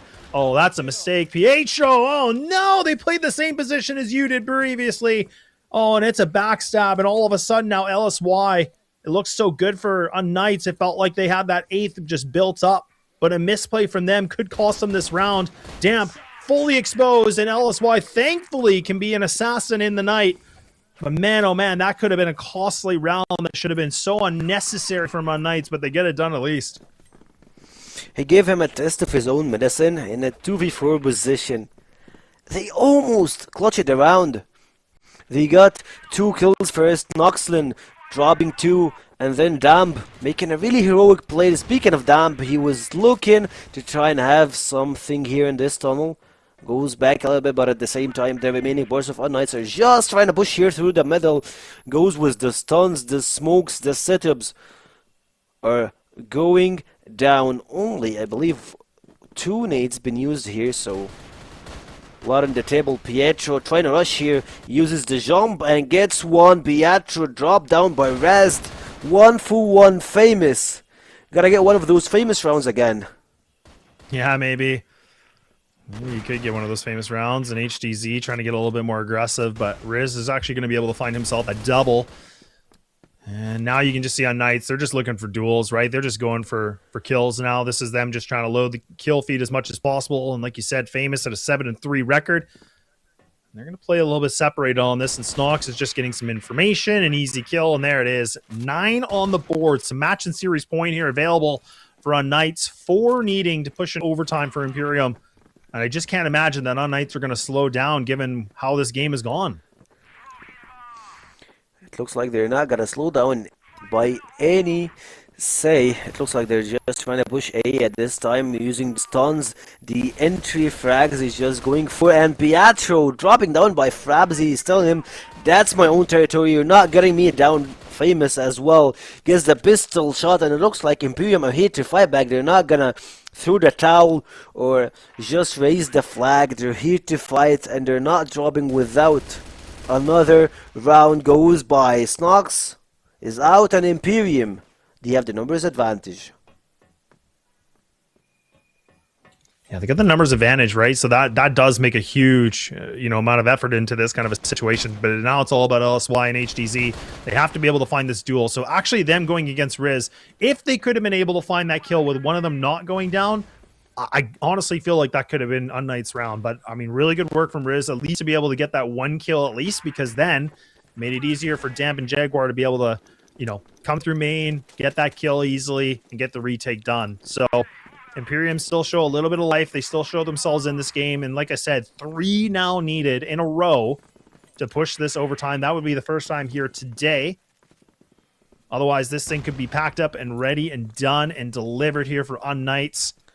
The overnight shipping. And now unKnights may be looking like they're just going to go for an A exec. They might not even wait around. They might even just disobey these smokes. They get this kill in an Oxlin. That's not going to be good here for Imperium. This is a problem now because Frapsy, he has to be able to pop off, but instead he's the one that gets his head removed from the equation. And unKnights single-handedly, easily and quickly and swiftly have been able to just take this round away. And I think this thing could be all over. Damp goes down, and I think we now get to see the 2-0 available for unKnights, and I think they've done it. They are, and it looks like unKnights are taking the best out of Imperium. No space, no place, only Razed with an AK and a dream. Can he make it? That's the question. First of all, he just started cooking. Pietro, low HP, midlife, but Famous sets him down and tells him unKnights are going with a 2-0 victory to try and get more and more better place, better seeding from this first part of the CF West League. A really good one. And a good way to start the series, and not to start the series, to start the second day for them. Yeah, no, it is. I mean, I'm very impressed to see how well that unKnights were able to, you know, kind of clean things up. And, you know, it really didn't look that much of a sweat for these guys. It felt like a pretty normal day in the office. So look, they get the 2-0. That's going to be it here for this second best of 3. We're going to let the analysts kind of take things over, and then we'll get ready as we get for that final best of 3 of the day. So don't go too far. We're going to get these analysts to give us a little bit of a breakdown of what's going on here. Well, thank you so much, Cfwl. That was expected, but definitely that GR half was great from Damp. You know, he said that he was heating up on the Yeah. base. He continued to perform here.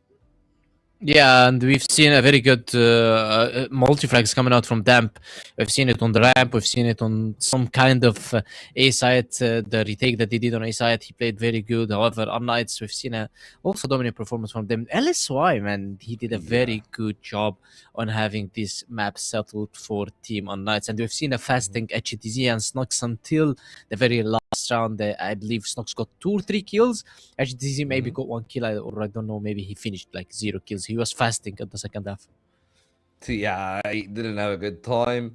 And to be fair, that second half definitely did rely a lot on Damp and on Riz trying to slow down the pace a little bit together. Damp, of course, the biggest benefactor with the sniper.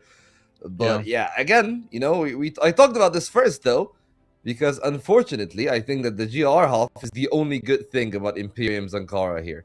The rest of the game just felt very easy for unKnights. Like, I don't want to say that this was a walk in the park because they were shooting back, but if I'm unKnights, I never really felt that I was threatened that this is going to go to a map 3. Well, yeah, based on the first half performance that we've seen from unKnights, and they were playing on the global side, which is the hardest side on Ankara. They played very good, and there was some miscommunication, big miscommunications coming out from the guys from Imperium, because we've seen them, like, some guys are pushing and some other are still throwing their flashes, and we've seen it happening twice, maybe one time on each side, and other 2 times when they were taking mid or to play mid aggressive, there were 2 players so moving forward together as a group, and the other 2 players were just waiting behind. So there was a miscommunication between the players. Also, the disconnections in some kind of strat-wise pushes into the sides from Imperium wasn't the best that we've seen from them. We've seen better from them actually on Black Widow, and we've seen better from them on sub-base. That's why we're questioning the Black Widow. Where did Black Widow go? Because they played way better on Black Widow and sub-base as well. Yes, they played sub-base, and don't usually play sub-base, but they faced Famous, and now we would have watched sub-base instead of Ankara. I mean, Black Widow instead of Ankara. They banned it. Like, that's the one that called Yeah, me off. yeah, exactly.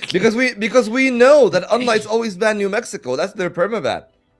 So, like, that's the one that is like, well, could have gone better. Unfortunately for them, I feel like it did go to one of the worst case scenarios here now. With the result here for Imperium, I feel like for unKnights is great, right? 3-1, keeping up with LCK, keeping up with the top 3 in the company. But for Imperium now, who I feel like we're starting to really etch that as a reality, that this is just them practicing for relegations so they can be good enough come season 2. Yeah, exactly. That's what I said. The guys now, they lost their chance to go to the elite group for sure. And the contender group, they're going to be lost. And they have a chance, of course, on phase 2. And even though if they didn't succeed on phase 2, they're going to be going to another chance, which is the relegation for them. It's just like the playoffs, but with the open league teams to be able to continue on those leagues. So if they want to be continuing on this league and they want to be just showing more performance, then they need to play these games as a practice for the relegation, because the relegation on paper should be easier for them. They're going to be playing teams from open league. Now they are playing the best teams in the region, and maybe one of the best rosters that's ever been made by the West league. I mean, been by the West region, which is Vitality. So now they need to take this experience into their favor, into their pockets, and put it into the relegation, so they can assure that they're going to be staying on the West League for the next season. Yeah, absolutely. But well, I mean, at least for now, though, there's definitely still a couple of good pieces of competition in the Open League. There is what was the core of Entropy, now playing under the name of Everest in the Open League. Still, of course, 999. A couple of intriguing Egyptian teams there as well, with like names that, of course, are much more well known, like JWoww and Booker. But like on this one, at least, if we're back to our reality, yeah, outside of Damp, nobody really played a good game. I was speaking highly of Nexlon, on map 1. Outside of sub-base, though, here on Ankara, he really struggled a lot, especially on the GR half, which I feel like if he was doing better, they might have actually had a chance to play for overtime, but he just got overwhelmed by the blacklist every time. Yeah, and we're looking at how good having Snox and HDZ their KDs, that tells that even the blacklist have that we've seen a fasting grounds from them with 0 kills, they still had a positive KD. All the guys from unKnights are having a positive KD. On the other hand, they are all maybe underperforming a bit, except Nextloon and Dam. Of course, Jaguar is one of the core IGLs for the team, so he's the guy who's trying to move the pieces together. It's very hard for him because he have all 4 players their very first time playing the West League. By the way, it's him who's leading them, but still the guys are lacking some experience. So that's why I'm saying they should be learning every single game they play. They should be learning every single day they play, because they're gonna be going to the relegation, and I believe that they can do something on the relegation and get back to the West League. And if they get back to the West League, they should be reshaping their team. To be honest, I think that they're good enough to make it back from that relegation again. It's just the question of who's gonna go down with them, because I unironically do think that that Entropy core or the Everest team might make it back to the West League in the second season. So it's just gonna be a question of, well, if it's them and 3BL, if it's them and Swamp coming down, maybe we're gonna get a surprise by 999. It's really gonna be a bit intriguing, but well, no intrigue here, no questions about it. The best performer, LSY here on the Ankara. Yes, Famous was pretty close by, but he was the main difference maker on the GR with the sniper.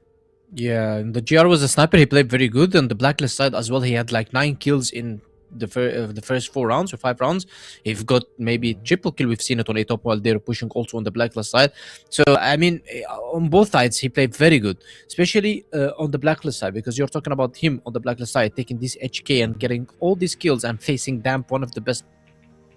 Second half, it was just tough for him, and he won the clutch versus him. However, the bald guy, Mr. Famous, is the match MVP due to his insane and phenomenal performance on sub-base. It was 2.0 KD, if I remember. Yeah, it was 2.0 there, 1.50 here, I believe. Maybe a bit over that. Again, like statistically, though, like very impressive, as is always the case from Famous. And that means that unKnights now are officially with the same score as LCK. It's going to put Nemesis in a peculiar position themselves, because when I'm thinking about the teams and where they will actually stand in the rankings, right? I believe that Nemesis are 3-1 already, and they might just have to drop a game. They're going to be playing against Vitality up next. It's a very tough game. Again, as we said, LCK pushed them in one way. But let's talk about the other side, though. Let's talk about Vitality, right? Like, they've been pushed a bit by LCK. Do you think that they're going to be pushed as much by Nemesis? Or because here's the thing. At least for my money, right, when we were playing that game, and I said, hey, maybe unKnights can cause the upset. Nemesis are not looking as stable. They looked a lot better against unKnights. So is this them truly showing their full level, or was that it? And we're not going to see much more until the playoffs when they actually show more of their strats. Well, in my opinion, Vitality game and Vitality match with Nemesis, unfortunately, even if Nemesis is good, it's kind of biased around Vitality, and this is a thing that I want to be explaining more in detail, probably by the after the break. Yeah, okay, so let's go to that. We're going to take a brief break, and then we will be back with our final game of the day, the match of the day, as the top 2 teams square off again. Last time it was LCK. They got brought down by the champions. And as they say, if you aim at the king, you best not miss.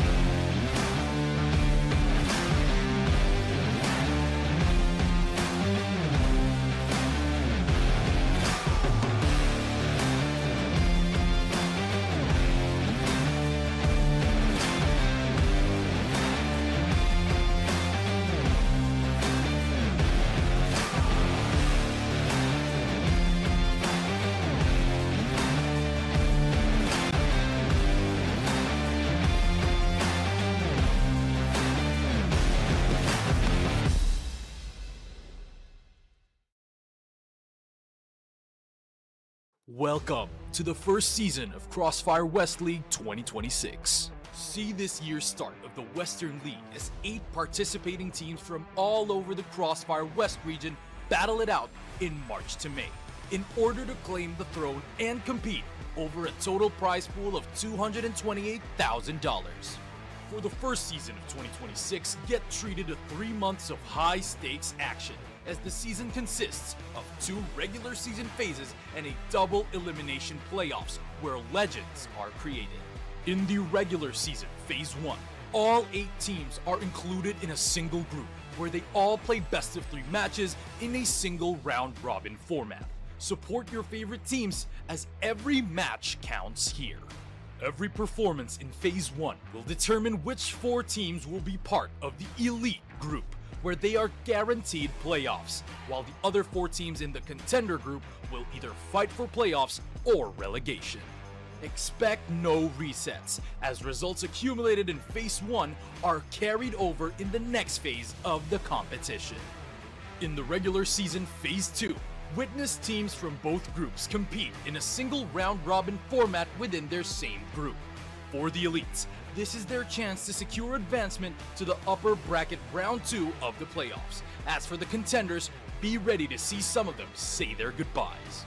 In the playoffs, the 6 remaining teams will brawl in 10 total grueling best-of-5 blood fights in a double elimination bracket. 3 consecutive victories will result in a chance for royalty, while 2 defeats mean the end of a valiant journey. Legacies either move forward or are cut short. Here in the finals, experience a grand bout between a challenger from a victorious path and an adversary that has once tasted setbacks, to determine who will be crowned champion of the CrossFire West League Season 1. Not a memory, a movie. Every round, every map, every series is a mark of a continuous history. This is the road of recovery for the old glory. CrossFire West League, reclaim the throne.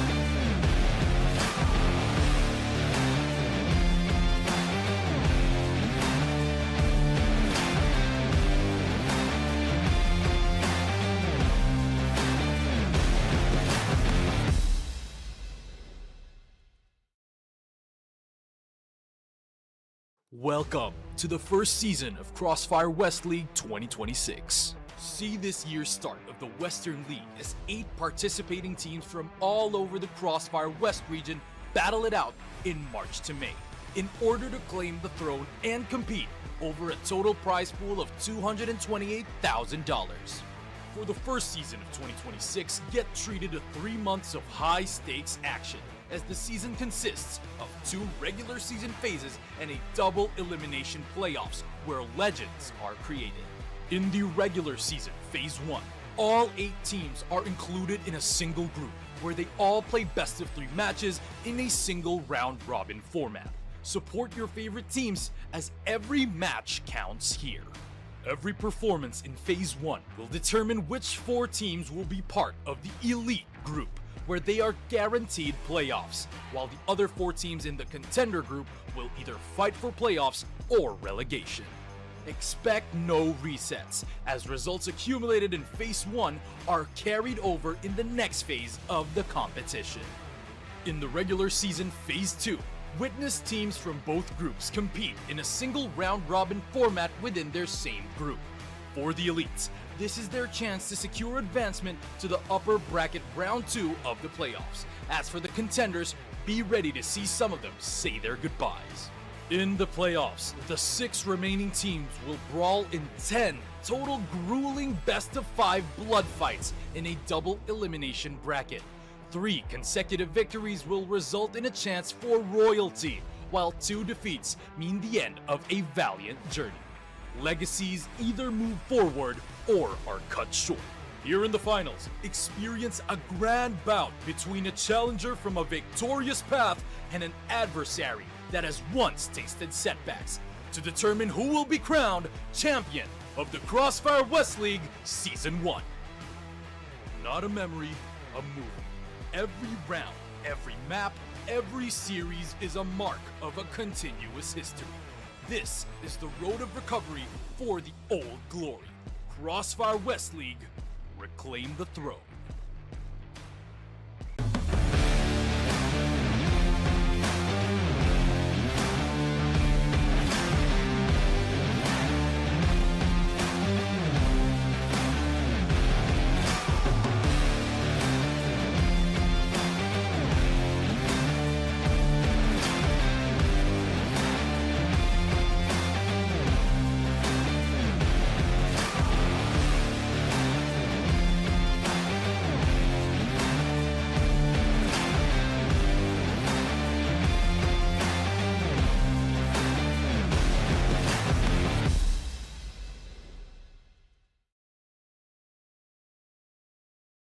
Welcome to the first season of CrossFire West League 2026. See this year's start of the Western League as 8 participating teams from all over the CrossFire West region battle it out in March to May in order to claim the throne and compete over a total prize pool of $228,000. For the first season of 2026, get treated to 3 months of high-stakes action, as the season consists of 2 regular season phases and a double elimination playoffs where legends are created. In the regular season, Phase 1, all 8 teams are included in a single group where they all play best of 3 matches in a single round-robin format. Support your favorite teams as every match counts here. Every performance in Phase 1 will determine which 4 teams will be part of the Elite group, where they are guaranteed playoffs, while the other 4 teams in the Contender group will either fight for playoffs or relegation. Expect no resets, as results accumulated in Phase 1 are carried over in the next phase of the competition. In the regular season Phase 2, witness teams from both groups compete in a single round-robin format within their same group. For the elites, this is their chance to secure advancement to the upper bracket round 2 of the playoffs. As for the contenders, be ready to see some of them say their goodbyes.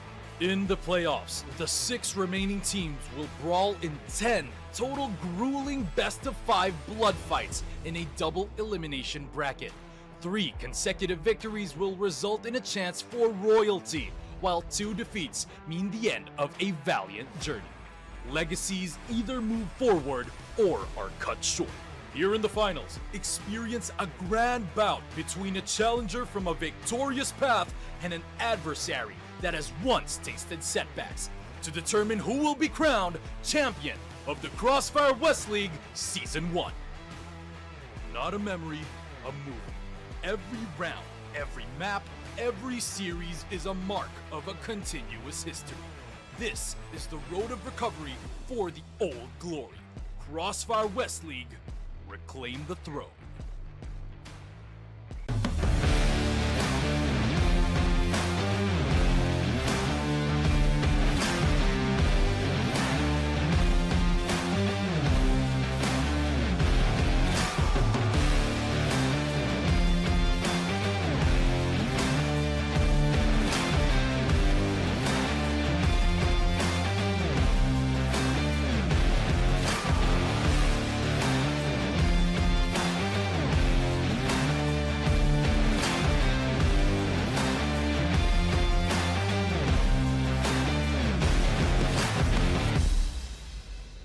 This is exactly the kind of game and performance I wanted to see. This is the Hail Mary.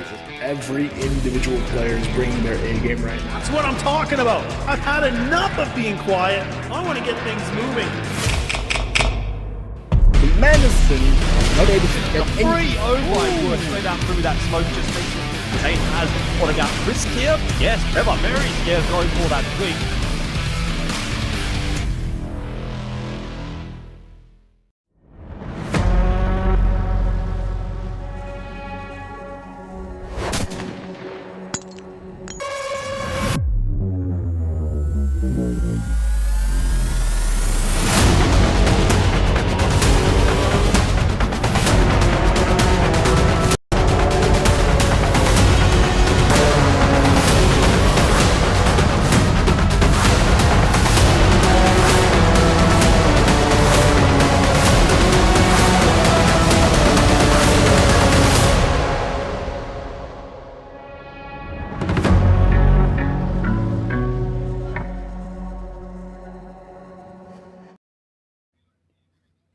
Good evening and welcome back, everyone. We are back with our last game here today.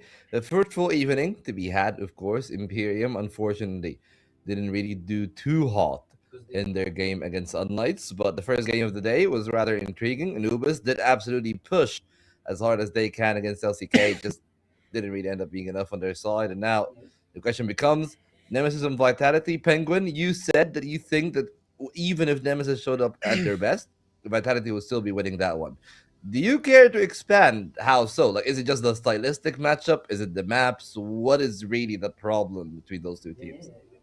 Yeah, it's exactly. It's the stylistic matchup between both teams. It's the strategic matchups between both teams because Vitality knows how to dodge all the strong points from Nemesis.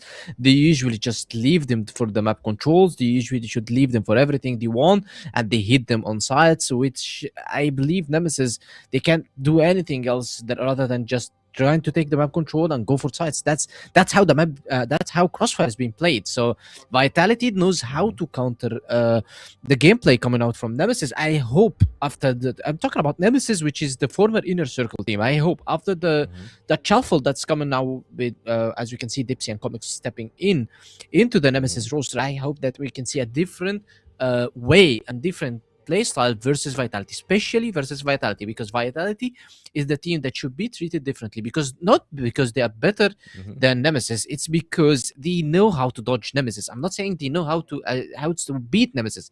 They know how to dodge them. They dodge their strong points, so they put them into the weaker points for them. So that's why Vitality always have the lead and the key in all the matchups versus Nemesis. And there is no other games that Nemesis in the playoffs when it came to a relegation, let's say, qualifiers, CFS qualifiers, when it comes to the West League playoffs, there is no time that we've seen Inner Circle, unKnights, or Nemesis right now. It's all the three teams combined into Nemesis roster right now, beating Vitality, Rock, or 3BL into these strong games. It's because Stray is still leading this team. Yeah, Stray has done some wonders with this Vitality lineup. When you think about it, like an ocean of a map pool, pretty much knows how to play everything. They look, man, they're serious enough about thinking, hey, we're so much better than every other team in the league that we can't afford to just play one of the maps that they're good at and drop it, because we know that we can win the other two if we try hard enough. If we even try, we're just gonna win. And hey, that has been the case that we've seen before. Yeah. Maybe hand that to Nemesis, and that could be Nemesis' ticket to actually maybe trying to cause the upset here. Well, also I want to mention that it's Nemesis playstyle. We're talking about Kevin, the coach of Nemesis right now, and he's the guy who's leading this team. And Stray is the coach of Vitality, and he's also the leading the team now. And Stray and Kevin, they both work together in 3BL 2024 in the same roster, and they played versus each other for years. So it's kind of the mind games that's coming from the coach, because Stray knows how Kevin loves to play and how good in structuring the team is Kevin. Also, Kevin knows how good in adaptive playstyle coming out from Stray. So they both trying to counter it, but Vitality, why I say Vitality always have the edge, because of the experience of the players. They are keen on dodging the players. They usually dodge the players. They know that the team is going for the controls. Okay, we're gonna leave the controls for you. You're gonna go take the full map control. We may be gonna fight for it, but if we are losing in the M duels versus you, we don't need to go for the M fights. All we need to do is just try to defend on site or play by information. Lately, we've seen Kevin trying to adapt the Force versus Vitality on such ways, but every time they fall shortly, because you just can't change everything to play versus only one team. Like you can change your full gameplay to play only versus Vitality, because this is only gonna be working versus Vitality.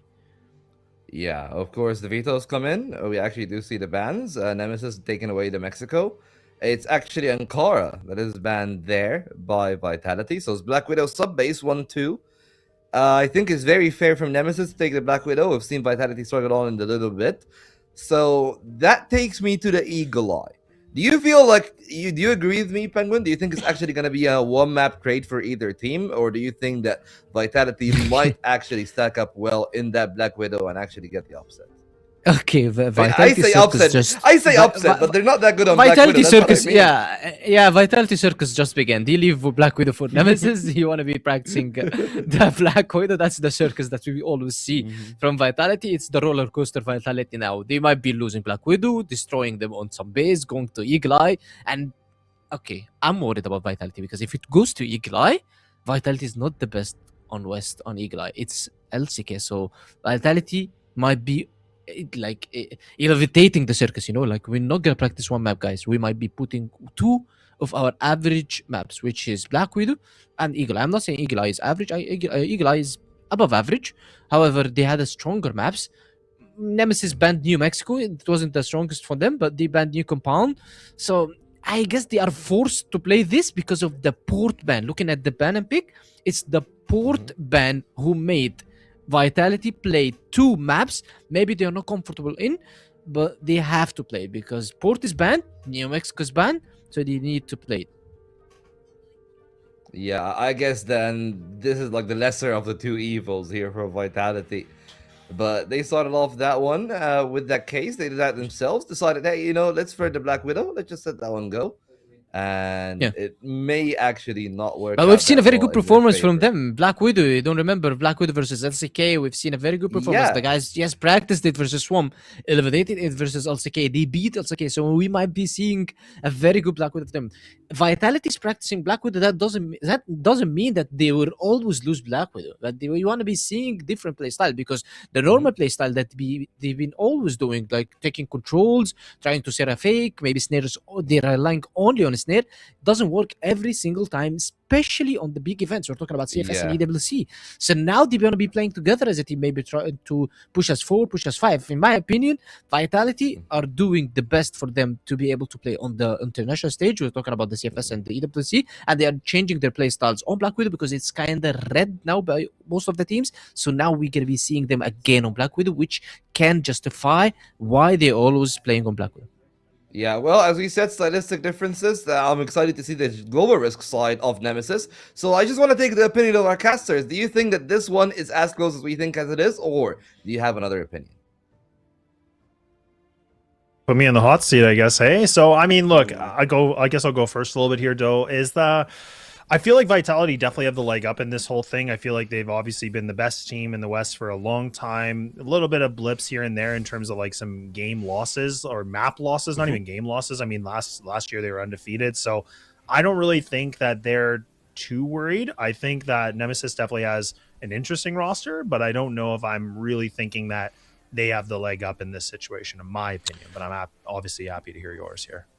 I'm gonna go totally with your side here, but like I saw, like I had to check that track, like recheck that. Okay, I thought my mic was muted on Discord. But anyways, I was like checking on Vitality games across the last week, or like I would say the all 4 days that they played in, and it looks like they always go with Black Widow at the first map, so they're just trying to practice it more and more, and through the phase 1 they wanna get to play it versus Imperium, a team that's just like new in the league.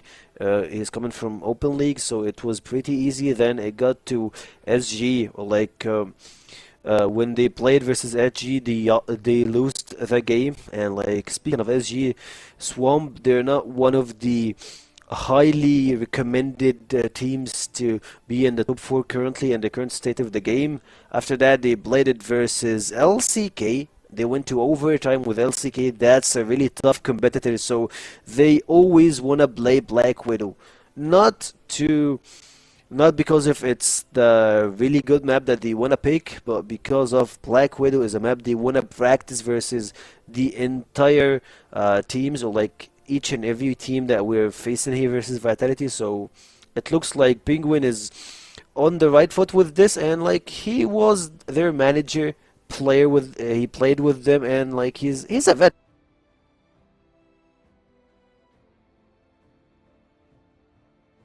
That's where I think, there's a lot to say here about both these teams, right? Whereas Penguin definitely has a lot of insider knowledge of like Team Vitality, obviously different iterations of like the teams they were under, like the organizations they were under. But I think for me, where I think the biggest question is the fact that Nemesis has done pretty much a pretty decent full rebuild here, right? Like we have to remember that we're talking about like Alucard and Beck are the kind of the original members of Inner Circle essentially, and then you're adding Raffin, you're adding Dipsy, Comics. Like you've really mixed this roster up quite a bit. And I'm not saying it's a bad thing. It's just, but you've lost Kiko, which I feel like he was a star player on this team. And then kind of losing Awesome and Jin, which I felt like Awesome was a huge clutch on this iteration of this team. So I am curious where this roster could go, but I think it can be really good, right? We talked about Raffin, you know, kind of making the move over here. This could be a really nice, you know, way for him to kind of elevate his gameplay and kind of reinvent himself a bit, as he was playing with LCK for quite some time. So it's always an exciting thing when you play under new leadership and new players. We'll have to wait and see because, you know, Dipsy does like to snipe, and that's where we're seeing the double snipers here now. So I do kind of beg the question of what can Nemesis really do? They are arguably that top 3 team, and I wouldn't put them on a 1, 2, or 3. I'd definitely say they're definitely the top 3 candidates. They are, and for phase 1 till now, they're second seed when it comes to the seeding. Right now, they're playing second seed versus the first one, Vitality versus Nemesis, I believe. That might change in the course of time, but it looks like Nemesis are trying to reform Exodia, trying to put into the work to get closer and closer to grab one title from Vitality. Speaking of Vitality, they have won everything in the West, and they are still here in a pretty tight position. Horus getting caught here. No information, no place from the stairs, trying to jump over. Dapsy also, so it looks like Nemesis are just taking individuals one by one, and we always know that Vitality is one of those teams that they need to scale, they need to understand how Team Nemesis play, and they want to have the maximum amount of rounds from their opponent. So whenever they head to overtime, and trust me, they always do that, they know how to accomplish or like know how to win in overtimes. Yeah, that, you know, it's a really good point you bring up too, because I was actually thinking the same thing. Is that, you know, I was giving a lot of comments about LCK where they're a team that really likes to kind of run games deep, but you know, if I was going to pick a team to be always doing that, it's Team Vitality, right? I mean, these guys are notorious for really pushing games to the full distance. Sometimes I've kind of given them the criticism of it felt like games were harder than they needed to be, but that, you know, they also have been on the top, you know, the pinnacle of the competition for so long, where people are starting to anti-strat you. They know exactly what you like to do. So that's where they have to kind of reinvent their game plans all the time. They have to make new strategies, different little, you know, nooks and crannies of what they have to do differently. So that's always a lot of pressure to have against your team as well. So that's where I kind of give a lot of, you know, a lot of admiring for this group, just because they have been able to be consistent. But the question is like, can they make it? Is it a short run? Is it a long run? I guess we'll have to wait and see, because I definitely agree with the desk is that this game, if out of any of the BO3s, this one definitely has a BO3 written on all over it about going a 3-map series, just given the history of these players and playing against each other, and Beck being a mastermind, but unfortunately for him, not the mastermind in this one. There we go. Nemesis are trying their darndest to get themselves into this B site, but it looks like Vitality, they're on a full read of this situation already, and it's becoming problematic here. Yeah, you love to see it. And Horus holding the side here, dropping 1-2s, and Todd's in. Like, you throw the stun, and he clears them out. Nemesis are down, and it looked like that Nemesis were trying to capitalize on B side, trying to play under the bridge, and also trying to have some sort of split execution. But hold on, this round looks a lot faster than the previous one. 2 kills already been picked off from Nemesis and 1 from Vitality. Snake will remain here, but Snare will drop off. And speaking of a Snare, like, he's one of the players that you gotta keep an eye on him. He's either 10-1 or 1-10.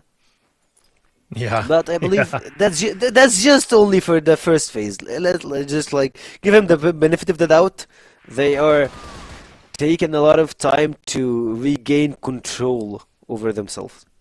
Yeah, no, I agree. Like, I've always given a lot of praise for a player like Slayer, where, I always have taken the position that I think he's one of the better riflers. Like, I know he likes to get the TRG out like he's doing right now.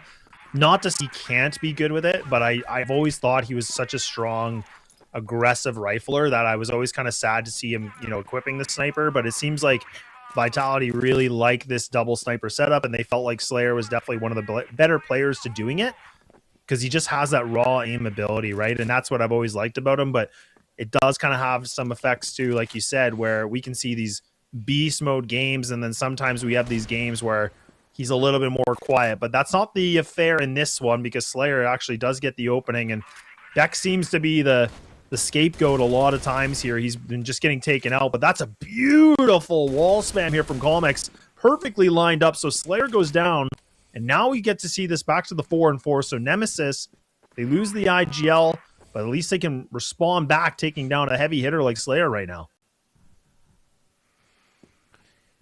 You have a lot of time in the clock. And also, speaking of Slayer, he is the man for Team Vitality. He's a flex player. He plays sniper, plays rifle, whatever the case you need him. He just steps in like, yeah, guys, I can fill. And the whole point, or like the whole team itself, they're just like pretty flexible. It's been almost 2 years or more than 2 years together, and they're like a family, I believe. They live together for at least 2 or 3 months for one split, so they are a team to watch, to learn, and to get a lot of stuff out of them. But speaking of this game right now, I believe that Team Nemesis, they're wasting a lot of time. They have only 45 seconds left on the clock. They need to find a decision. It's either be full stack, or you're gonna be in a very bad trouble. I believe that's gonna be their call right now. Player number 5, Comics, might go under the bridge here and play for it. Still, on the other side, Vitality, they have player number 1, a Snake, trying to capitalize something here, goes for the flank, but on the other side, Snare is just ripping them apart, dropping 2 kills. Horus here with the Max, and Todson goes for the final kill. Depsy left alone versus the entire squad of Vitality. Yeah, nicely done. Honestly, a flawless round here for Vitality. I love to see it because, again, like, it just felt like we got to see some good, you know, kills that were coming in from everybody essentially, and just really locking things down. And Nemesis were kind of taking this slow approach. Not looking like the case here for round number 5. So this is where they're going to try to be a little bit more aggro, fight for this hut control if possible. And Dipsy does actually get himself this double kill. That's actually been able to create a lot of good space here. And the nade will do a little bit of wonders as well. And they're going to take this with ease. I mean, we're already at 2 minutes. I mean, we barely have gone through this round. And all of a sudden, we're talking about Todson here. I mean, I know we call him Mr. Clutch, but it's a 1-on-5, and he doesn't have a lot of good space here. I mean, he is going to go for the big flank, but he actually goes for the dual Beck. Now you can see Nemesis. They can actually just swarm onto this. So really, they're going to go for the full hunt. They're actually going to vacate this bomb site. And Todson now, I think he realizes, okay, look, let's just have the extra time and have a conversation. It feels like it's personal with Todson. They're all going, oh, full knives here. Oh, no, never mind. I thought that they might just go for a round that might piss them off and make Vitality go full ham on them. But just like they went for the rifle in a 5v1. I mean, if it's any other team than Vitality, they might just think about it like, yeah, we're 5. We can just like stun him, smoke, get closer, and get the knife done. But like they pay respect to Vitality, the names, the players, and the fact that they might see each other in real life. But Slayer doesn't care about anything, dropping couple kills here with the TRG, and we're in a 3v3 situation after Comics making a really good double kill. Never mind, a really good one from Snare. Yeah, it's good nade work, though, too, right? It brings it back. Like, that nade just landed right on top. I don't even remember who it was on Nemesis, but they just got dunked on. So, yeah, not bad at all. I mean, Team Vitality, I like this, though. The double snipers, actually, for the TRGs, they're just going to be the last 2 players here for the defense to see what they can be able to find. But Snare's actually going a little bit of a trek, actually. So, he's going to get adventurous. This is nice, though, because him already pushed all the way through on Cat like this. I really like this a lot because, again, he doesn't have to worry about multiple angles. He can just wait for that kind of mid-cross if Nemesis decide to go for this. There's lots of time, though, that they can work with this. It's also Beck and Alucard. So let's not forget, like, these are the two guys that I said. This is, like, the veteran, group. Like, these guys were from the previous team. These guys have played together for quite some time. So they got a little bit of that cohesion. But now they have to make a decision here.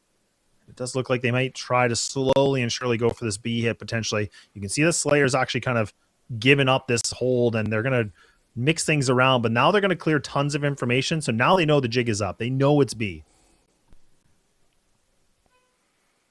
Snare and Slayer. They're here on the hunt, but as you have said, they already know that it's going to be B.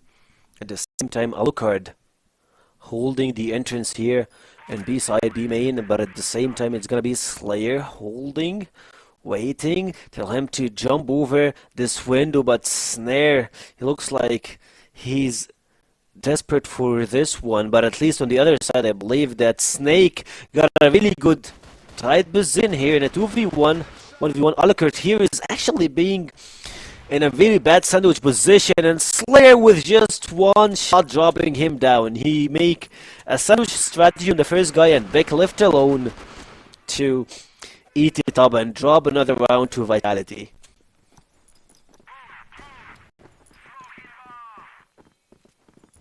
Yeah, they dropped the round of Vitality, and now they're starting to climb a little bit more of a lead here.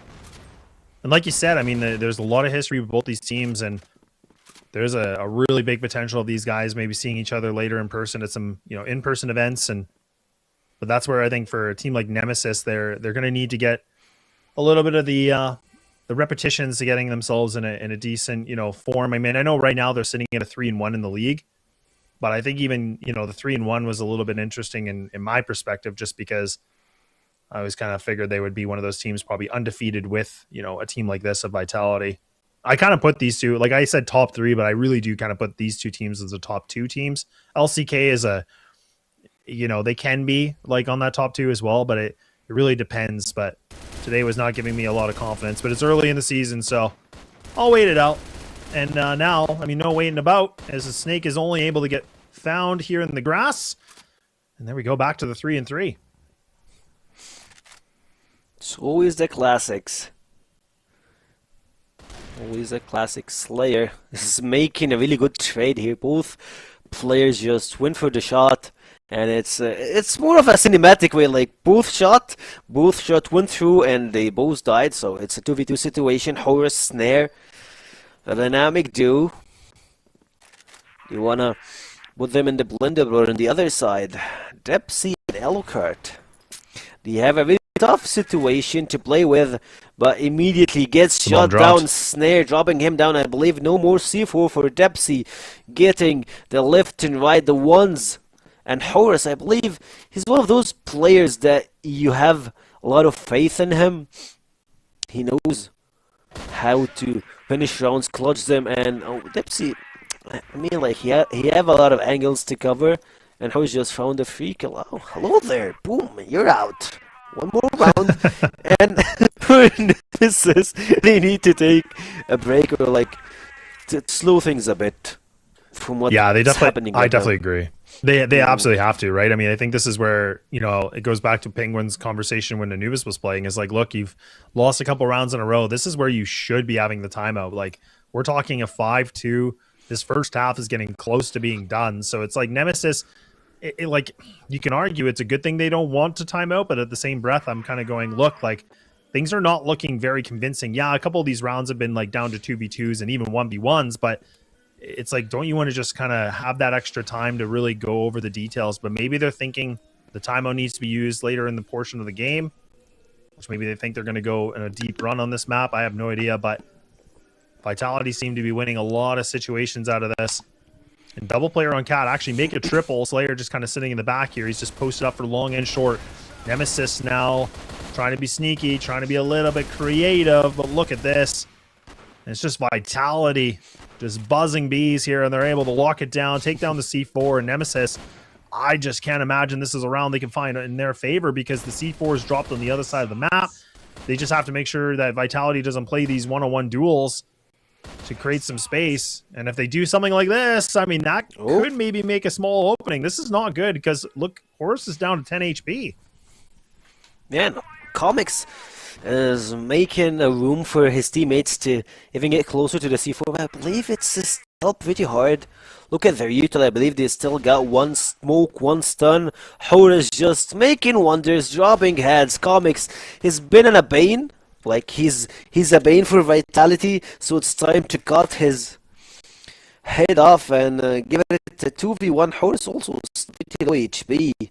Slayer been slaying a lot of players at this game, and he goes to kill number 10, 2.5 KD into his name, and he's stepping up for the entire series. And I believe the most of the games is just Slayer having a really consistent performance. Speaking of being consistent, Snare just dropping the first head here. Yeah, it's really nice to see. Like you said, I mean, Slayer's really stepping things up. He's hit double digits in terms of the frag department, so he's really having a monstrous performance right now, where it's been a little bit more of a shy affair for some of the other players. Even like Snake, I mean, honestly, last year I felt like he was putting up some huge numbers for the IGLing ability, so like even for him just kind of not having to pull a lot of weight or, you know, big fragging, that's always a nice feeling. Raffin with a great little bit of a flick of the wrist here against Snare.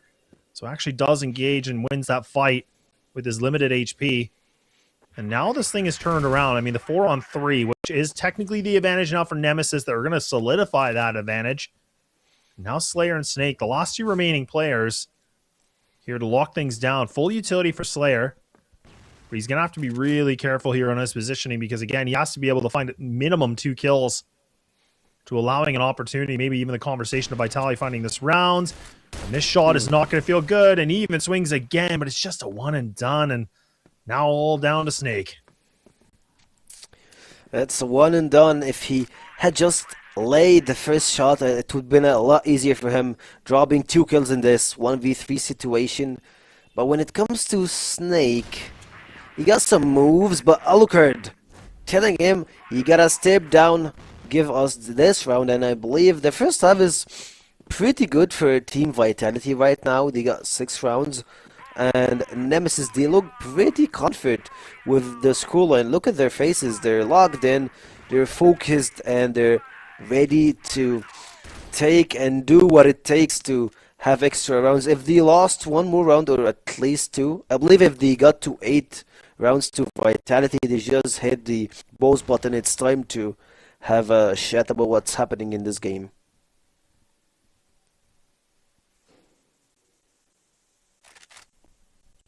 Team Vitality, definitely, you know, it's good. I love these player cams that we get to see as well. It's always good because, again, I've always really thought it was great that, you know, Vitality were investing in like a coach like Stray. Like, again, for a lot of the OGs that know, you know, his resume and his portfolio, I mean, he's very, very established as a player. And I mean, him kind of coaching is, I think it's really helped these guys. They've actually been able to have some decent results, you know, at some of the international events, and they've clearly been dominant in the online league here. So it seems like they're, you know, meaning business. Like you said, they're locked in, and that definitely is the case because these guys want to kind of keep, you know, remaining their composure and their status of being the best team in the West. But we'll see. It's a 6-3. I mean, it's still any opportunity here for Nemesis to be able to bring a comeback into this. Vitality now needing to make some big decisions here because there's actually a lurk of Comics through mid. Might be able to slip behind, but no, Horus actually finds the better of him.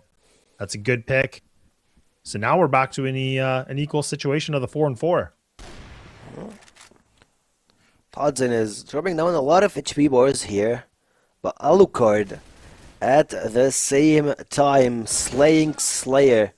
You gotta put the name in act, and that's it is. Like, they're trying to make some moves. Nemesis, they have control over the map, and it looks like Vitality, they are the team. If they dropped one more round after this one, they need to take a pause and see what's this strats, or how can they actually go with the attacking side here. Snake going for the 1v1, use the boxes to his side, but it won't be that easy. Horus on the corner here, moving from Cat, I believe that's Spawn, Second player, Alucard, going from base, and I believe they might go for a split execution, or at least they might just need a decoy, something to catch an eye here by the snake. Dodges the stun, goes, Wrath drops first one. I believe that Horus might help here by a snake only.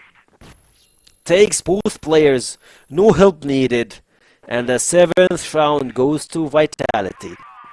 Yeah, not bad at all here for Vitality, and things are looking pretty good on this one. I mean, let's not forget too, like, I mean, I was curious if this could be the 3-map affair, because that's what we were talking about, right? And all the matches here today is this one feels like it could be.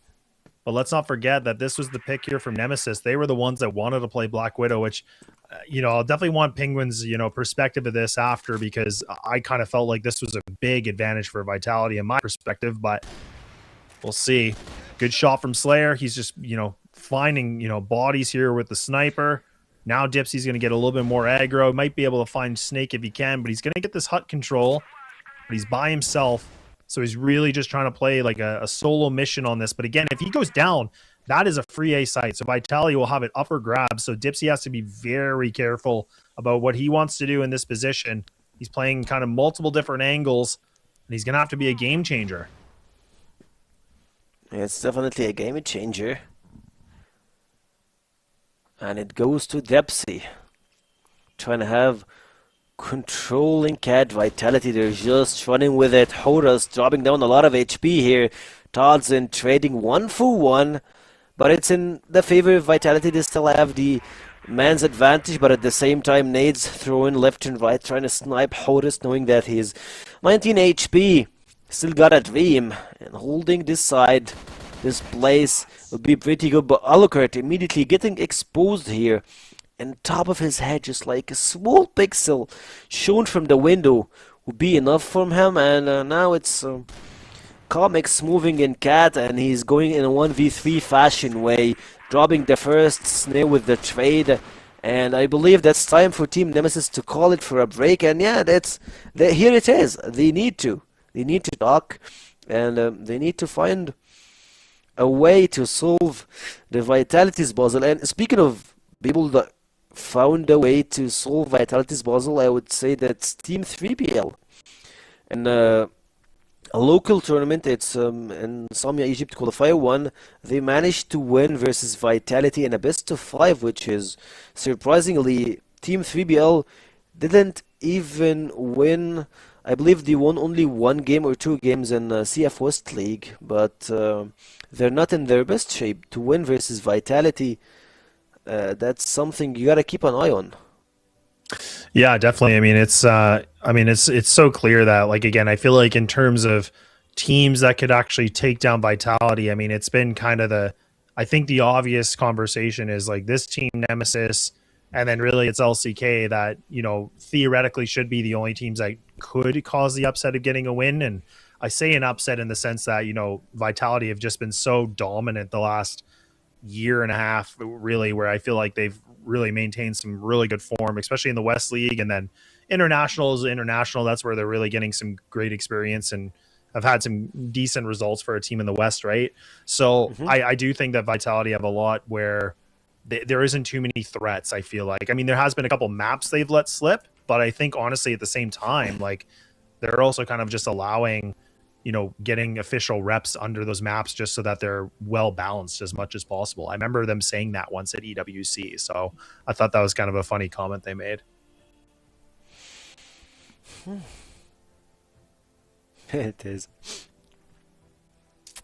a bit of a delay for the game right now, and it looks like they're all set, settled, and ready. Team Vitality, they have a long history before they even played with Team 3BL. Some of the players were in Anubis, some of the players started back with, speaking of the players that started back with Penguin, that's Horus. He played with Penguin back in 2018, I believe, or 2019, something like that. So he's one of the veterans, and they give this mix the chance. I believe that was one of the best things that ever happened in the Western League, to have those 5 players play under Team 3PL. They made a really good name for themselves. They just stayed together, they stuck together, and they're delivering one of the best teams in the West and the league. And I said, like, beside them dropping heads right now, they're losing. There's only 2v4 situation, but look at their legacy. It's pretty big. And speaking of the legacy, it's a 2v2 situation in a matter of seconds.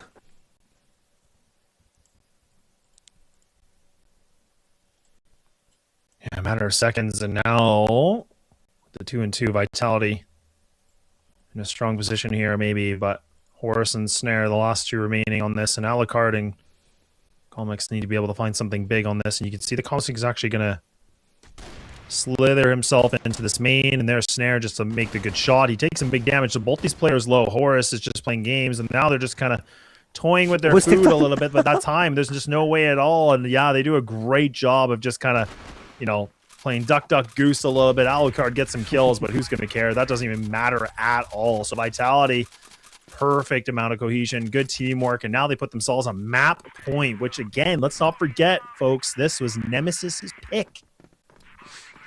Yeah, Nemesis pick, and they were with Alucard, I believe. He was a bit tilted through what happened, the course of action that came from Team Vitality, but they're taking the best out of Team Nemesis. They're making them struggle, and at this point it feels like Vitality, they're trying to rush A now, A long, not even being contested here. Alucard is left alone, the stun helps a little bit, but Todzin drops him down. The retake will be pretty hard for them, but Slayer and Horus dropping down through the smokes.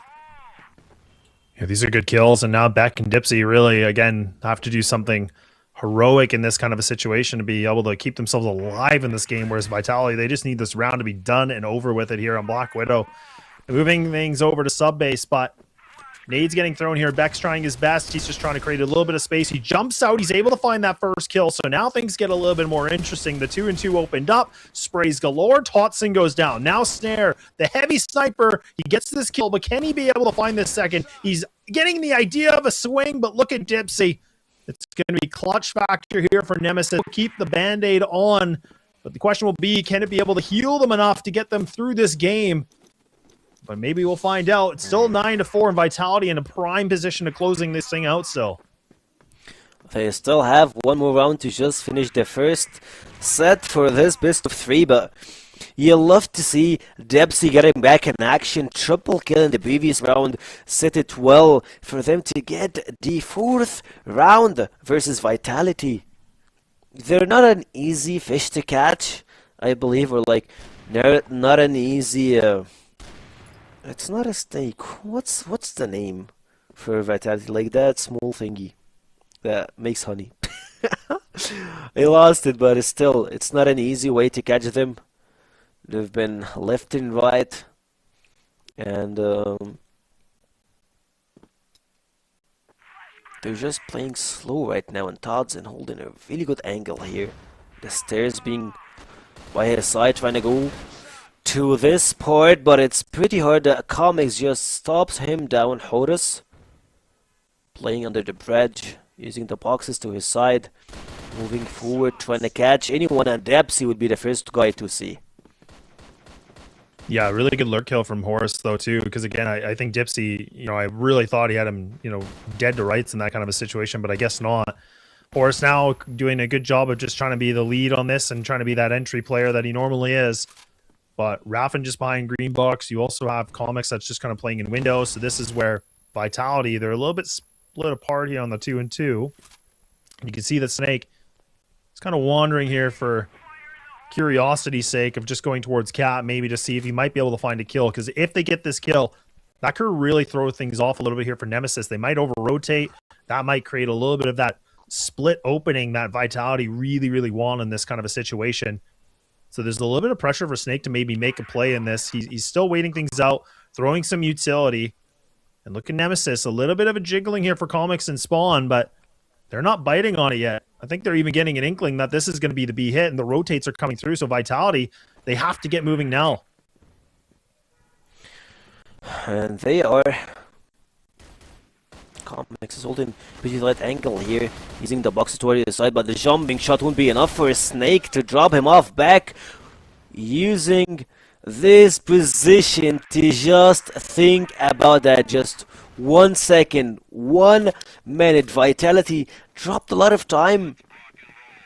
Tried to enter this side, but Nemesis just deliver what they're meant to do. They're just like two guys holding the B main, also one at the back, and the rest under the bridge. It's just perfect for them.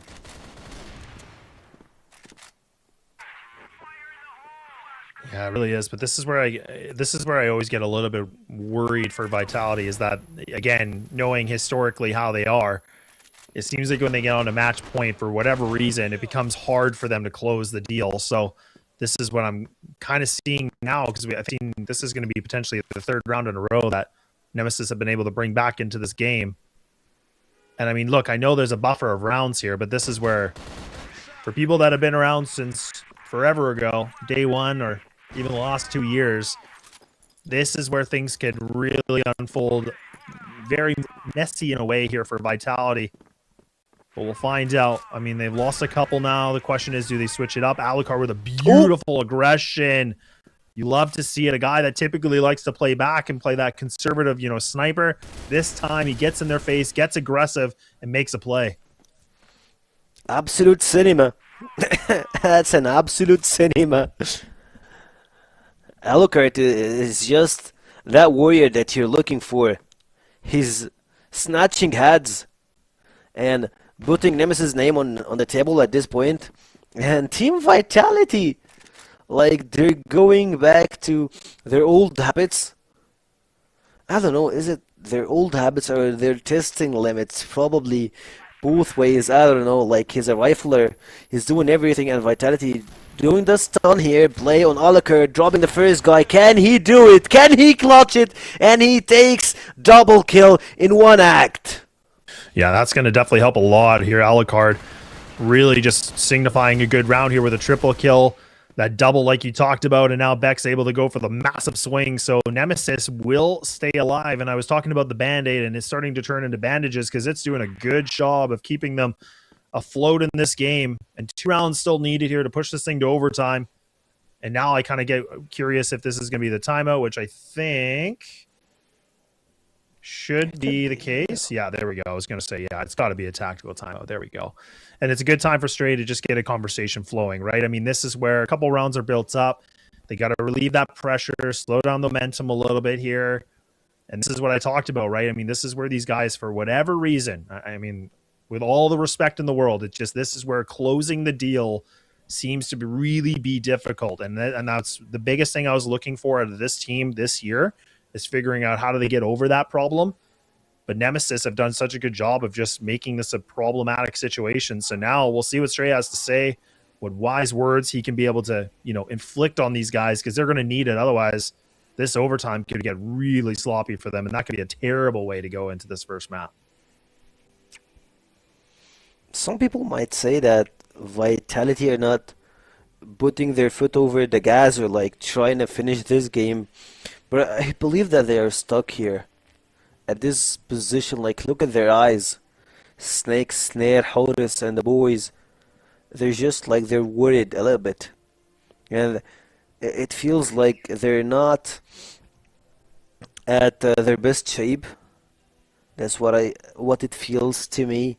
Like, the cameras are saying, their facial expression, they're like, okay, we gotta do something here. We can't still drop a lot of rounds like this, and they're putting everything together, and let's see how it goes.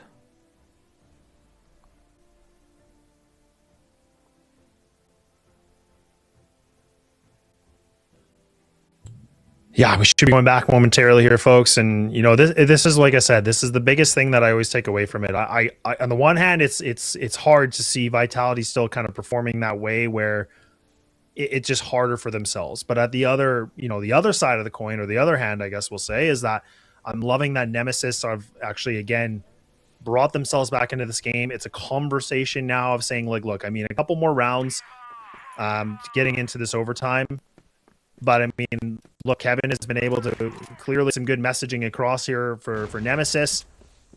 And we'll see if this timeout is going to pan out for whichever team, but Vitality needing to kind of lock in again like we talked about before, but Nemesis seemed to be the one dialed in. We'll see if that little bit of a break has shifted anything in some regard.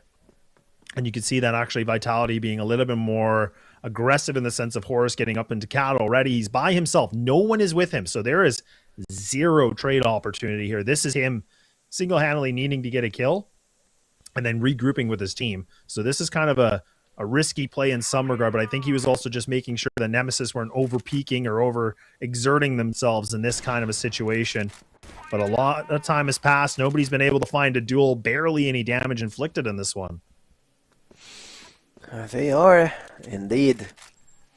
And at this point, it looks like just Horus trying to catch a kill. No one is actually daring to get closer. Like, no one dares to overpeak or do something on the other side. It looks like Snake holding A long pretty good. Like, it should be the other way around. But at this point, I believe they're just gonna go through Cat. Also through the doors here. Split execution, Snake, Snare, Tods, and it's time to shine right now. Let's go, Vitality. That's what the people are saying in the chat, and I believe they deliver. Tods and Slayer dropping heads. B is pretty clear at this point only. Raph left inside, and I believe he's gonna have hard time here. Beck rotates over, and look at Vitality's fast movement. They just went all the way across the map to go to A. Yeah, this is really good. Again, kind of doing a little bit of a fake situation on this and really just, again, playing with their food, because you can see that Nemesis are like, okay, wait, where are they? And now Alucard's just screaming in the column saying, look, they're already up Cat. They're already just kind of swinging onto this. And Vitality now give us this little bit of life that I was looking for. I wanted to make sure they still had a pulse, and it seems like that is the case, and it is beating very strong. And now Beck, the IGL of Nemesis, he's going to have to be a mastermind. He's going to have to be the evil genius on this to be able to find 3 kills, but it's just not meant to be. So Vitality are going to be able to close this thing off finally with a 10-7, and they get the job done, but it was a little bit longer of an affair that needed to happen. But look, I guess a win is a win at the end of the day. That's just Vitality magic. Those players, this combination is something else. The players, the coach, they go way back, and it looks like they have reached that state that they don't even need to talk to explain to each other. They're like one family, one spot, one play, and to me, to be honest, all thank go to 3PL. Yeah, well, look, we're gonna, you know, you and I could talk about this all day, but we'll leave it to the experts. I'm definitely curious on Penguin's thoughts about this, because there's a lot to take out of this. So, guys, what are your thoughts? Ooh, okay, that's actually what you're doing. Bringing back the heat on me. Okay, so here's the thing. I'm gonna let Penguin have his thoughts, because he's already been talking a lot of stuff in the green room about, especially the last couple of rounds, right? Like, you were talking about how they were able to call that it was a fake on the A side, right? Yeah, I was saying that's why Vitality is winning everybody in the league, because Snare is just unmatched. This guy, he went to the A side. I guess after the tactical timeout that happened from Vitality, Kevin also talked to his teammates and told them, hey guys, they are acting every time we take A-long control. They are acting. They either go take bridge control or they go mid to B. So what we're gonna do? We're gonna do sort of a fake of A-long control, and we're gonna be stacking bridge. So what they did, they let Beck go and fake A side. But the way Beck faked A side, it was so obvious for Snare that it's a fake, because he's seen first a smoke, a flash, then a nade. This is all in a sequence that it's been thrown by only one guy. So he instantly took the knife and went to take barracks control, although he was full flashed, which is basically, if you are full flashed any long, you would leave instantly, because that means the barracks control is going to be under the territory of the Globalists. But now, no, he didn't do this. He told his teammates never to go to bridge. Guys, go take cat control. They are faking this control for us to be able to eat the bait, and then Snake immediately turns to water. He checks them. He knows that they are trying to do some sort of bait. Then instantly, Snare in the barracks just tried to cut off everybody who's trying to reposition, because when you already know how the global risk team is playing, you should immediately cancel. And by canceling, you need to to rotate from the sides. And that's at this moment, Snare cut off the rotation from the guys coming on his side. He got 1 kill, and Slayer as well cut off the rotation. The guys are going back from the water, and he got 1 kill. That's why Vitality is the best team in the West League. It's just 1 round, and I believe this is not what Stray said already in the tactical time. Yeah. I mean, here's the thing. I was on the camp, which you warned me about. You say, don't get scammed by the 10-7 when they're starting to get a couple of rounds back on the side of Nemesis. And it's so funny, I actually predicted the score in its entirety. But I just really think that, again, like, at least for my money, I'm thinking that, hey, I'm looking at this Nemesis lineup, and I'm thinking, what if Raffen was shooting from the entire game on? You know, like, he, as you can tell there in the highlights, didn't have the best of starts, didn't have the best of global risk sides either. Just a tough game around the block, really. And I'm gonna be honest, if it wasn't for Alucard actually getting out of his comfort zone and both being very capable defensively when they were in a global risk, and even aggressively, yes, exactly. Like, he's trying to make up for it, for like the weakness in the firepower. And I'm just really impressed by Alucard. I feel like when the weeks are rolling forward, he's strong right now. Yeah, right now I feel like that he's trying to level up again, where maybe last year was a little bit colder for the team as a whole. Right now, I'm ready to put him in the conversation with Snare and Spoxy, to be fair. Yeah, he should be in the conversation with Snare Spoxy. This guy is just unmatched also in his play style. And now he showed you another play style, because he needs to be hitting for his teammates. Like you've said, yeah, we don't want to be pressuring Raffen, because Raffen might be having a bad map, which is not the big deal. Because, yeah, I know what you're saying. You're saying if Raffen was maybe having a better day, we would have seen Nemesis winning. In my opinion, I don't think so, because it was 9-4 already for Vitality. And if Raffen was hitting, it would be also 9-4 and maybe 10-5 in favor of Team Vitality, because Team Vitality a bit through few rounds. They played for 5 man along instantly, and this is this strategy, I say it the most readable one, which whenever you want to be ending the game and you have a variety of options to do, maybe you're up 3-4 rounds, you just go for a long and try to hope for a better trades than the enemy team. And this is exactly what happened for Team Vitality. But Comics and Dipsy, I believe Dipsy also, he clutched this round for his teammates, and he held their hopes. Yeah, I mean, I always say it whenever we watch a Nemesis. It's all about Alucard and Dipsy. Yes, there are going to be massive gains for Raffen, Beck, and Comics, but those two are the catalyst. Those two are like the fire starter, right? They're a team that if those two guys start slow, I don't think that there's enough space for Raffen and Beck to try to play around. For Vitality, though, while it was a 2-man show for one side, it's a 3-man show. 1.33, 1.30 on the dot, and 1.31 for Slayer, Horus, and Snare. Now, that is a superstar level performance from 3 guys at once.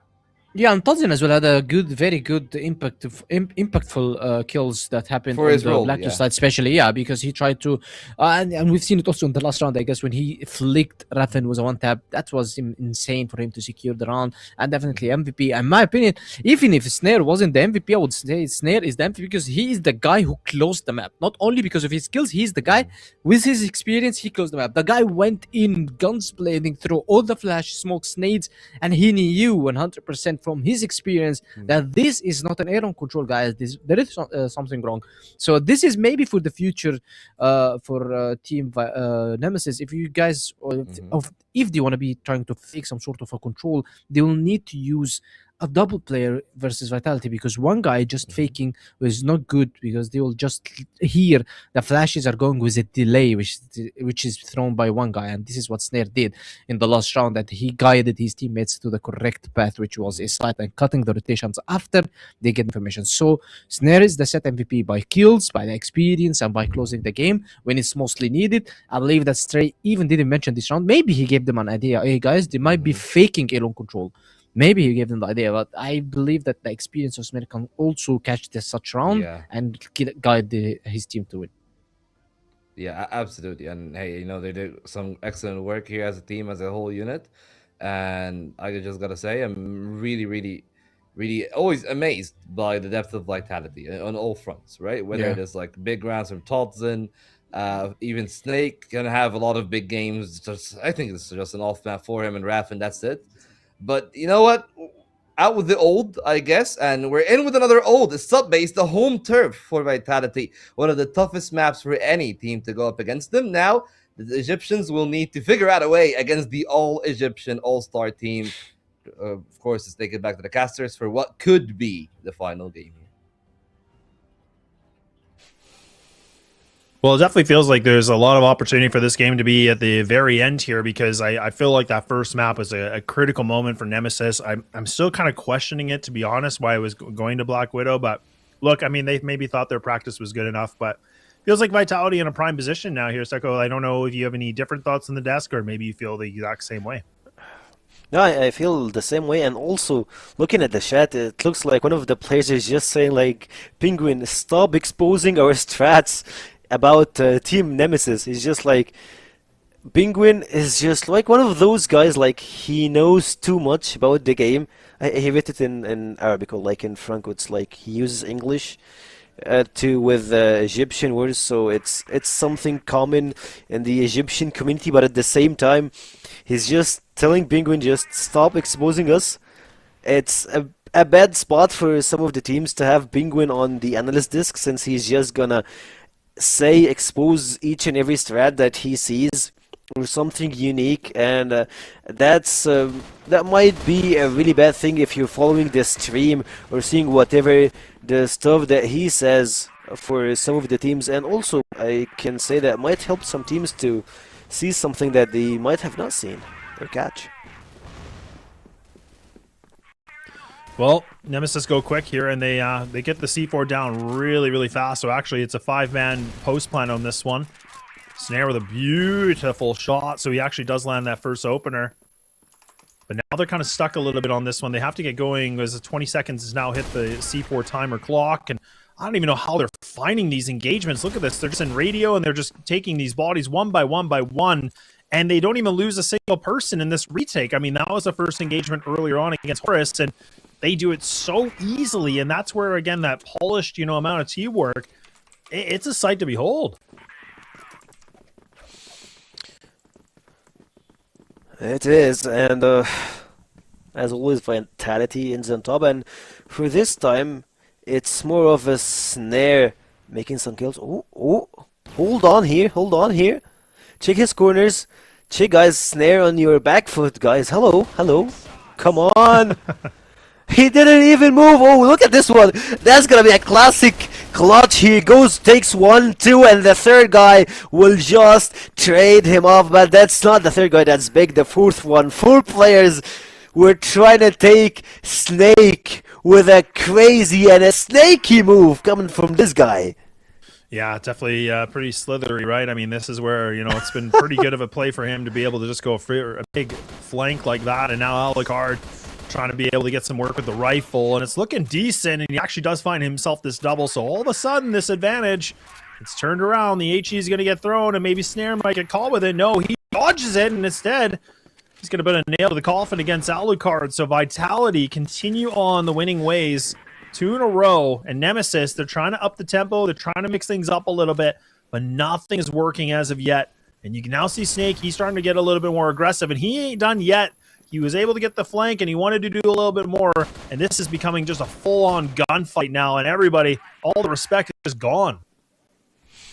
Yeah, they're just all in, trying to make places, spots at the same time here. Play number 5, Comics was looking for the 1v1, and again, like, after the crazy play that we saw from Snake, and really don't know how did he find that flank position, like, how didn't they catch him at the first round? And this one, it's Alucard versus Slayer. This time 1B for Nemesis again, and Slayer just checking the entrance of the connectors, finding Alucard, and okay, thank you for the gift, thank you for the surprise, and another one for Vitality.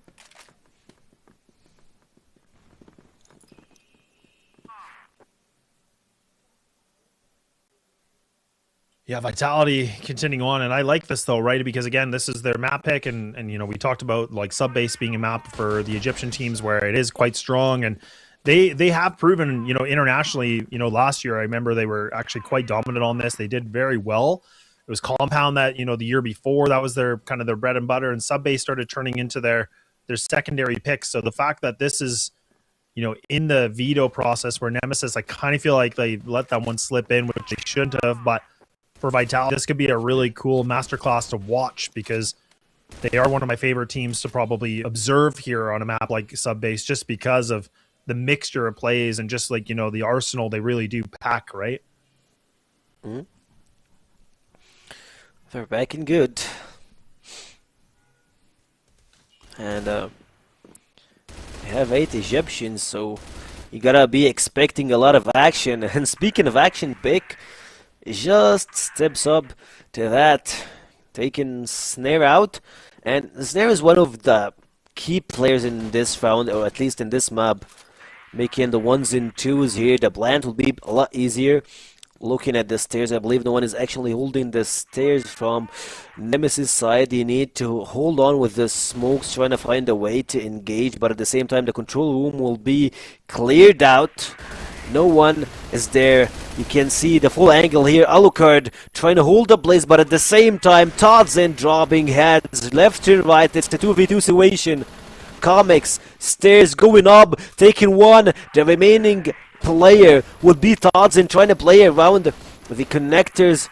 Atomic Bomb him would be enough for Vitality to claim this round, and Guan goes for Team Nemesis.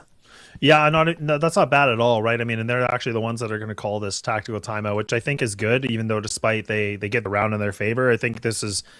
I like when teams actually go for it a little bit earlier on, because, yeah, a couple of these guys are landing. Actually, I think they're all landing together pretty much, but I think this is a good thing for them to just slow things down. They need to clean it up. They know this is going to be a hurdle. They know this is going to be a tough map to be playing on. So for them to have this conversation now, I think it makes the most sense. Kevin, clearly, on the bottom right of the screen, the coach is probably noticing some big gaps right now where he needed to get that message across. I don't blame him. Like, I think if you let Vitality kind of just keep running the way they are and getting this momentum, like, I don't think you're going to stop them. So you got to just do everything you can in this ability, but we'll see what the conversation is going to unfold in this one, because I feel like, you know, Nemesis have done a good job about, you know, picking up the pace a little bit, putting some aggression on it, but they've also left some big flanks. They've left some opportunities here for Vitality to really exploit them. So I think I would imagine that's what Kevin must be talking to the team about right now, is saying, look, guys, you still got to do your protocols here. Like, we can't just let them, you know, run around the map like this, but we'll see what happens.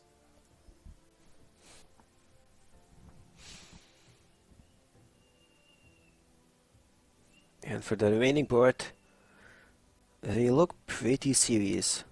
They're giving the poker face the full focus on, and that's one of the really good pauses that we have across today. And the first one to have like an early pause, a team that's lacking in rounds, dropping some of them. They have to give themselves a place, a room to just find a way or find their identity, the playstyle that they should be following in the upcoming rounds. And oh, it looks like Comics is holding 3 cameras right now. Snare, the same thing. He plays on 2 computers. Like, funny enough, Snare, if you have double Snare in your team, it looks like if you have 2 snares in your team, it will be a lot easier for you to carry on the game. Oh, hold on, let's back. I thought we were going to game, so I kind of disappeared for a second there. I didn't realize we were coming back to us, but that's okay. A little peekaboo, that's all good. But what are your thoughts about, like, just this map, like for Nemesis, right? Like, what do you think needs to be different for them to switch up their game plan? Because we clearly know Vitality are doing all the right things. I think it's more about what is Nemesis going to do here. Okay, so for me, Nemesis, I can't say that they're falling when it comes to communication skills, and since they're all in the one place, and also I believe that will help them a lot into improving and across the course of the first part of this split. That will help them a lot, and playing versus Vitality will give them a lot of good reviews to find the way defaults that they have. And speaking of that, the fake that they had with one player, it was pretty obvious. They need to find some convincing moves to use or roll with it.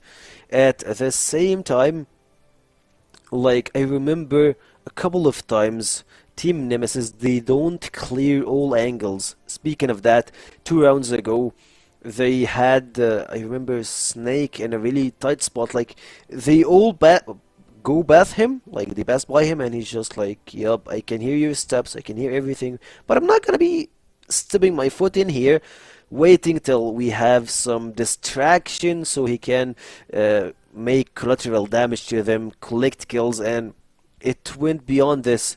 One time, two, I believe like 4 times or 5 times in only this best of 3. So that's something they need to capture, and I believe that's a huge mistake that they're making. Yeah, that's fair. I mean, it just feels like in a map like this is really hard, because I feel like it's not an easy one to play against Vitality. Like you said, I think the biggest thing for them is that they can take this away in terms of like VOD reviews and you know, watching back to see what they can improve on, because I do think Vitality are without a doubt the best sub-base team. Like I can't imagine anybody's going to have that debate. If Penguin does, I want to hear it, because I feel like it has to be obvious here, right? Like, they've been dominant on it. They had a really good record last year, internationally experienced. They were able to beat some good names. So that's where I'm kind of wondering that should be the case for them. But that's where teams have to kind of get over this mountain of a map, because it's so hard to play against a team that's so strong on a map like this. Probably internationally, they're not the best sub-base team. Like, they're in the top 3, I believe. So to play this map versus Vitality, it's pretty rough from Vitality to do that in the regular split. Like, he should be just bringing sub-base into big occasions, I believe, or they're just trying to play with some new play styles. Like, they usually go by a different stress, or I believe they're still hiding some of them for the playoffs. That's probably what big teams do.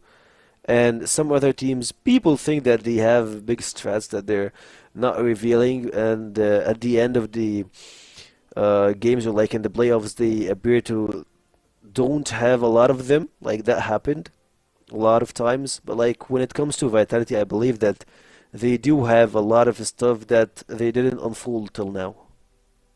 Yeah, and I think the big thing too, and I think it goes off of your point as well, is that, you know, for a team like Nemesis, where again, like, I know there's a roster shuffle that's going to occur, and we lost Jin and Awesome, where they both went to Swamp Gaming. Like, they became a duo that kind of left. But that's where I'm kind of curious about, you know, Dipsy, I think, has been one of those players that I think he was really good from Anubis. And that's where, you know, Comics definitely had his moments. I felt like he was still kind of in this, in my opinion anyways, was more this development stage where, you know, there was definitely some really good moments. He was playing well, but it wasn't always as consistent as I was kind of hoping. But maybe now playing under a good system under Beck, maybe that's going to be enough for him to get, you know, to be elevated or kind of reaching a higher step in his gameplay. But we'll find out. We're ready to go back into this game. Vitality still winning by 1 round.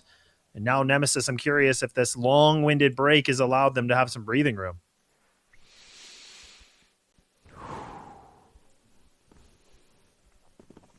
If they have something to unfold here, trying to go through connectors, maybe, but at the same time they just choose to go into stairs, rushing to A, and I believe we still have player number 4 holding the control room. They're making a fake play here with the execution, but I believe it got caught by Vitality. Like, they can see it and they can feel it. C4 already on B side.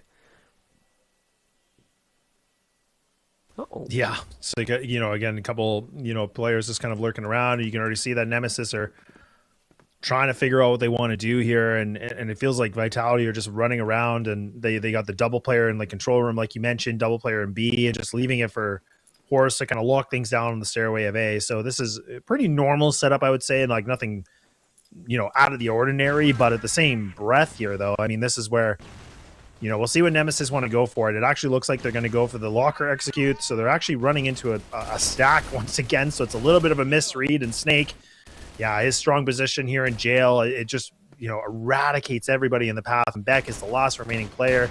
It's going to be quick. It's going to be done. And yeah, it's only one casualty for Vitality. So this is a very easy round for them on that defense. And then easy read.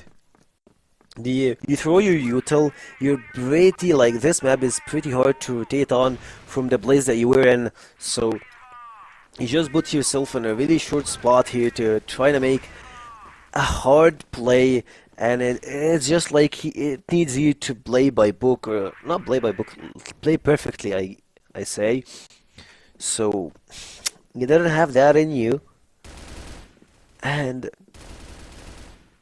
at this point you're just trying to check if there is anybody in home in this place. Like, it feels like they're lost in the map. They're lost in some base.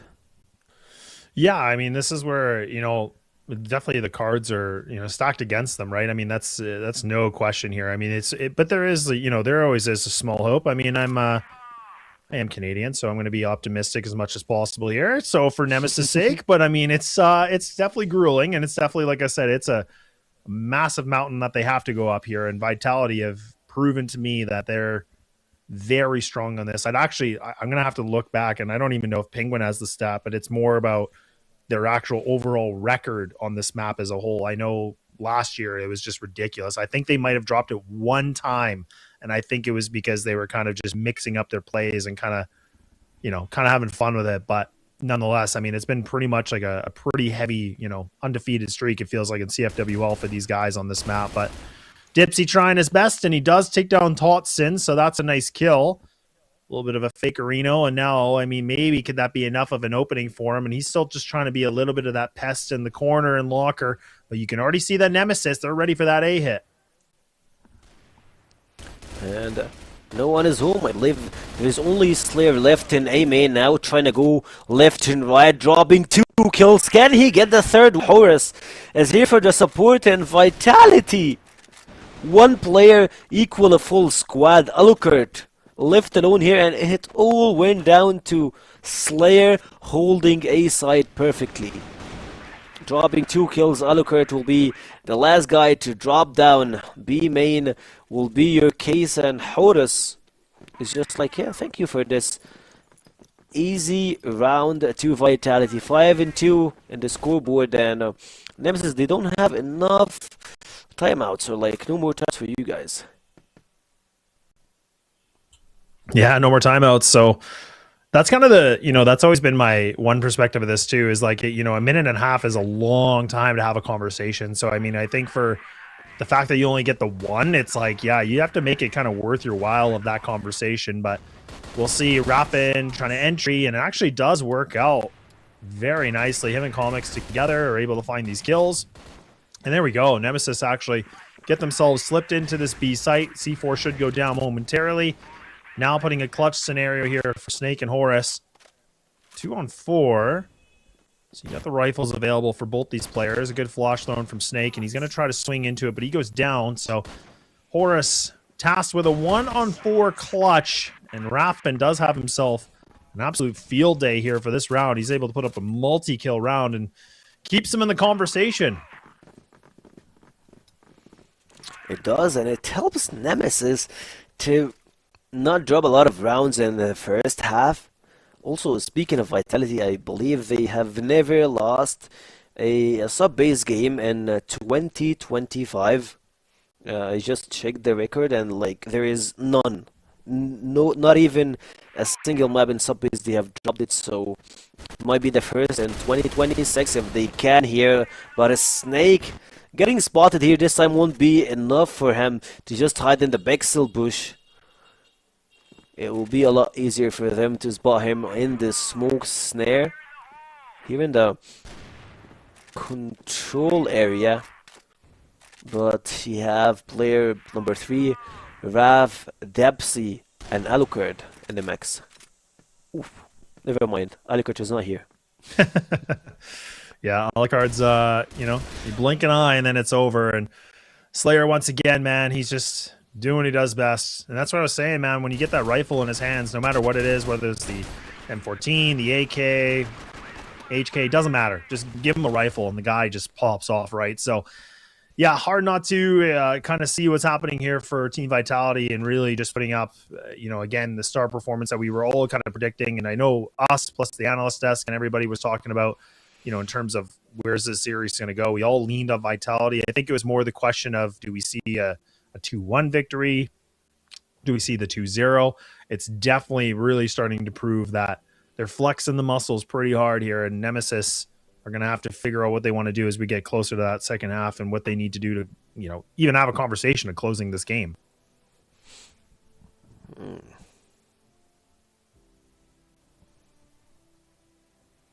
lot of questions on Nemesis side.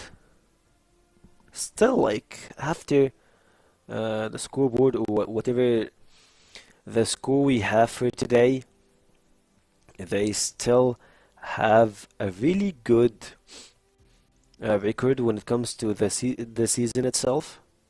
They are still, I believe, in the top 3 since I believe unKnights won today. We have actually unKnights didn't play today. I'm sorry. LCK won today, and LCK won, unKnights won. So 2 teams that will have 3 wins, and I believe for today Nemesis will still at number 2 seeding or might drop to number 3, and unKnights will claim number 2. So a little bit of shenanigans when it comes to the current standings on the group stage, but Snare here making some shenanigans of his own, going with the jumping shot, cutting Wrath in a pixel, just like he caught his shoulder, he dropped him down. Yeah, I definitely did. Like you said, I mean, and if we can see Vitality be able to find this, I mean, that's going to put them at a 5-0 in the league, and Snake's just going to jump like Bambi and hop around and be able to find a good pistol kill to just bulldoze into the safe site. So now Dipsy does get a little bit of a reply here of the lurk, so now they don't have to worry about anybody hot on the heels. But now it's a question of how do they get back into the site. This is a very difficult one to retake onto. So many different choke points that you have to worry about. And Vitality posted up beautifully, right? You have Snake and Horus that's kind of being the lead charges. Slayer's just kind of waiting things in the wings. So this is where they can put a lot of attention on the stairway, taking down Alucard. Yeah, this round already kind of feels like it's done before it even begun. And there we have it. The first opening round on the second half, Vitality will prevail again. Another round for Vitality. It looks like 3 more rounds and they close out the night and win versus Nemesis. They had a very clear week last one, and it looks like for this one they're winning the second series. I believe they don't have any matches for tomorrow, so if they got this one they have 5-0, 2 weeks cleared, and the third one they have unKnights and 3BL, and I believe the 3BL 1v1 or like the match versus 3BL won't be as the one that they had, not gonna be like the best of 3. They lost 3-2. But let's get back to this series where Horus just shooting right and left, dropping Dapsy through the smokes. He got back and Alucard also by his side, but they're just like, man, like, let's drop back, leave this place. We don't want to have a lot of connection with this guy. He's just a lunatic running down with his gun. Yeah, an absolute lunatic as well. Yeah, and oh boy, I mean, even losing Dipsy this quick, and Larafen now has to be able to, lock it down in lockers by himself. Vitality are just having a lot of fun with this, right? I mean, this is where being the man advantage and the BL side, just, this is such a strong position already.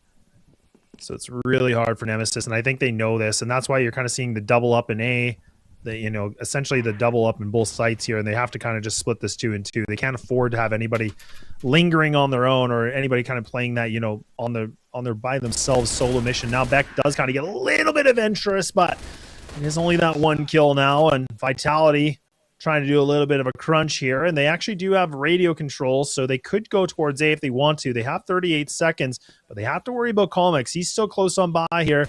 On the stairway, and do they spot him? And yeah, he has no idea. Like, I don't know if there's a miscomm or he just like didn't hear it, but for some reason he looked like he had no awareness that these guys were right behind him. It felt like he was trying to play hide and seek with them. Like, guys, I'm not here like trying to blindside them, but the smokes didn't pay a lot of stuff for them. Alucard going through the stairs, dropping Todd's in and Snake down. It's left to 1v1. He's pretty low in HP, trying to defuse here, but he goes for the fake. Snare will be the last guy to drop down, and Alucard making the round difference drop a little bit more. And round number 4 for Team Nemesis, they're slowly but surely trying to build some momentum, get back to the game, and get some rounds. Speaking of rounds, they're starting pretty fast here from the side of Vitality. Yeah, it's, you know, this is where I kind of wonder like how much Vitality really like want to again like flex on this, right? Because again, like 7-4, you know, there was a little bit of a, you know, we talked about this on Black Widow too, where it kind of felt like they were, you know, dragging it on a little bit, and I don't want to take that away from Nemesis, but this is where I feel like if Vitality want to prove a point, this is where you just go full dominance mode here, and you just, you know, crush this game as fast as possible, and, you know, make Nemesis, you know, kind of like almost feel like they regret playing them, but they're going to just run downstairs. Oh, look at that. Comics not even in a hope in heck that he's going to be able to find that. Blind as a bat. The swing from Slayer. Oh, I cannot believe it. He almost was able to find that double to add insult to injury, man. Okay, so that, you know, I talked about soul crushing. That's a round right there where that is soul crushing, because it looks like Nemesis, they weren't even active. They almost looked like they were AFK this round. Yeah, they got the best out of them. Speaking of that, first it felt like they're rushing A, going to the stairs, but then, oh, like, let's hold on, wait a second. And Nemesis were like, okay, so they might be not in A. Went back to by default, and it felt like the storm came to A, and no one could stop it. Through the smokes, through everywhere, radio station, any place, it went just for Vitality. This one is just a fake, like, you can imagine it and you can see it, you can feel it at the same time. Look at B. Control here will go to Vitality, and in a blink of an eye, blink and you miss it. Nemesis are dropping down their guard and going back to fold. Like, I don't know, it's only Comics versus 3 Vitality players. It's only Comics. Yeah, it's a tough one, right? And that's what I was kind of saying for Comics too. Like, I feel like he's, you know, like, again, that's not an easy situation for any player, but yeah, being on a 1-on-3, and they all knew where he was. Like, that's the thing too. You can see all the crosshairs, everybody was primed up, ready to go. Yeah, Dipsy gets an early duel, but it's instantly traded out. This is just trades galore, actually, back and forth. But at least for Nemesis, they're trying to bring a little bit more of a firefight to this one. Snare does get caught at the worst timing. So Comics, ooh, okay, he's able to get a little bit more here with the AK. Takes down the bomb as well. So now Snake, mastermind of Vitality, he's tasked here with a 1-on-3, and he does find this first. He does have the C4. So, I mean, the world is his oyster if he chooses, because this is match and series point. And he can do whatever he wants to see if he can close this thing out. Has been famous for those clutches. Speaking of a Snake, like, a lot of... when you bring his name, like, it's hard to match him. He's that guy. When you have a tough situation, you're gonna call. And at this point, I believe he's just gonna go and play it slow here, trying to go to the bar side. Or, oh, actually, he just stopped there. Still finding a way, thinking about it. And I believe that Snake got some snaky moves to make, but at the same time, Team Nemesis, they know what they're doing. And we might just went to a pause here for Team Vitality after what happened in the previous round. I'm not sure what the result of this 1v1 happened, but it looks like we're going to a small pause for Vitality and get back with the game and see what happens after this round. Yeah, and this is where it gets really complicated too, because again, like, you know, damage was already inflicted, so doing a restart of the round, I feel like, I don't even know if that's the conversation, because I mean, the odds, are 2-on-1 against Snake. You would think Nemesis should be able to have it, but at the same time, we have seen even throughout the day, even the other teams have proven that it doesn't matter. So I actually don't know what the decision is going to be on this. This could be a bit of a long-winded conversation just because, I mean, I could see the argument of just restart the rounds. I could see Nemesis really pushing to say like, hey, like we're the ones that were in the advantage. Like you should just be giving us the round and we move on. So I'm definitely waiting for Prod to just let us know here quickly to know the situation because that is always the awkward situation of this whole thing. And Snake was kind of I feel like he was in a winnable situation. So that's why I'm not really trying to just say Nemesis had it in the bag because I think he had lots of time. He had the bomb. He could just work around the map. So this is where things are going to get a little bit interesting, but it seems like they're working on a little bit of a technical issue as obviously you saw Snake was just kind of sitting there, not doing a whole lot after he was just sitting and spawn, but I'm hoping it won't be too long of a problem. Yeah, and also at the same time, Snake, like I would say, like the same thing. He had the bomb, and he's been famous for those clutches. He got into a 1v3 situation. He got one down, and it just went down to a 2v1. But I believe this round will go to Team Nemesis. They will just drop it by.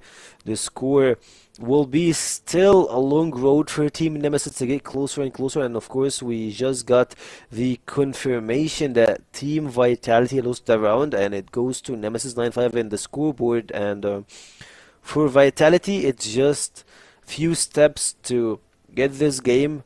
But for Nemesis, you still have a long road to get back into this game, or at least get us to game number 3. If they got to 9-all, we're going to overtime. We have like the golden round, and if you won versus Vitality, which is pretty hard, and like we can argue all over this situation, like this spot for a long time, but like a team that doesn't drop this map for an entire year won't just start 2026 and start losing it. It doesn't make any sense. The last time they lost in sub base was in 2024. So, or like I'm removing international events. I'm speaking about CrossFire West League. I'm not speaking in CFS 2025. I'm just speaking about or AWC. I'm talking about the Western League. It's pretty tough for teams to match Vitality in this course. Yeah, no, it definitely is. So I think for Nemesis to actually just get the round, I think that makes a lot of sense just because, I mean, they were in the advantage. It feels like a restart would have kind of been the wrong move. It's a tough one, right? Because I feel like you can make a lot of arguments. Like I said, Snake was definitely in a position that could have maybe got the clutch, but I think it makes sense that they just give, Nemesis the round considering the man advantage and just the time remaining on this. But it does look like we're going to get back into this game here momentarily. So score should be 9-5 for anybody just kind of figuring out what we've been blabbering about. So Vitality very much on the match and series point still. And it's just a question, is it one time or does it take 4 times to get this across? And Snare, oh man, he's just throwing some quick tricks onto it. He's just dodging bullets. And now Vitality aren't messing around. They're just going to try to bombard the site. So yeah, who needs to just take, even multiple rounds? They're going to get this thing done potentially. C4 going down, and Zekio, this could be all over with. Yeah, it feels like you want to get this round. Okay, you grab it, you catch it, but this B side, the last part of this game is going to mine, and I don't think we have seen them have any execution across B side, but this one's gonna be the first, and I believe player number 2 Slayer is having a really good flanking position here. They're making a sandwich out of Nemesis, and look at this, back left alone, Vitality rises up and get this game done with. Yeah, just get this game over with, right? I mean, I really do like the fact that Vitality really just be a little bit more assertive and show their dominance on a map like this. We really couldn't have stressed this enough that like a sub-base pick, I feel like Nemesis kind of let this one go through, which I don't really agree with. I mean, I think they maybe were just banking that Black Widow is going to be fine for them. They'll take the second map loss, and then they can just push this thing all the way to the third map distance. But look, that's going to be it for us here in the Casters booth, but we're going to let things close out for the day here for the analysts. So we'll bid a fair due, and we'll see you tomorrow. Thank you so much, Last. Thank you so much, Sekio, for that one. Of course, we should also thank Vitality. That was a quick one because we had a couple of longer games here before. And Vitality proven once again why they are the best team in the West when it comes to this sub-base.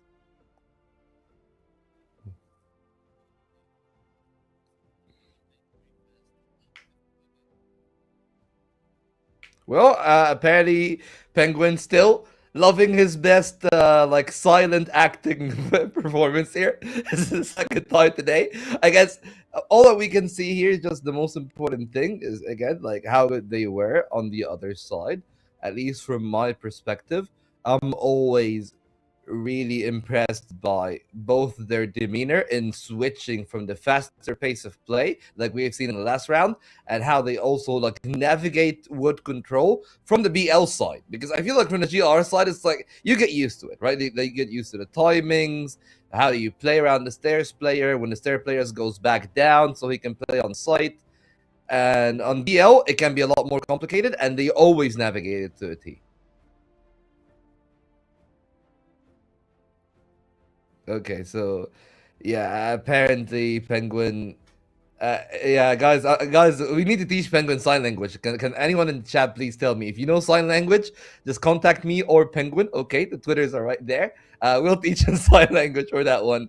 But at least for what we have in the current moment in time, the game, of course, as a contest, it was there for a couple of rounds. But realistically speaking, once the ball got rolling in the hands of Vitality, things were a lot easier when it came down to that. But as you can tell there, like, especially on the GR side, you know, I talked about the BL because Blacklist is the harder one to play when you're trying to take that with control.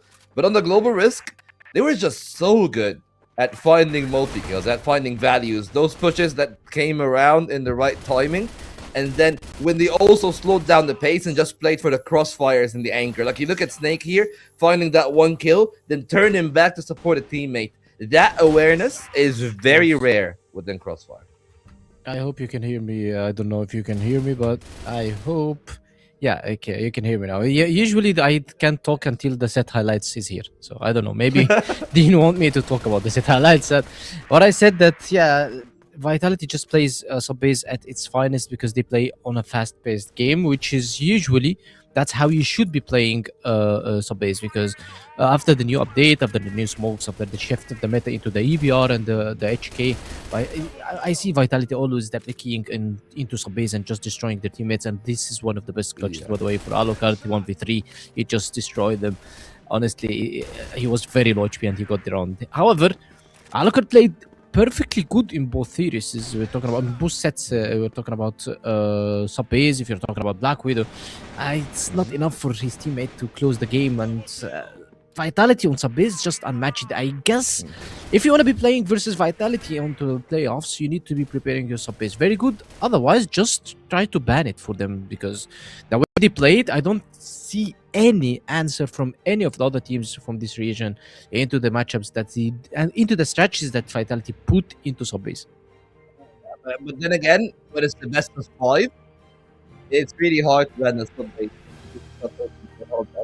Some of the teams just do not play. Like I'm thinking of New Mexico as one and Kara as the other. Black Widow can also be one of the maps that teams don't really gravitate towards picking. But in a best of 5, they'll have to play.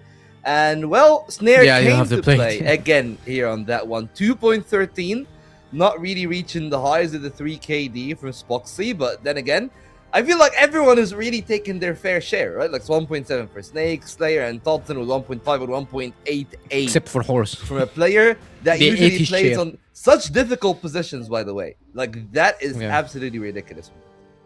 Yeah, Snare is doing the set MVP once again. Definitely he's going to be the match MVP without a guess.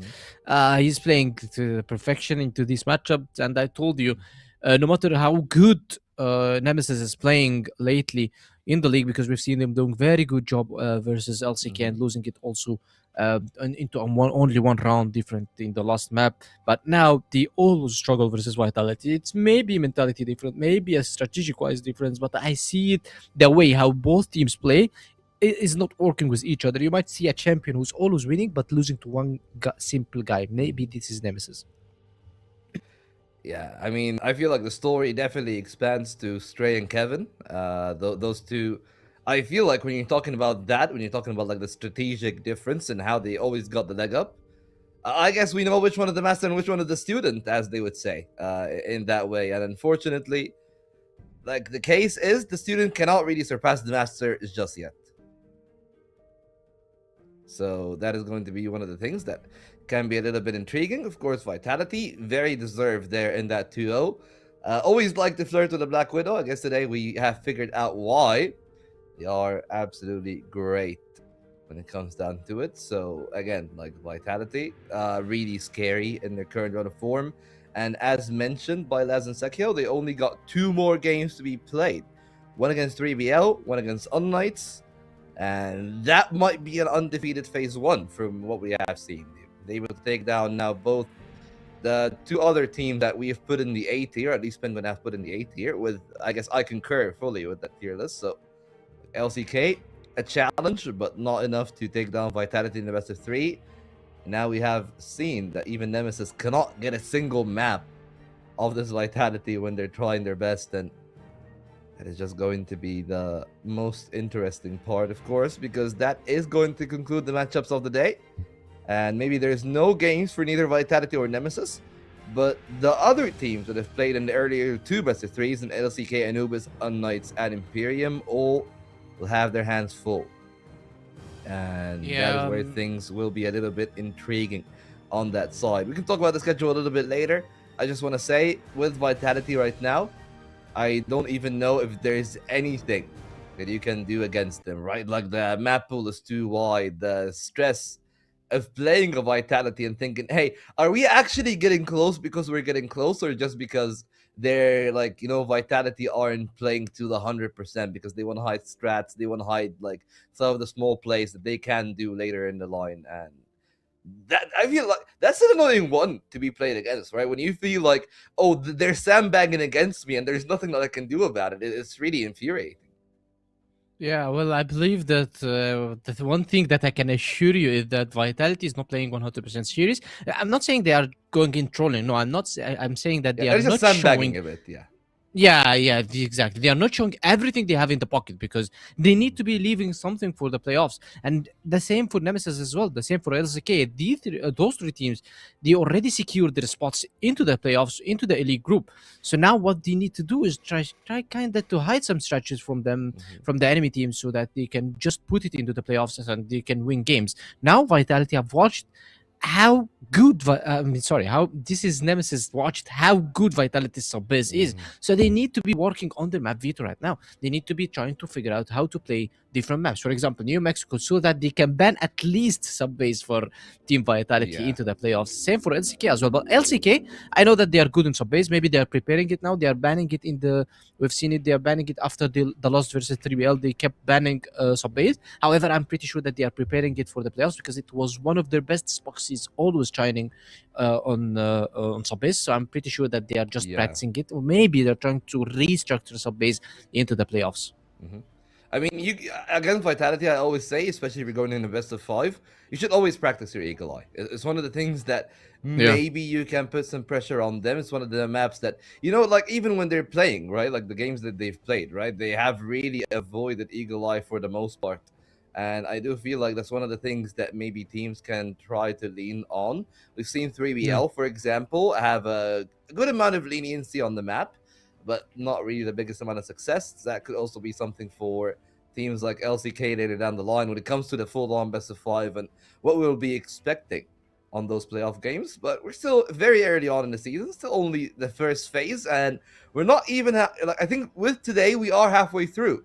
Halfway, And exactly. I guess, We have you know, 7 games have been played for all teams, Yeah, and we have seen, I guess, the majority of those teams now to a good amount of depth to say that I feel like that this is a very well-deserved standing. There hasn't been that big of an upset here or there. There might be a couple of games that caught me off guard, but outside of that, I think that everything has fell right in its right place. But how about you? Do you think that there's like a couple of results that maybe surprised you the most?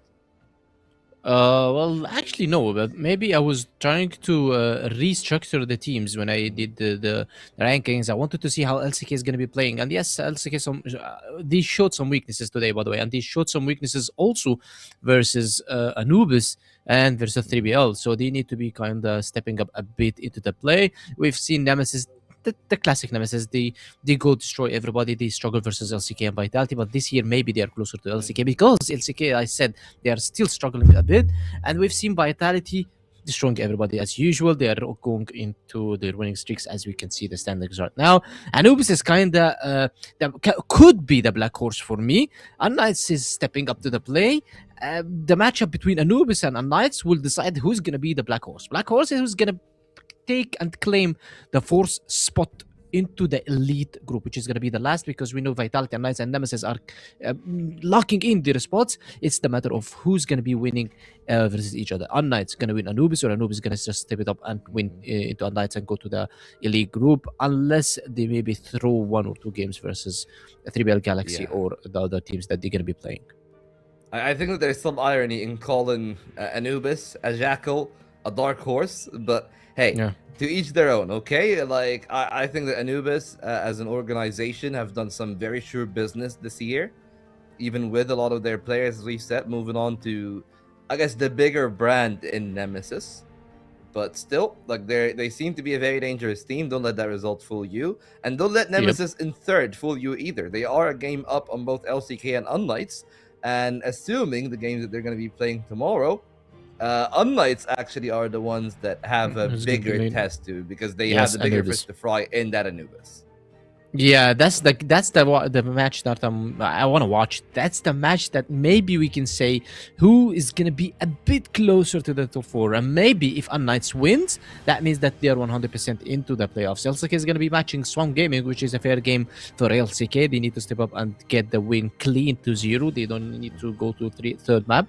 Anubis versus unKnights, that's the spirit. That's the game that we want to be watching. 3BL Galaxy is taking a break now from hard games that they've played. The LCK, they have played Nemesis, they've went through unKnights. Now they're going to be playing more into the mid-table teams, which is we're talking about Imperium, we're talking about Anubis right now, we're talking about Swamp Gaming later. So now 3BL are back. We've seen them 3 times in the first week, but we kind of missed them for those 2 days. We've seen Anubis more, and I want to see Anubis more actually, and I want to watch Anubis versus unKnights. This is the upset that we want to see. Hey, I think about it this way in that game, right? Like, at least one team is going to get a win. Like, that's literally how you feel about this game. But it's going to be really, I guess, it's going to have a lot of high stakes, is what I feel like, right? Because both teams are very much within the risk of relegation. And now it's just about a fight of whether or not they can actually pull something into Swamp, maybe pull Swamp down to relegation. At least that's the expectation for us. So I guess, that is it. Thank you so much for being here, Penguin. And again, a massive thanks to both Laz and Sekio here for today. And most importantly, to all of you who've tuned in here to our West League. And without any further ado, guys, we will see you tomorrow. So goodbye and see you then. Goodbye. This is exactly the kind of game and performance I wanted to see. This is the Hail Mary. Every individual player is bringing their A game right now. That's what I'm talking about. I've had enough of being quiet. I want to get things moving. Madison not able to get Free, oh my word, straight out through that smoke just makes it. Zane has what about Chris here? Yes, Trevor, very scared going for that tweak.